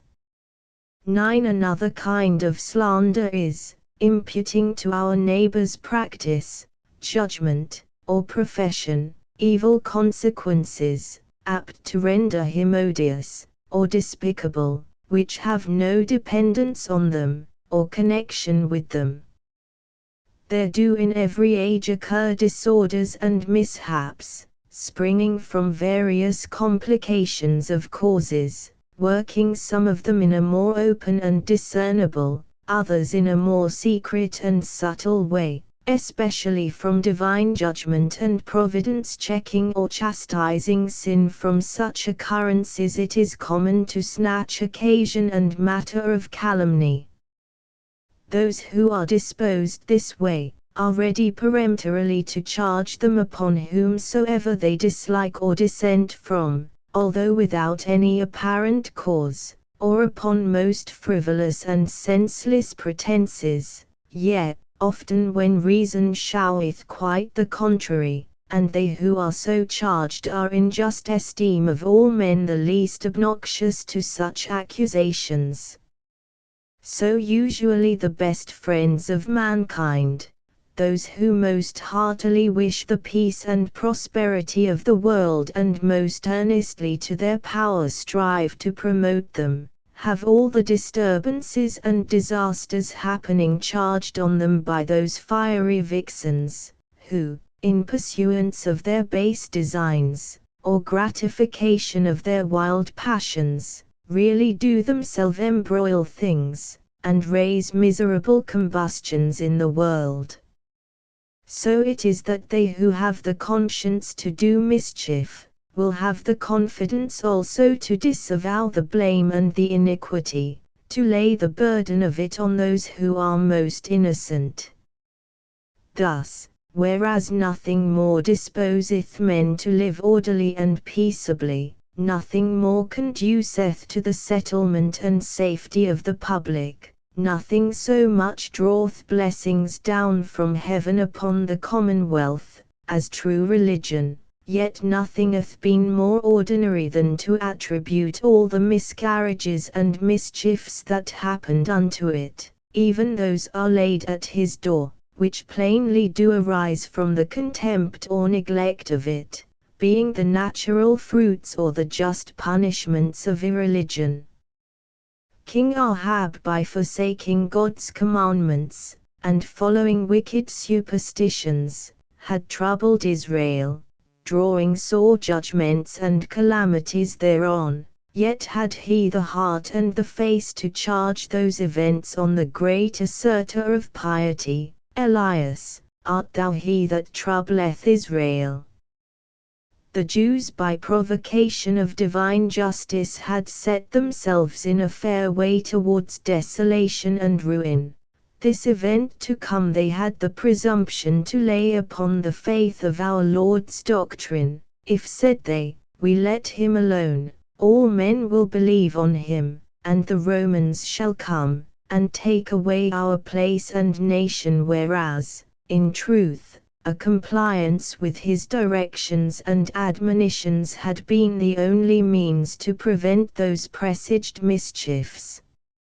And, cite Ibri ascenderit in Maoniah, if any public calamity did appear, then Christianos ad leones, Christians must be charged and persecuted as the causes thereof. To them it was that Julian and other pagans did impute all the concussions, confusions, and devastations falling upon the Roman Empire. The sacking of Rome by the Goths they cast upon Christianity, for the vindication of it, from which reproach Saint Austin did write those renowned books De Civitate Dea.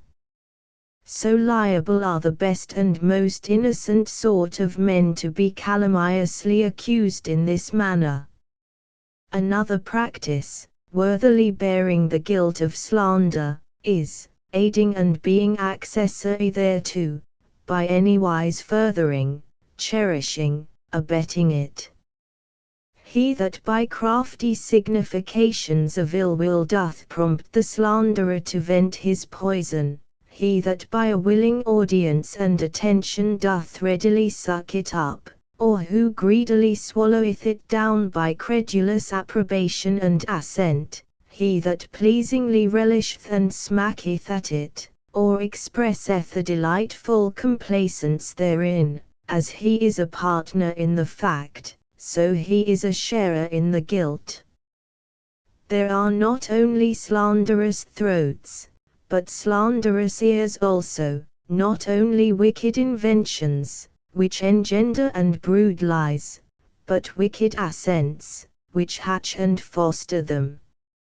Not only the spiteful mother that conceiveth such spurious brats, but the midwife that helpeth to bring them forth, the nurse that feedeth them, the guardian that traineth them up to maturity, and setteth them forth to live in the world, as they do really contribute to their subsistence, so deservedly they partake in the blame due to them, and must be responsible for the mischief they do. For indeed were it not for such free entertainers, such nourishers, such encouragers of them, slanderers commonly would die in the womb, or prove stillborn, or presently entering into the cold air, would expire, or for want of nourishment soon would starve. It is such friends and patrons of them who are the causes that they are so rife. They it is who set ill-natured, base, and designing people upon devising, searching after, and picking up malicious and idle stories.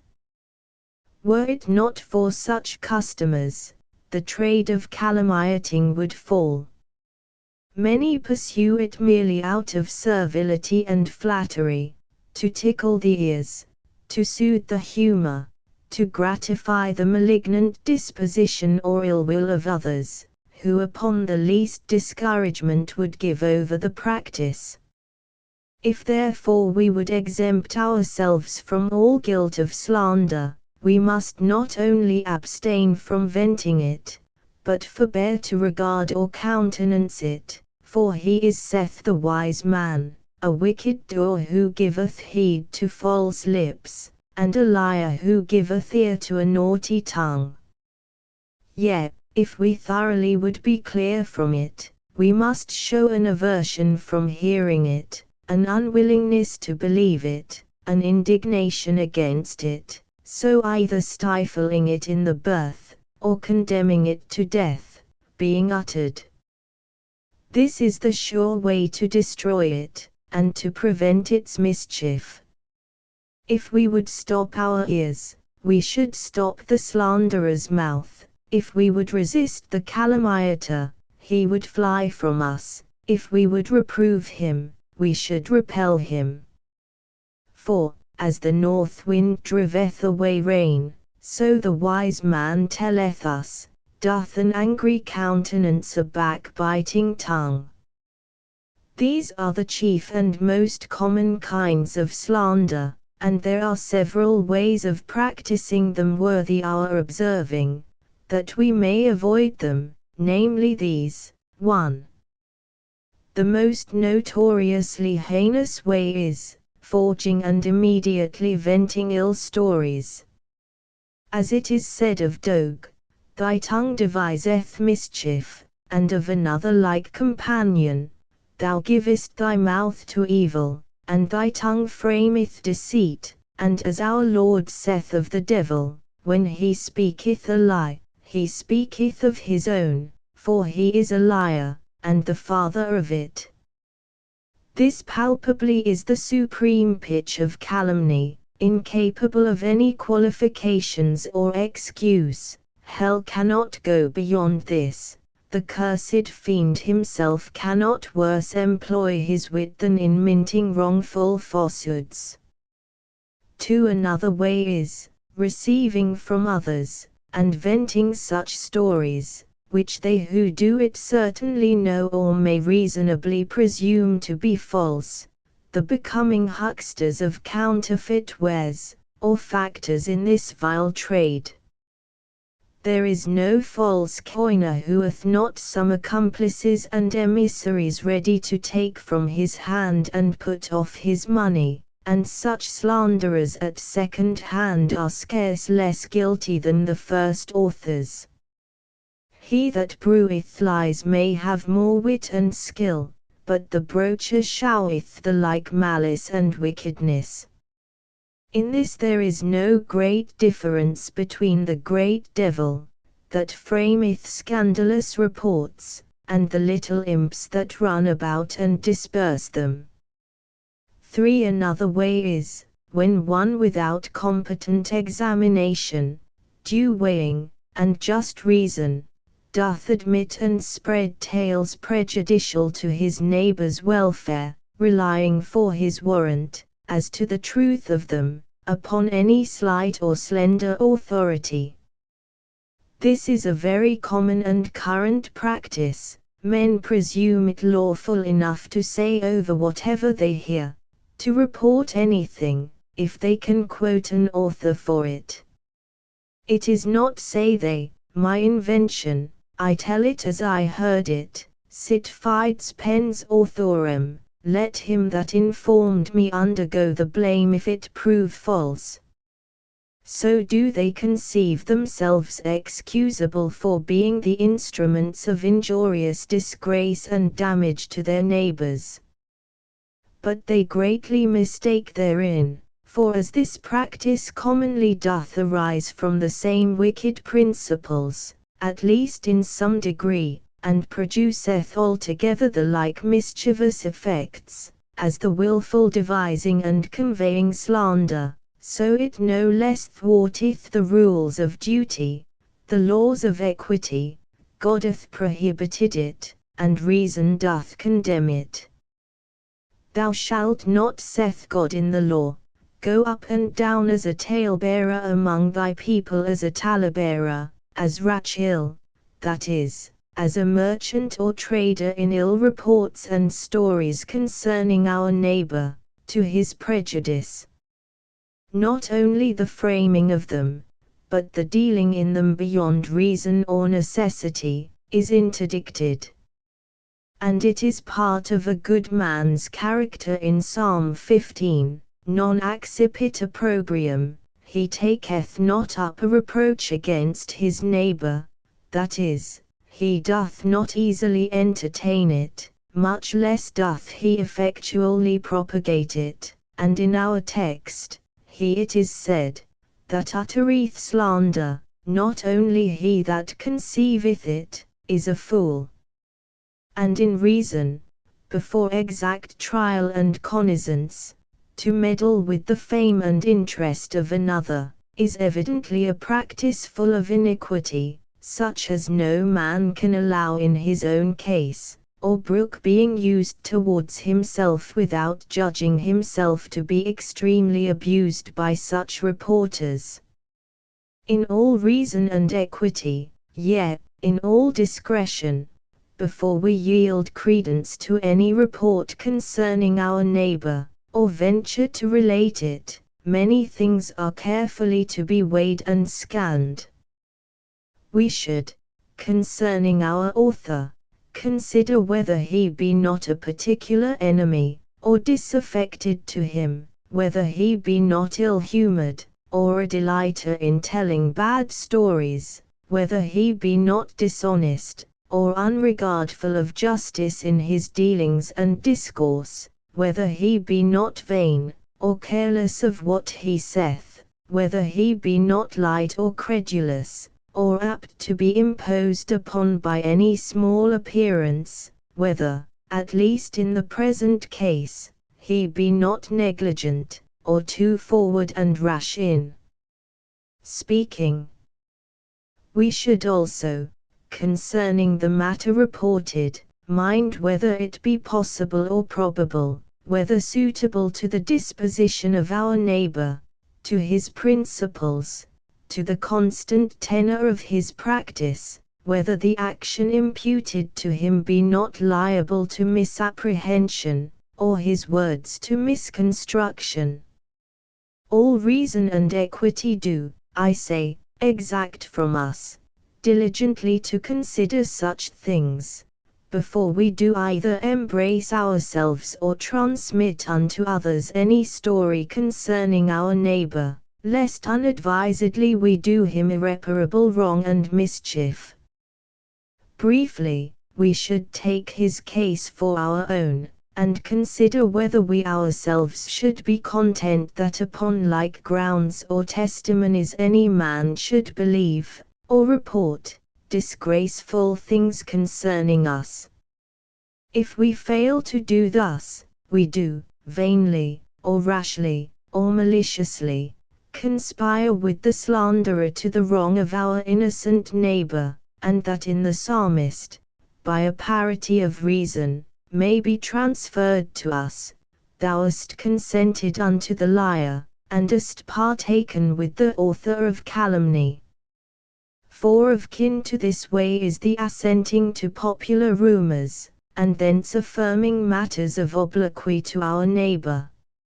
Every one by experience knows how easily false news do rise, and how nimbly they scatter themselves, how often they are raised from nothing, how soon they from small sparks grow into a great blaze, how easily from one thing they are transformed into another, especially news of this kind, which do suit and feed the bad humor of the vulgar. 'Tis obvious to any man how true that is of Tacitus, how void of consideration, of judgment, of equity, the busy and talking part of mankind is. Whoever therefore gives heed to flying tales, and thrusts himself into the herd of those who spread them, is either strangely injudicious, or very malignantly disposed. If he want not judgment, he cannot but know that when he complieth with popular fame, It is mere chance that he doth not slander, or rather it is odds that he shall do so. He consequently showeth himself to be indifferent whether he doth it or no, or rather that he doth incline to do it, whence, not caring to be otherwise, or loving to be a slanderer, he in effect and just esteem is such, having at least a slanderous heart and inclination. He that puts it to the venture whether he lieth or no, doth eo ipso lie morally, as declaring no care or love of truth. Thou shalt not, saith the law, follow a multitude to do evil, and with like reason we should not follow the multitude in speaking evil of our neighbor. 5. Another slanderous course is, to build censures and reproaches upon slender conjectures, or uncertain suspicions, those evil surmises, which St. Paul condemneth.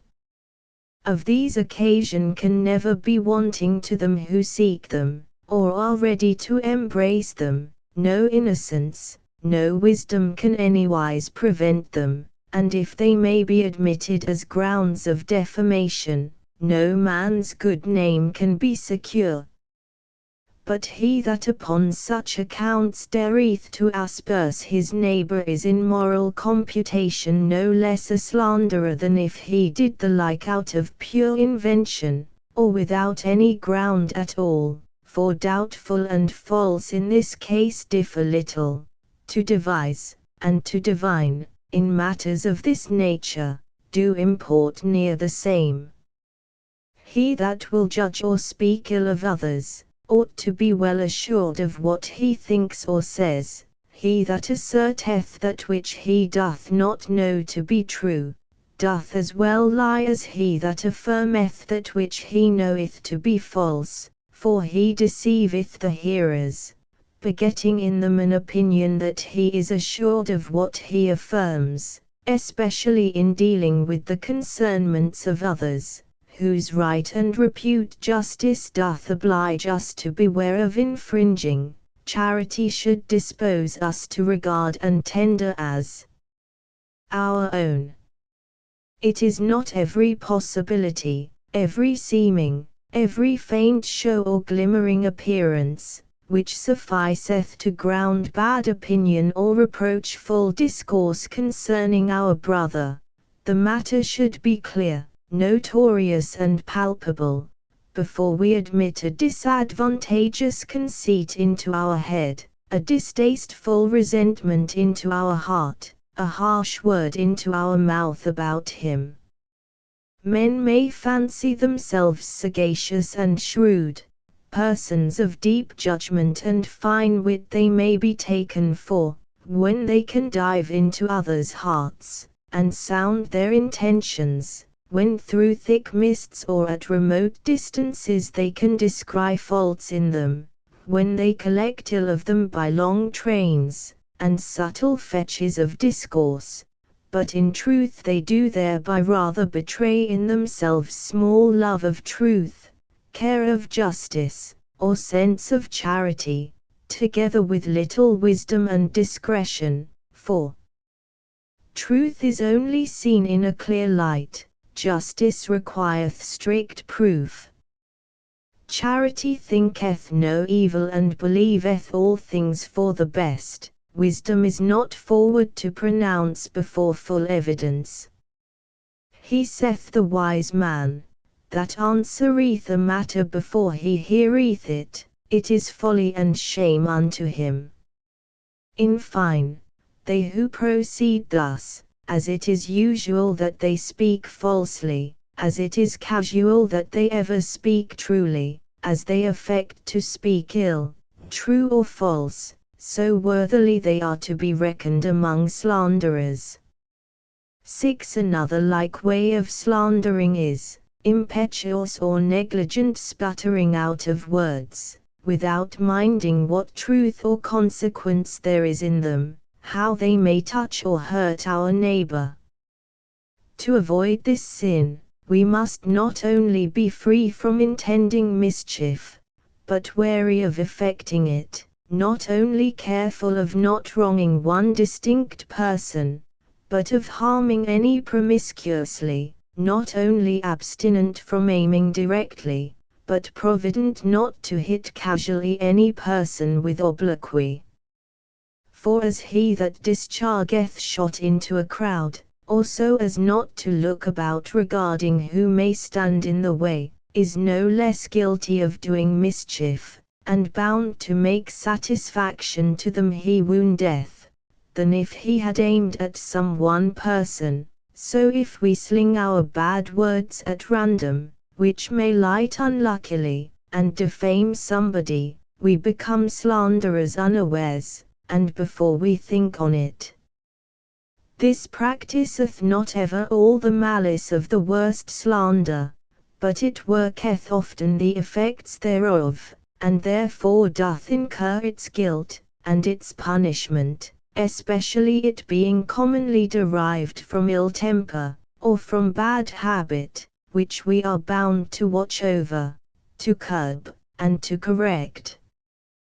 The tongue is a sharp and perilous weapon, which we are bound to keep up in the sheath, or never to draw forth but advisedly, and upon just occasion. It must ever be wielded with caution and care.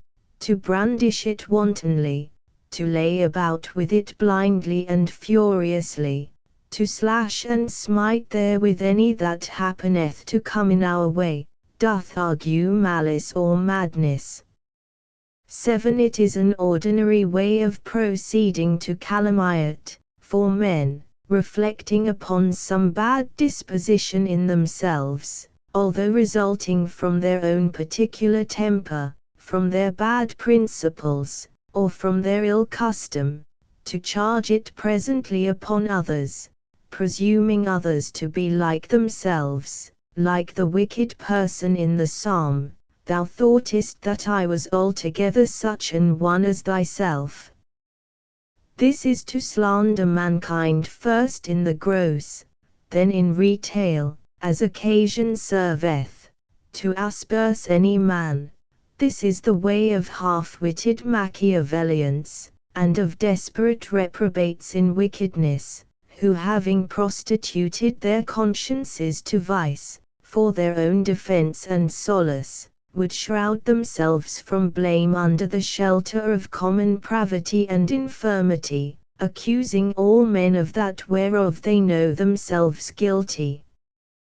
But surely there can be no greater iniquity than this, that one man should undergo blame for the ill conscience of another. These seem to be the chief kinds of slander, and most common ways of practicing it. In which description, the folly thereof doth, I suppose, so clearly shine, that no man can look thereon without loathing and despising it, as not only a very ugly, but a most foolish practice. No man surely can be wise who will suffer himself to be defiled therewith. But to render its folly more apparent, we shall display it, declaring it to be extremely foolish upon several accounts. But the doing of this, in regard to your patience, we shall forbear at present. The folly of slander. Part 2. He that uttereth slander is a fool. Proof. X 18. I have formerly in this place, discoursing upon this text, explained the nature of the sin here condemned, with its several kinds and ways of practicing. 2. I shall now proceed to declare the folly of it, and to make good by divers reasons the assertion of the wise man, that he who uttereth slander is a fool. 1. Slandering is foolish, as sinful and wicked. All sin is foolish upon many accounts, as proceeding from ignorance, error, inconsiderateness, vanity, as implying weak judgment, and irrational choice, as thwarting the dictates of reason, and best rules of wisdom, as producing very mischievous effects to ourselves, bereaving us of the chief goods, and exposing us to the worst evils. What can be more egregiously absurd than to dissent in our opinion and discord in our choice from infinite wisdom, to provoke by our actions sovereign justice, and immutable severity, to oppose almighty power, and offend immense goodness, to render ourselves unlike and contrary in our doings, our disposition, our state, to absolute perfection and felicity? What can be more desperately wild than to disoblige our best friend, to forfeit his love and favor, to render him our enemy, who is our Lord and our Judge, upon whose mere will and disposal all our subsistence, all our welfare does absolutely depend? What greater madness can be conceived than to deprive our minds of all true content here, and to separate our souls from eternal bliss hereafter, to gall our consciences now with sore remorse, and to engage ourselves forever in remediless miseries? Such folly doth all sin include, whence in Scripture style worthily goodness and wisdom are terms equivalent. Sin and folly do signify the same thing. If thence this practice be proved extremely sinful, it will thence sufficiently be demonstrated no less foolish. And that it is extremely sinful may easily be shown. It is the character of the superlatively wicked man. Thou givest thy mouth to evil, and thy tongue frameth deceit. Thou sittest and speakest against thy brother, thou slanderest thine own mother's son. It is, indeed, plainly the blackest and most hellish sin that can be, that which giveth the grand fiend his names, and most expresseth his nature. He is Omicron, the slanderer, Satan, the spiteful adversary, the old snake or dragon, hissing out lies, and spitting forth venom of calumnious accusation, the accuser of the brethren, a murderous, envious, malicious calumniator, the father of lies, the grand defamer of God to man, of man to God, of one man to another.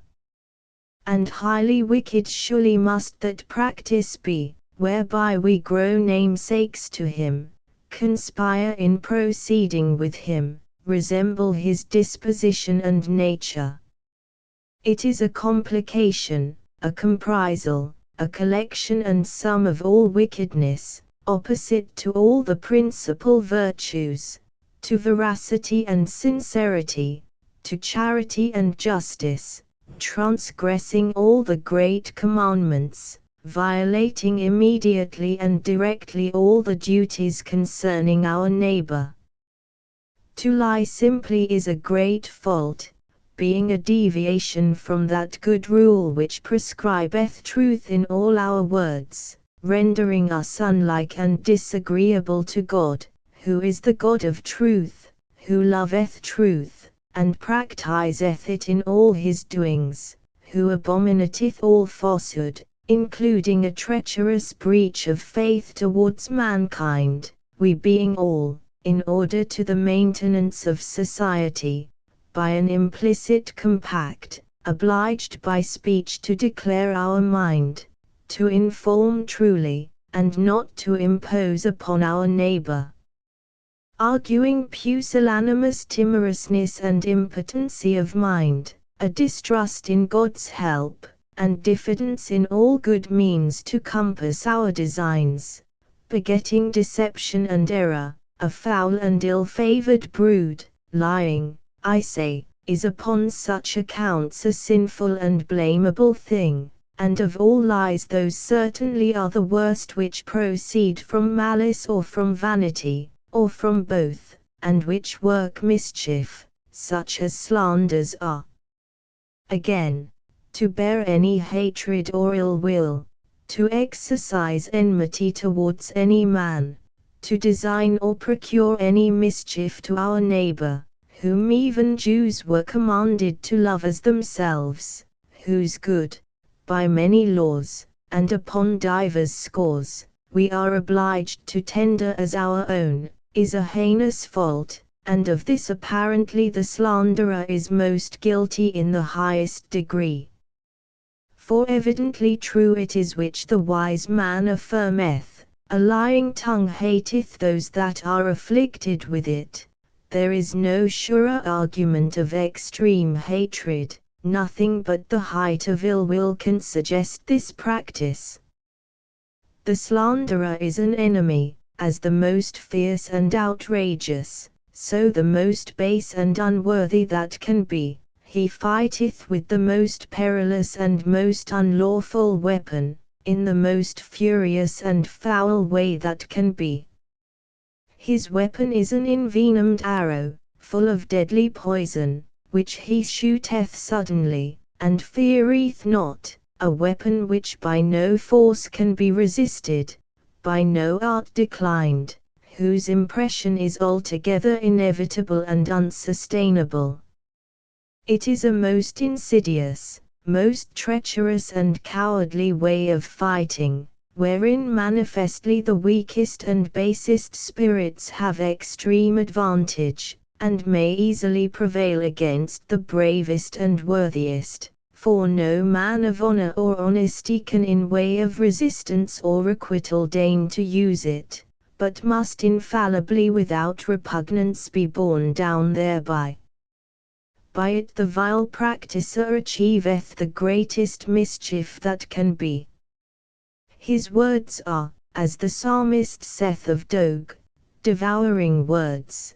Thou lovest all devouring words, O thou deceitful tongue, and a man saith the wise man, that beareth false witness against his neighbor is a maul, and a sword, and a sharp arrow, that is, he is a complicated instrument of all mischiefs, he smiteth and bruiseth like a maul, he cutteth and pierceth like a sword, he thus doth hurt near at hand, and at a distance he woundeth like a sharp arrow, it is hard anywhere to evade him, or to get out of his reach. Many, saith another wise man, the imitator of Solomon, have fallen by the edge of the sword, but not so many as have fallen by the tongue.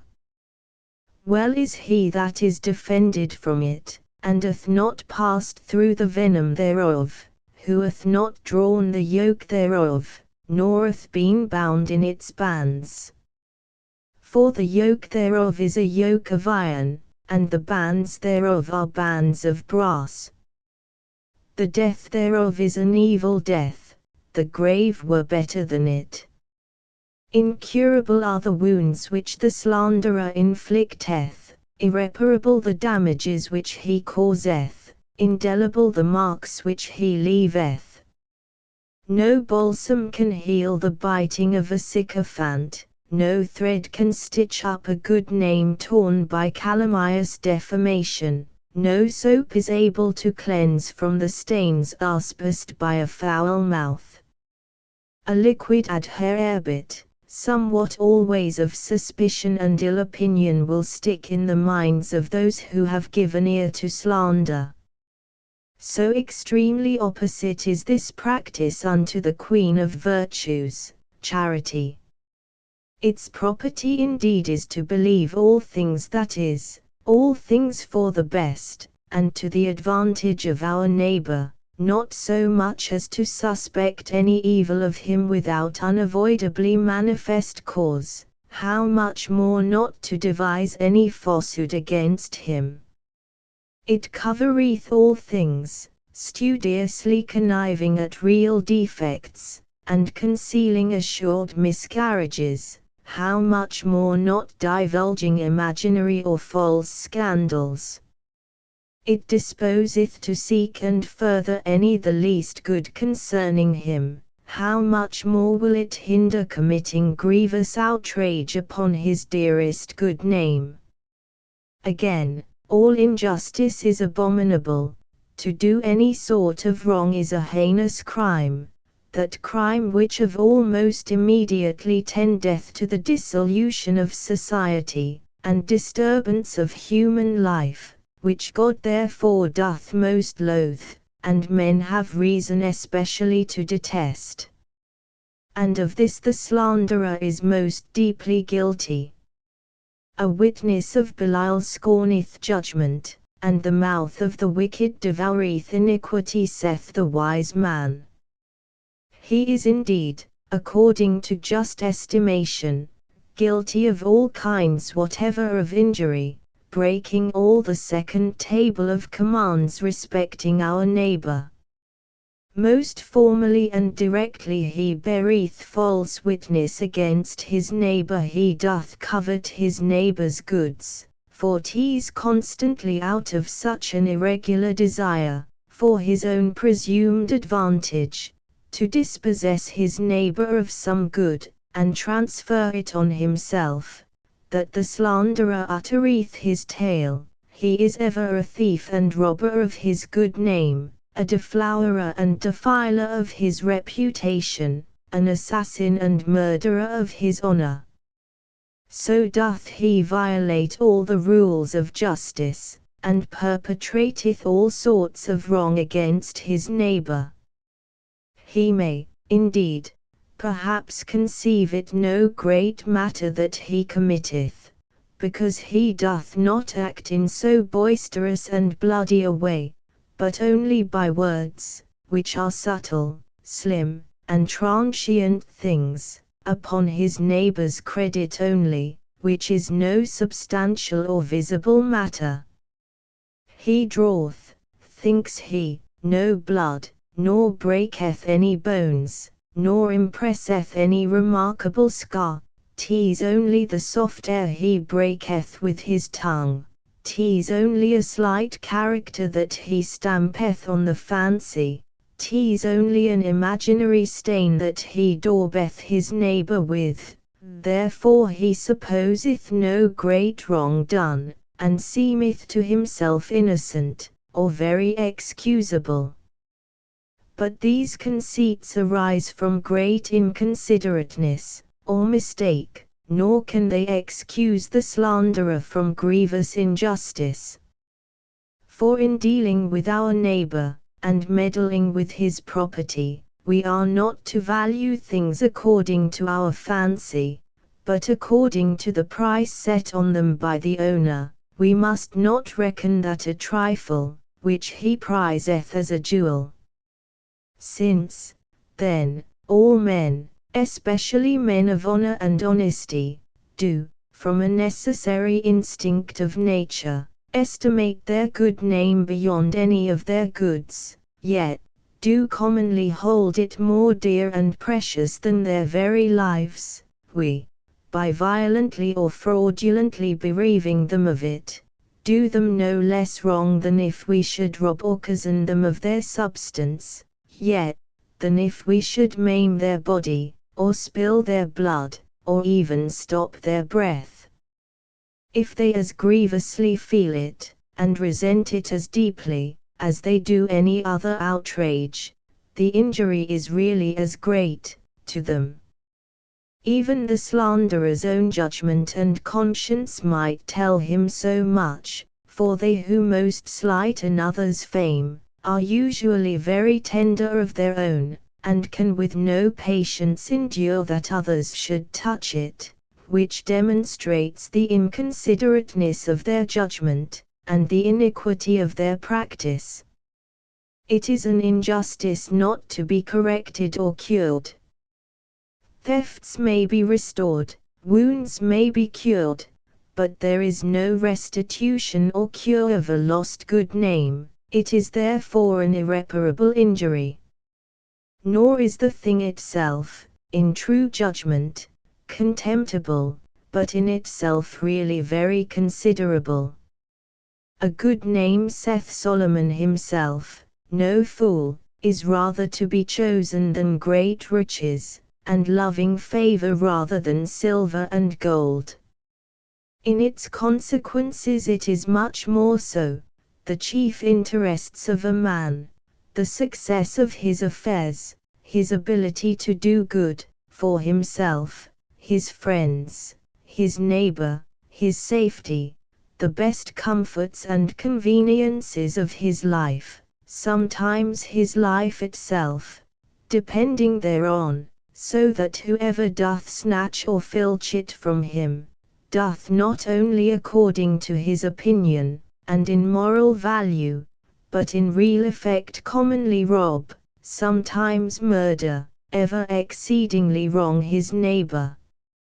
It is often the sole reward of a man's virtue and all the fruit of his industry, so that by depriving him of that, he is robbed of all his estate, and left stark naked of all, excepting a good conscience, which is beyond the reach of the world, and which no malice or misfortune can divest him of.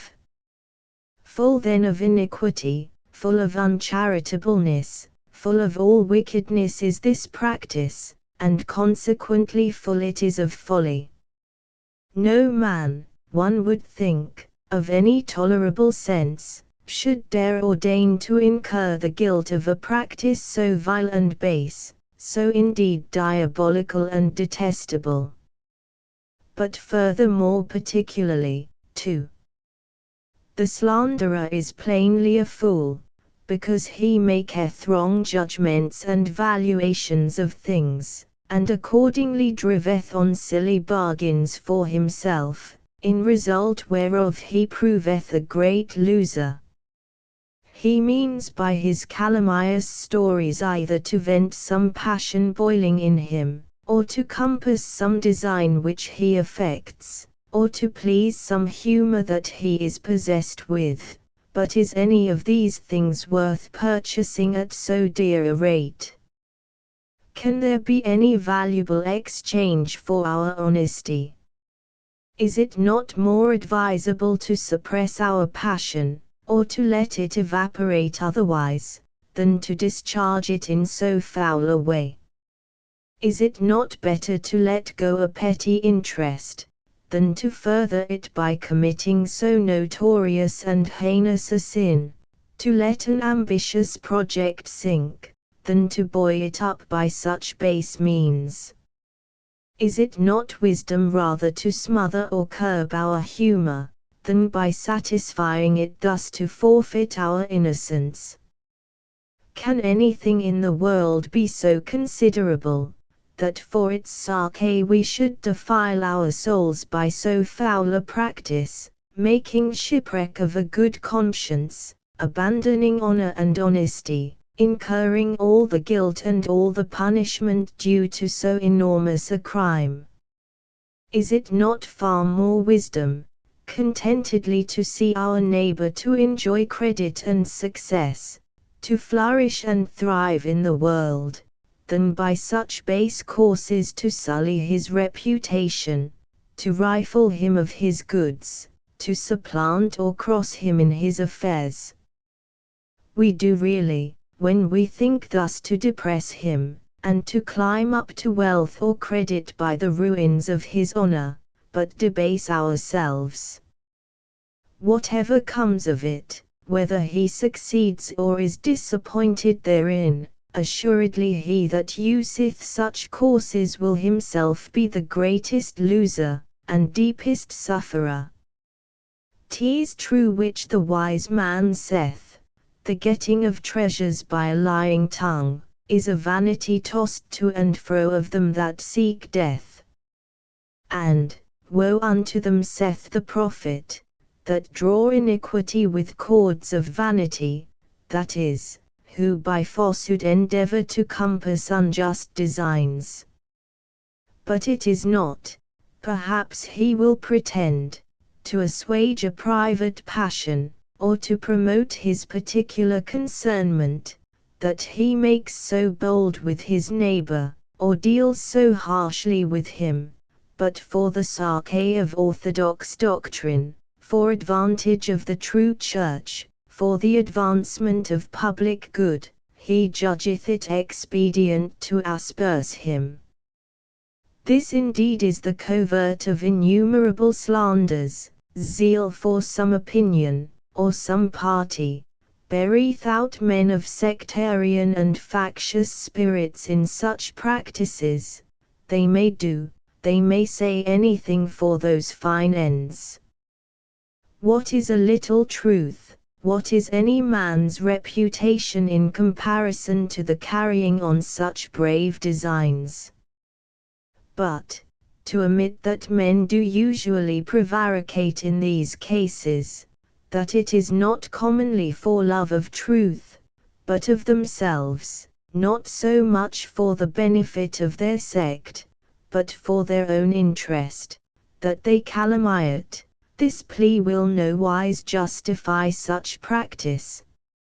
For truth and sincerity, equity and candor, meekness and charity are inviolably to be observed, not only towards dissenters in opinion, but even towards declared enemies of truth itself.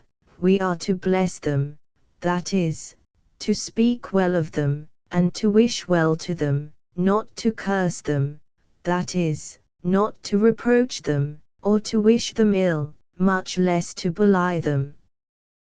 Truth also, as it cannot ever need, so doth it always loathe and scorn the patronage and the succor of lies. It is able to support and protect itself by fair means. It will not be killed upon a pretense of saving it, or thrive by its own ruin. Nor indeed can any party be so much strengthened and underpropped, as it will be weakened and undermined by such courses. No cause can stand firm upon a bottom so loose and slippery as falsehood is. All the good a slanderer can do is, to disparage what he would maintain. In truth, no heresy can be worse than that would be which should allow to play the devil in any case. He that can dispense with himself to slander a Jew or a Turk, doth in so doing render himself worse than either of them by profession is, for even they, and even pagans themselves, disallow the practice of inhumanity and iniquity. All men by light of nature avow truth to be honorable, and faith to be indispensably observed. He doth not understand what it is to be Christian, or careth not to practice according thereto, who can find in his heart in any case, upon any pretense, to calumniate. In fine, to prostitute our conscience, or sacrifice our honesty, for any cause, to any interest whatever, can never be warrantable or wise. Further, 3. The slanderer is a fool, because he useth improper means and preposterous methods of effecting his purposes. As there is no design worth the carrying on by ways of falsehood and iniquity, so is there scarce any, no good or lawful one at least, which may not more surely, more safely, more cleverly be achieved by means of truth and justice. Is not always the straight way more short than the oblique and crooked? Is not the plain way more easy than the rough and cragged? Is not the fair way more pleasant and passable than the foul? Is it not better to walk in paths that are open and allowed, than in those that are shut up and prohibited, than to clamber over walls, to break through fences, to trespass upon enclosures? Surely yes, he that walketh uprightly, walketh surely. Using strict veracity and integrity, candor and equity, is the best method of accomplishing good designs. Our own industry, good use of the parts and faculties God hath given us, embracing fair opportunities, God's blessing and providence, are sufficient means to rely upon for procuring, in an honest way, whatever is convenient for us. These are ways approved, and amiable to all men. They procure the best friends, and fewest enemies. They afford to the practices a cheerful courage, and good hope. They meet with less disappointment, and have no regret or shame attending them. He that hath recourse to the other base means, and maketh lies his refuge, as he renounceth all just and honest means, as he disclaimeth all hope in God's assistance, and forfeiteth all pretence to his blessing, so he cannot reasonably expect good success, or be satisfied in any undertaking. The supplanting way indeed seems the most curt and compendious way of bringing about dishonest or dishonorable designs, but as good design is certainly dishonored thereby, so is it apt thence to be defeated. It raises up enemies and obstacles, yielding advantages to whoever is disposed to cross us. As in trade, it is notorious that the best course to thrive is by dealing squarely and truly. Any fraud or cozenage appearing there doth overthrow a man's credit, and drive away custom from him. So in all other transactions, as he that dealeth justly and fairly will have his affairs proceed roundly, and shall find men ready to comply with him, so he that is observed to practice falsehood will be declined by some, opposed by others, disliked by all. No man scarce willingly will have to do with him. He is commonly forced to stand out in business, as one that plays foul play. For lastly, the slanderer is a very fool, as bringing many great inconveniences, troubles, and mischiefs on himself. First, a fool's mouth, saith the wise man, is his destruction. His lips are the snare of his soul, and if any kind of speech is destructive and dangerous, then is this certainly most of all, for by no means can a man inflame so fierce anger, impress so stiff hatred, raise so deadly enmity against himself, and consequently so endanger his safety, ease and welfare, as by this practice. Men can more easily endure, and sooner will forgive, any sort of abuse than this. They will rather pardon a robber of their goods, than a defamer of their good name.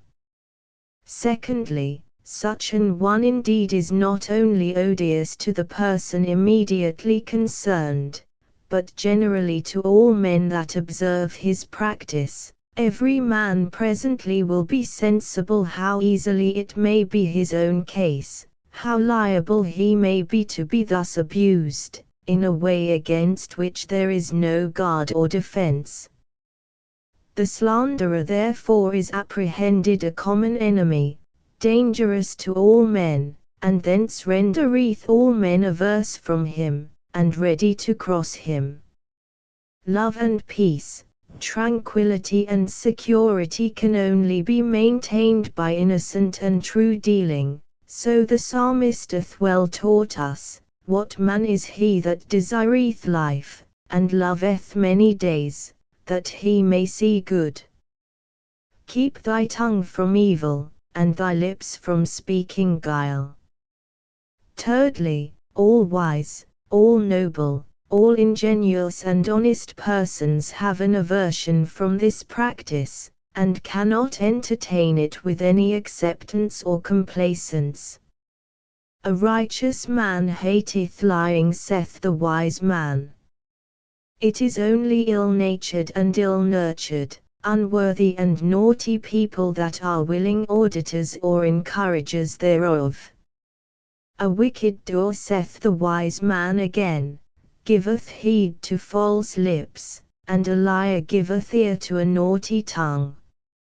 all love of truth and regard to justice, and sense of humanity, all generosity and ingenuity, all charity and goodwill to men, must be extinct in those who can with delight, or indeed with patience, lend an ear or give any countenance to a slanderer. And is not he a very fool who chooseth to displease the best, only soothing the worst of men?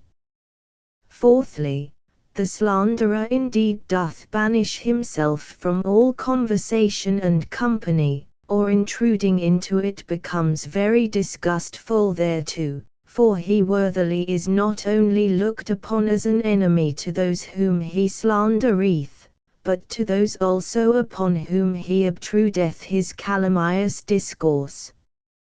He not only wrongeth the former by the injury, but he mocketh the latter by the falsehood of his stories, implicitly charging his hearers with weakness and credulity, or with injustice and pravity.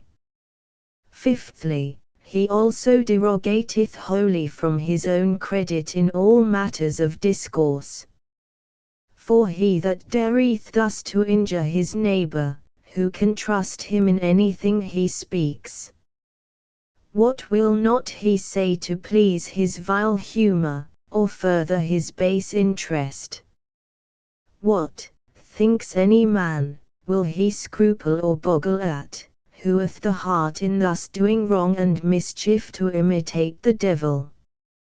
Further, sixthly, this practice is perpetually haunted with most troublesome companions, inward regret and self-condemnation, fear and disquiet. The conscience of dealing so unworthily doth smite and rack him, he is ever in danger, and thence in fear to be discovered, and requited for it. Of these passions the manner of his behavior is a manifest indication, for men do seldom vent their slanderous reports openly and loudly, to the face or in the ear of those who are concerned in them, but do utter them in a low voice, in dark corners, out of sight and hearing, where they conceit themselves at present safe from being called to an account. Swords, saith the psalmist of such persons, are in their lips, who, say they, doth hear. And, whoso privily slandereth his neighbour, him will I cut off, saith David again, intimating the common manner of this practice. Calumny is like the plague, that walketh in darkness. Hence appositely are the practisers thereof termed whisperers and backbiters. Their heart suffers them not openly to avow, their conscience tells them they cannot fairly defend their practice. Again, seventhly, the consequence of this practice is commonly shameful disgrace, with an obligation to retract and render satisfaction, for seldom doth calumny pass long without being detected and confuted. He that walketh uprightly, walketh surely, but he that perverteth his ways shall be known, and the lip of truth shall be established forever, but a lying lip is but for a moment, saith the great observer of things.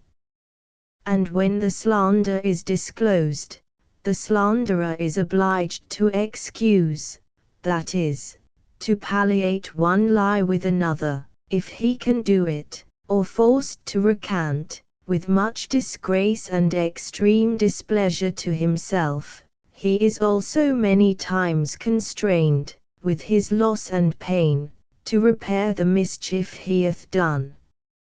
Eighthly, to this in likelihood the concernments of men, and the powers which guard justice, will forcibly bring him, and certainly his conscience will bind him thereto. God will indispensably exact it from him.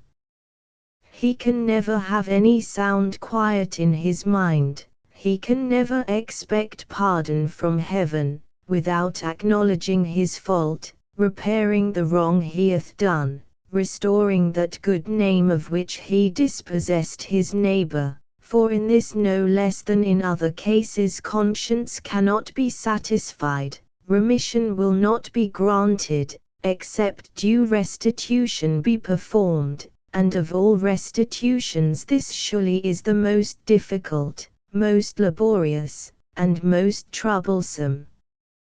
'Tis nowise so hard to restore goods stolen or extorted, as to recover a good opinion lost, to wipe off aspersions cast on a man's name, to cure a wounded reputation. The most earnest and diligent endeavor can hardly ever effect this, or spread the plaster so far as the soreth reached. The slanderer therefore doth engage himself into great straits, incurring an obligation to repair an almost irreparable mischief. Ninthly, this practice doth also certainly revenge itself, imposing on its actor a perfect retaliation, a tooth for a tooth, an irrecoverable infamy to himself, for the infamy he causeth to others. Who will regard his fame, who will be concerned to excuse his faults, who so outrageously abuseth the reputation of others? He suffereth justly, he is paid in his own coin. Will any man think, who doth hear him reproached? Tenthly, in fine, the slanderer, if he doth not, by serious and sore repentance retract his practice, doth banish himself from heaven and happiness, doth expose himself to endless miseries and sorrows. For, if none that maketh a lie shall enter into the heavenly city, if without those mansions of joy and bliss every one must eternally abide that loveth or maketh a lie, if, to all liars their portion is assigned in the lake which burneth with fire and brimstone, then assuredly the capital liar, the slanderer, who lieth most injuriously and mischievously, shall be far excluded from felicity, and thrust down into the depth of that miserable place. If, as St. Paul saith, no railer or evil speaker shall inherit the kingdom of God, how far thence shall they be removed who without any truth or justice do speak ill of and reproach their neighbor? If for every idle or vain word we must render a strict account, how much more shall we be severely reckoned with for this sort of words, so empty of truth and void of equity, words that are not only negatively vain, or useless, but positively vain, as false and spoken to bad purpose. If slander perhaps here may evade detection, or escape deserved punishment, yet infallibly hereafter, at the dreadful day, it shall be disclosed, irreversibly condemned, inevitably persecuted with condign reward of utter shame and sorrow. Is not he then, he who, out of malignity, or vanity, to serve any design, or soothe any humour in himself or others, doth by committing this sin involve himself in all these great evils, both here and hereafter, a most desperate and deplorable fool? Having thus described the nature of this sin, and declared the folly thereof, we need, I suppose, to say no more for dissuading it, especially to persons of a generous and honest mind, who cannot but scorn to debase and defile themselves by so mean and vile a practice, or to those who seriously do profess Christianity, that is, the religion which peculiarly above all others prescribeth constant truth, strictest justice, and highest charity. I shall only add, that since our faculty of speech, wherein we do excel all other creatures, was given us, as in the first place to praise and glorify our Maker, so in the next to benefit and help our neighbor, as an instrument of mutual succor and delectation, of friendly commerce and pleasant converse together, for instructing and advising, comforting and cheering one another. It is an unnatural perverting, and an irrational abuse thereof, to employ it to the damage, disgrace, vexation, or wrong in any kind of our brother. Better indeed had we been as brutes without its use, than we are, if so worse than brutishly we abuse it. Finally, all these things being considered, we may, I think, reasonably conclude it most evidently true that he which uttereth slander is a fool. Asterisk asterisk asterisk end of the Project Gutenberg ebook Sermons on Evil Speaking asterisk asterisk asterisk updated editions will replace the previous one, the old editions will be renamed. Creating the works from print editions not protected by U.S. copyright law means that no one owns a United States copyright in these works, so the Foundation, and you, can copy and distribute it in the United States without permission and without paying copyright royalties. Special rules, set forth in the general terms of use part of this license, apply to copying and distributing Project Gutenberg trademark symbol electronic works to protect the Project Gutenberg trademark symbol concept and trademark. Project Gutenberg is a registered trademark, and may not be used if you charge for an ebook, except by following the terms of the trademark license, including paying royalties for use of the Project Gutenberg trademark. If you do not charge anything for copies of this ebook, complying with the trademark license is very easy. You may use this ebook for nearly any purpose such as creation of derivative works, reports, performances and research. Project Gutenberg ebooks may be modified and printed and given away. You may do practically anything in the United States with ebooks not protected by U.S. copyright law. Redistribution is subject to the trademark license, especially commercial redistribution. Start. Full license. The full Project Gutenberg license. Please read this before you distribute or use this work to protect the Project Gutenberg trademark symbol mission of promoting the free distribution of electronic works, by using or distributing this work, or any other work associated in any way with the phrase Project Gutenberg. You agree to comply with all the terms of the full Project Gutenberg trademark symbol license available with this file or online at www.gutenberg.org/license. Section 1. General Terms of Use and Redistributing Project Gutenberg Trademark Symbol Electronic Works 1.0. By reading or using any part of this Project Gutenberg trademark symbol electronic work, you indicate that you have read, understand, agree to and accept all the terms of this license and intellectual property, trademark/copyright, agreement.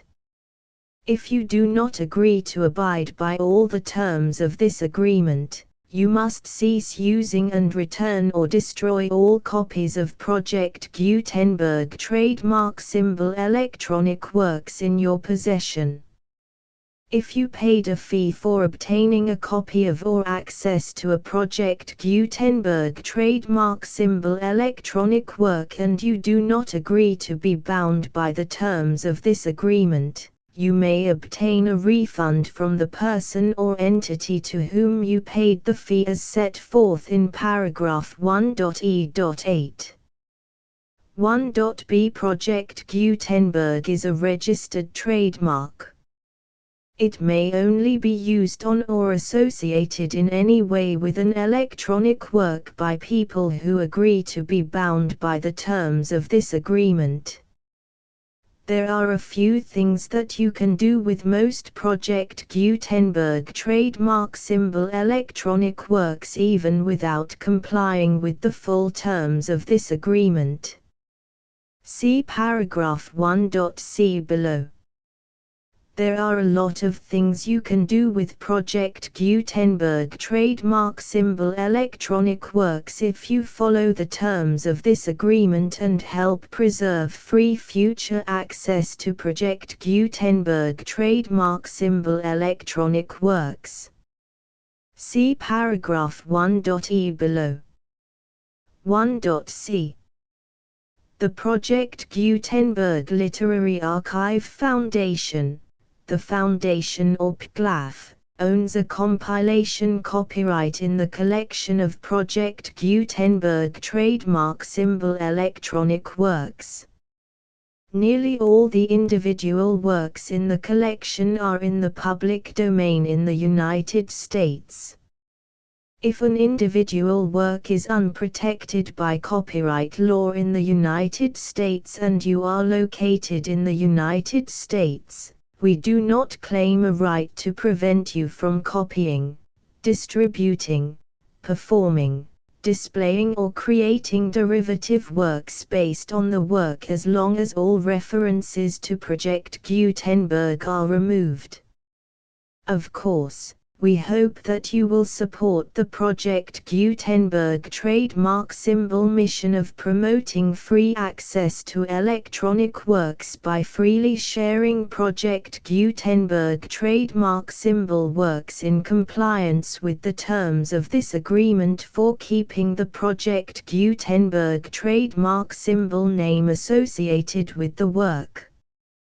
You can easily comply with the terms of this agreement by keeping this work in the same format with its attached full Project Gutenberg trademark symbol license when you share it without charge with others.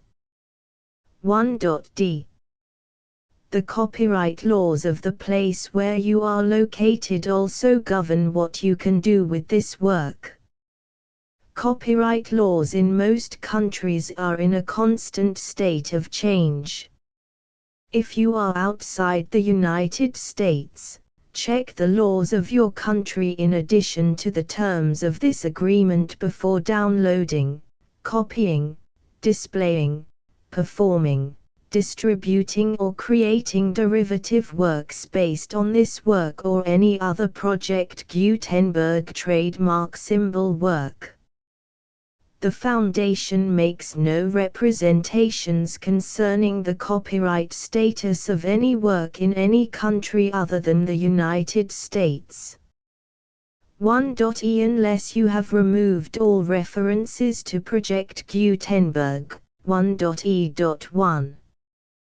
The following sentence, with active links to, or other immediate access to, the full Project Gutenberg trademark symbol license must appear prominently whenever any copy of a Project Gutenberg trademark symbol work, any work on which the phrase Project Gutenberg appears, or with which the phrase Project Gutenberg is associated, is accessed, displayed, performed, viewed, copied or distributed.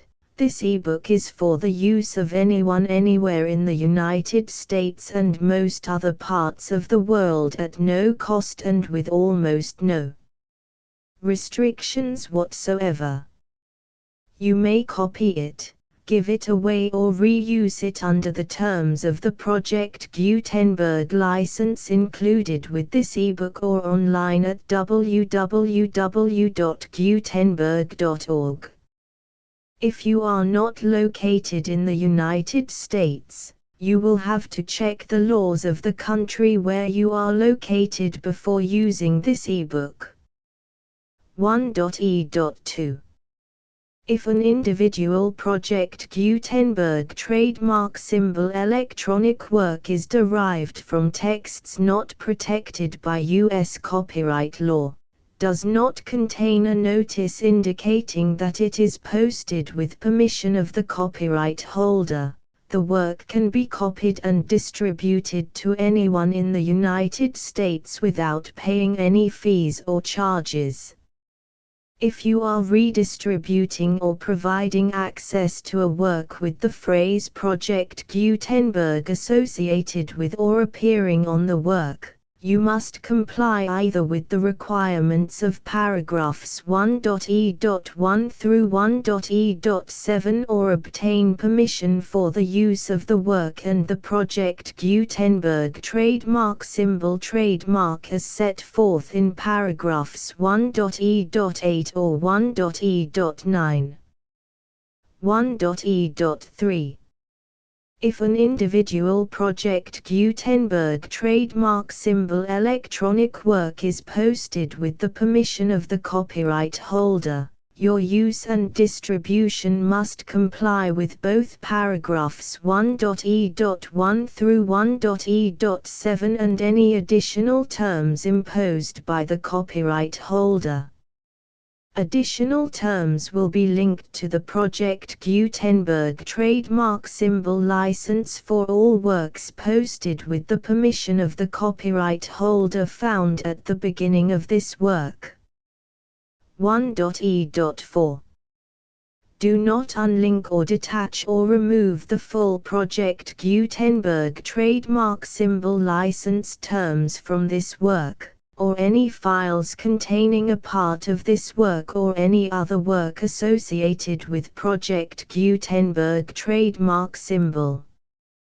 1.e.5 Do not copy, display, perform, distribute or redistribute this electronic work, or any part of this electronic work, without prominently displaying the sentence set forth in paragraph 1.e.1 with active links or immediate access to the full terms of the Project Gutenberg trademark symbol license.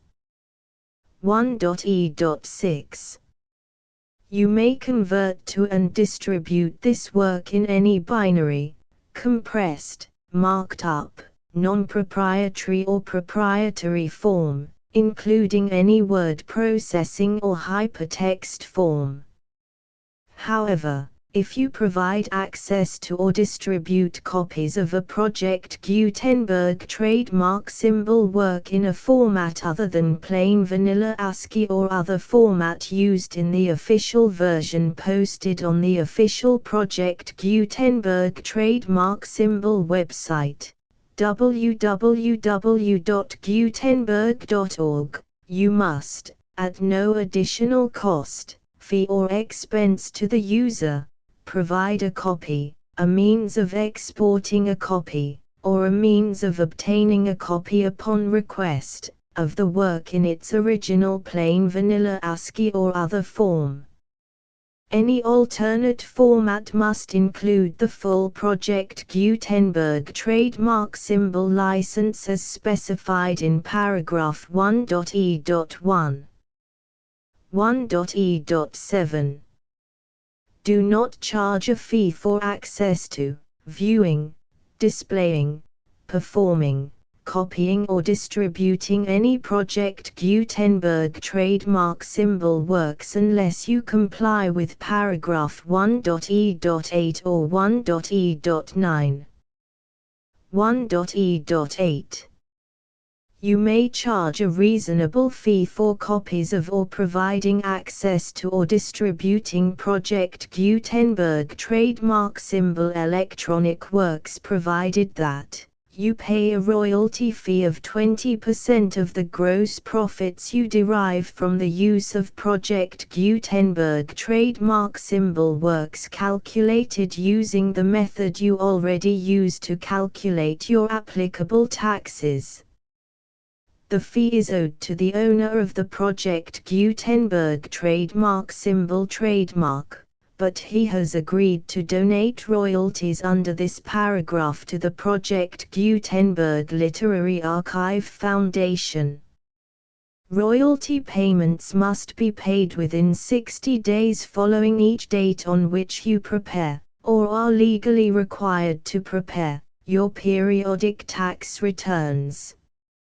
Royalty payments should be clearly marked as such and sent to the Project Gutenberg Literary Archive Foundation at the address specified in Section 4. Information about donations to the Project Gutenberg Literary Archive Foundation.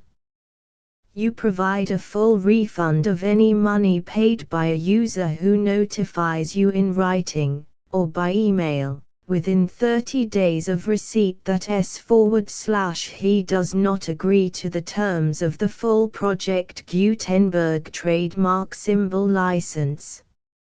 You must require such a user to return or destroy all copies of the works possessed in a physical medium and discontinue all use of and all access to other copies of Project Gutenberg trademark symbol works.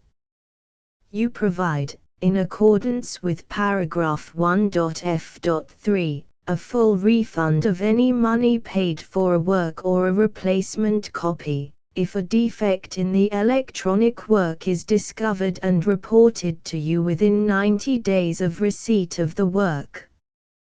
You comply with all other terms of this agreement for free distribution of Project Gutenberg trademark symbol works. 1.e.9.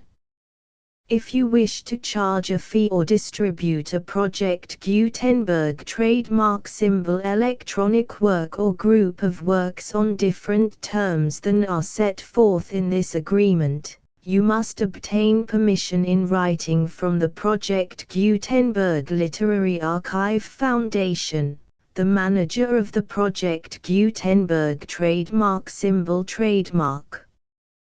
Contact the Foundation as set forth in Section 3 below. 1.f1.f.1 Project Gutenberg volunteers and employees expend considerable effort to identify, do copyright research on, transcribe and proofread works not protected by U.S. copyright law in creating the Project Gutenberg trademark symbol collection. Despite these efforts, Project Gutenberg trademark symbol electronic works, and the medium on which they may be stored, may contain defects such as, but not limited to, incomplete, inaccurate or corrupt data, transcription errors, a copyright or other intellectual property infringement, a defective or damaged disk or other medium, a computer virus, or computer codes that damage or cannot be read by your equipment. 1.f.2 Limited warranty, disclaimer of damages, except for the right of replacement or refund described in paragraph 1.f.3, the Project Gutenberg Literary Archive Foundation, the owner of the Project Gutenberg trademark symbol trademark, and any other party distributing a Project Gutenberg trademark symbol electronic work under this agreement, disclaim all liability to you for damages, costs and expenses, including legal fees. You agree that you have no remedies for negligence, strict liability, breach of warranty or breach of contract except those provided in paragraph 1.f.3. You agree that the Foundation, the trademark owner, and any distributor under this agreement will not be liable to you for actual, direct, indirect, consequential, punitive or incidental damages even if you give notice of the possibility of such damage. 1.f.3 Limited right of replacement or refund. If you discover a defect in this electronic work within 90 days of receiving it, you can receive a refund of the money, if any, you paid for it by sending a written explanation to the person you received the work from.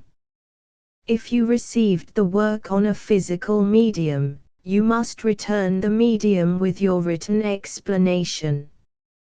The person or entity that provided you with the defective work may elect to provide a replacement copy in lieu of a refund.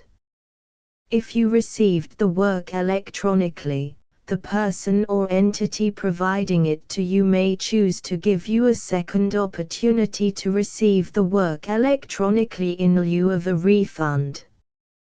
If the second copy is also defective, you may demand a refund in writing without further opportunities to fix the problem. 1.f.4 Except for the limited right of replacement or refund set forth in paragraph 1.f.3, this work is provided to you as is, with no other warranties of any kind, express or implied, including but not limited to warranties of merchantability or fitness for any purpose. 1.f.5 Some states do not allow disclaimers of certain implied warranties or the exclusion or limitation of certain types of damages. If any disclaimer or limitation set forth in this agreement violates the law of the state applicable to this agreement, the agreement shall be interpreted to make the maximum disclaimer or limitation permitted by the applicable state law. The invalidity or unenforceability of any provision of this agreement shall not void the remaining provisions.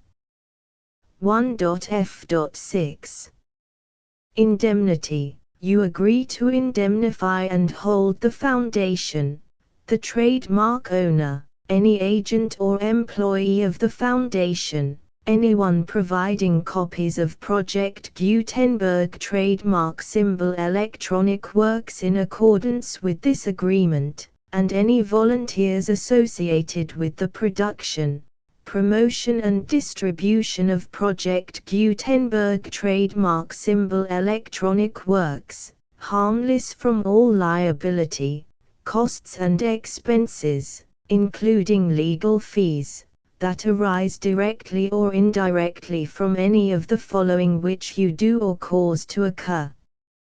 A. Distribution of this or any Project Gutenberg trademark symbol work.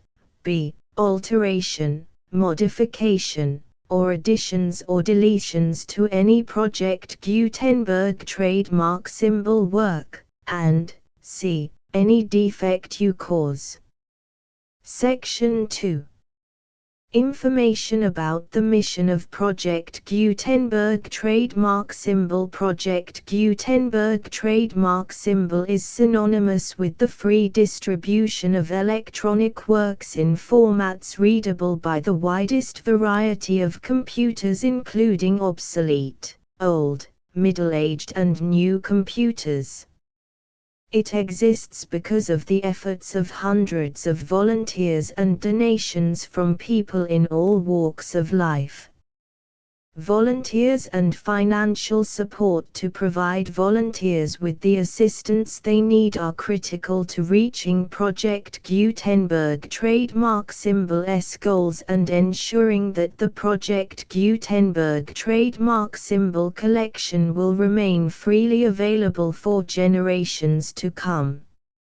In 2001, the Project Gutenberg Literary Archive Foundation was created to provide a secure and permanent future for Project Gutenberg trademark symbol and future generations. To learn more about the Project Gutenberg Literary Archive Foundation and how your efforts and donations can help, See sections 3 and 4 and the Foundation information page at www.gutenberg.org. Section 3. Information about the Project Gutenberg Literary Archive Foundation. The Project Gutenberg Literary Archive Foundation is a non-profit 501(c)(3) educational corporation organized under the laws of the state of Mississippi and granted tax-exempt status by the Internal Revenue Service. The Foundation's IN or Federal Tax Identification Number is 64-6221541. Contributions to the Project Gutenberg Literary Archive Foundation are tax-deductible to the full extent permitted by U.S. federal laws and your state's laws. The Foundation's business office is located at 809 North 1500 West, Salt Lake City, UT 84116, 801-596-1887. Email contact links and up-to-date contact information can be found at the Foundation's website and official page at www.gutenberg.org/contact section 4. Information about donations to the Project Gutenberg Literary Archive Foundation. Project Gutenberg trademark symbol depends upon and cannot survive without widespread public support and donations to carry out its mission of increasing the number of public domain and licensed works that can be freely distributed in machine-readable form accessible by the widest array of equipment including outdated equipment. Many small donations, $1 to $5,000, are particularly important to maintaining tax-exempt status with the IRS. The Foundation is committed to complying with the laws regulating charities and charitable donations in all 50 states of the United States. Compliance requirements are not uniform and it takes a considerable effort, much paperwork and many fees to meet and keep up with these requirements. We do not solicit donations in locations where we have not received written confirmation of compliance. To send donations or determine the status of compliance for any particular state, visit www.gutenberg.org/donate. While we cannot and do not solicit contributions from states where we have not met the solicitation requirements, we know of no prohibition against accepting unsolicited donations from donors in such states who approach us with offers to donate. International donations are gratefully accepted, but we cannot make any statements concerning tax treatment of donations received from outside the United States. U.S. laws alone swamp our small staff. Please check the Project Gutenberg web pages for current donation methods and addresses. Donations are accepted in a number of other ways including checks, online payments and credit card donations. To donate, please visit www.gutenberg.org/donate. Section 5. General information about Project Gutenberg trademark symbol electronic works. Professor Michael S. Hart was the originator of the Project Gutenberg trademark symbol concept of a library of electronic works that could be freely shared with anyone. For 40 years, He produced and distributed Project Gutenberg trademark symbol ebooks with only a loose network of volunteer support. Project Gutenberg trademark symbol ebooks are often created from several printed editions, all of which are confirmed as not protected by copyright in the US unless a copyright notice is included. Thus, we do not necessarily keep ebooks in compliance with any particular paper edition. Most people start at our website, which has the main PG search facility, www.gutenberg.org. This website includes information about Project Gutenberg trademark symbol, including how to make donations to the Project Gutenberg Literary Archive Foundation, how to help produce our new ebooks, and how to subscribe to our email newsletter to hear about new ebooks. Sermons on Evil Speaking Introduction. Sermons on Evil Speaking. Against foolish talking and jesting. Against rash and vain swearing. Of evil speaking in general. The folly of slander. The folly of slander. The full Project Gutenberg license.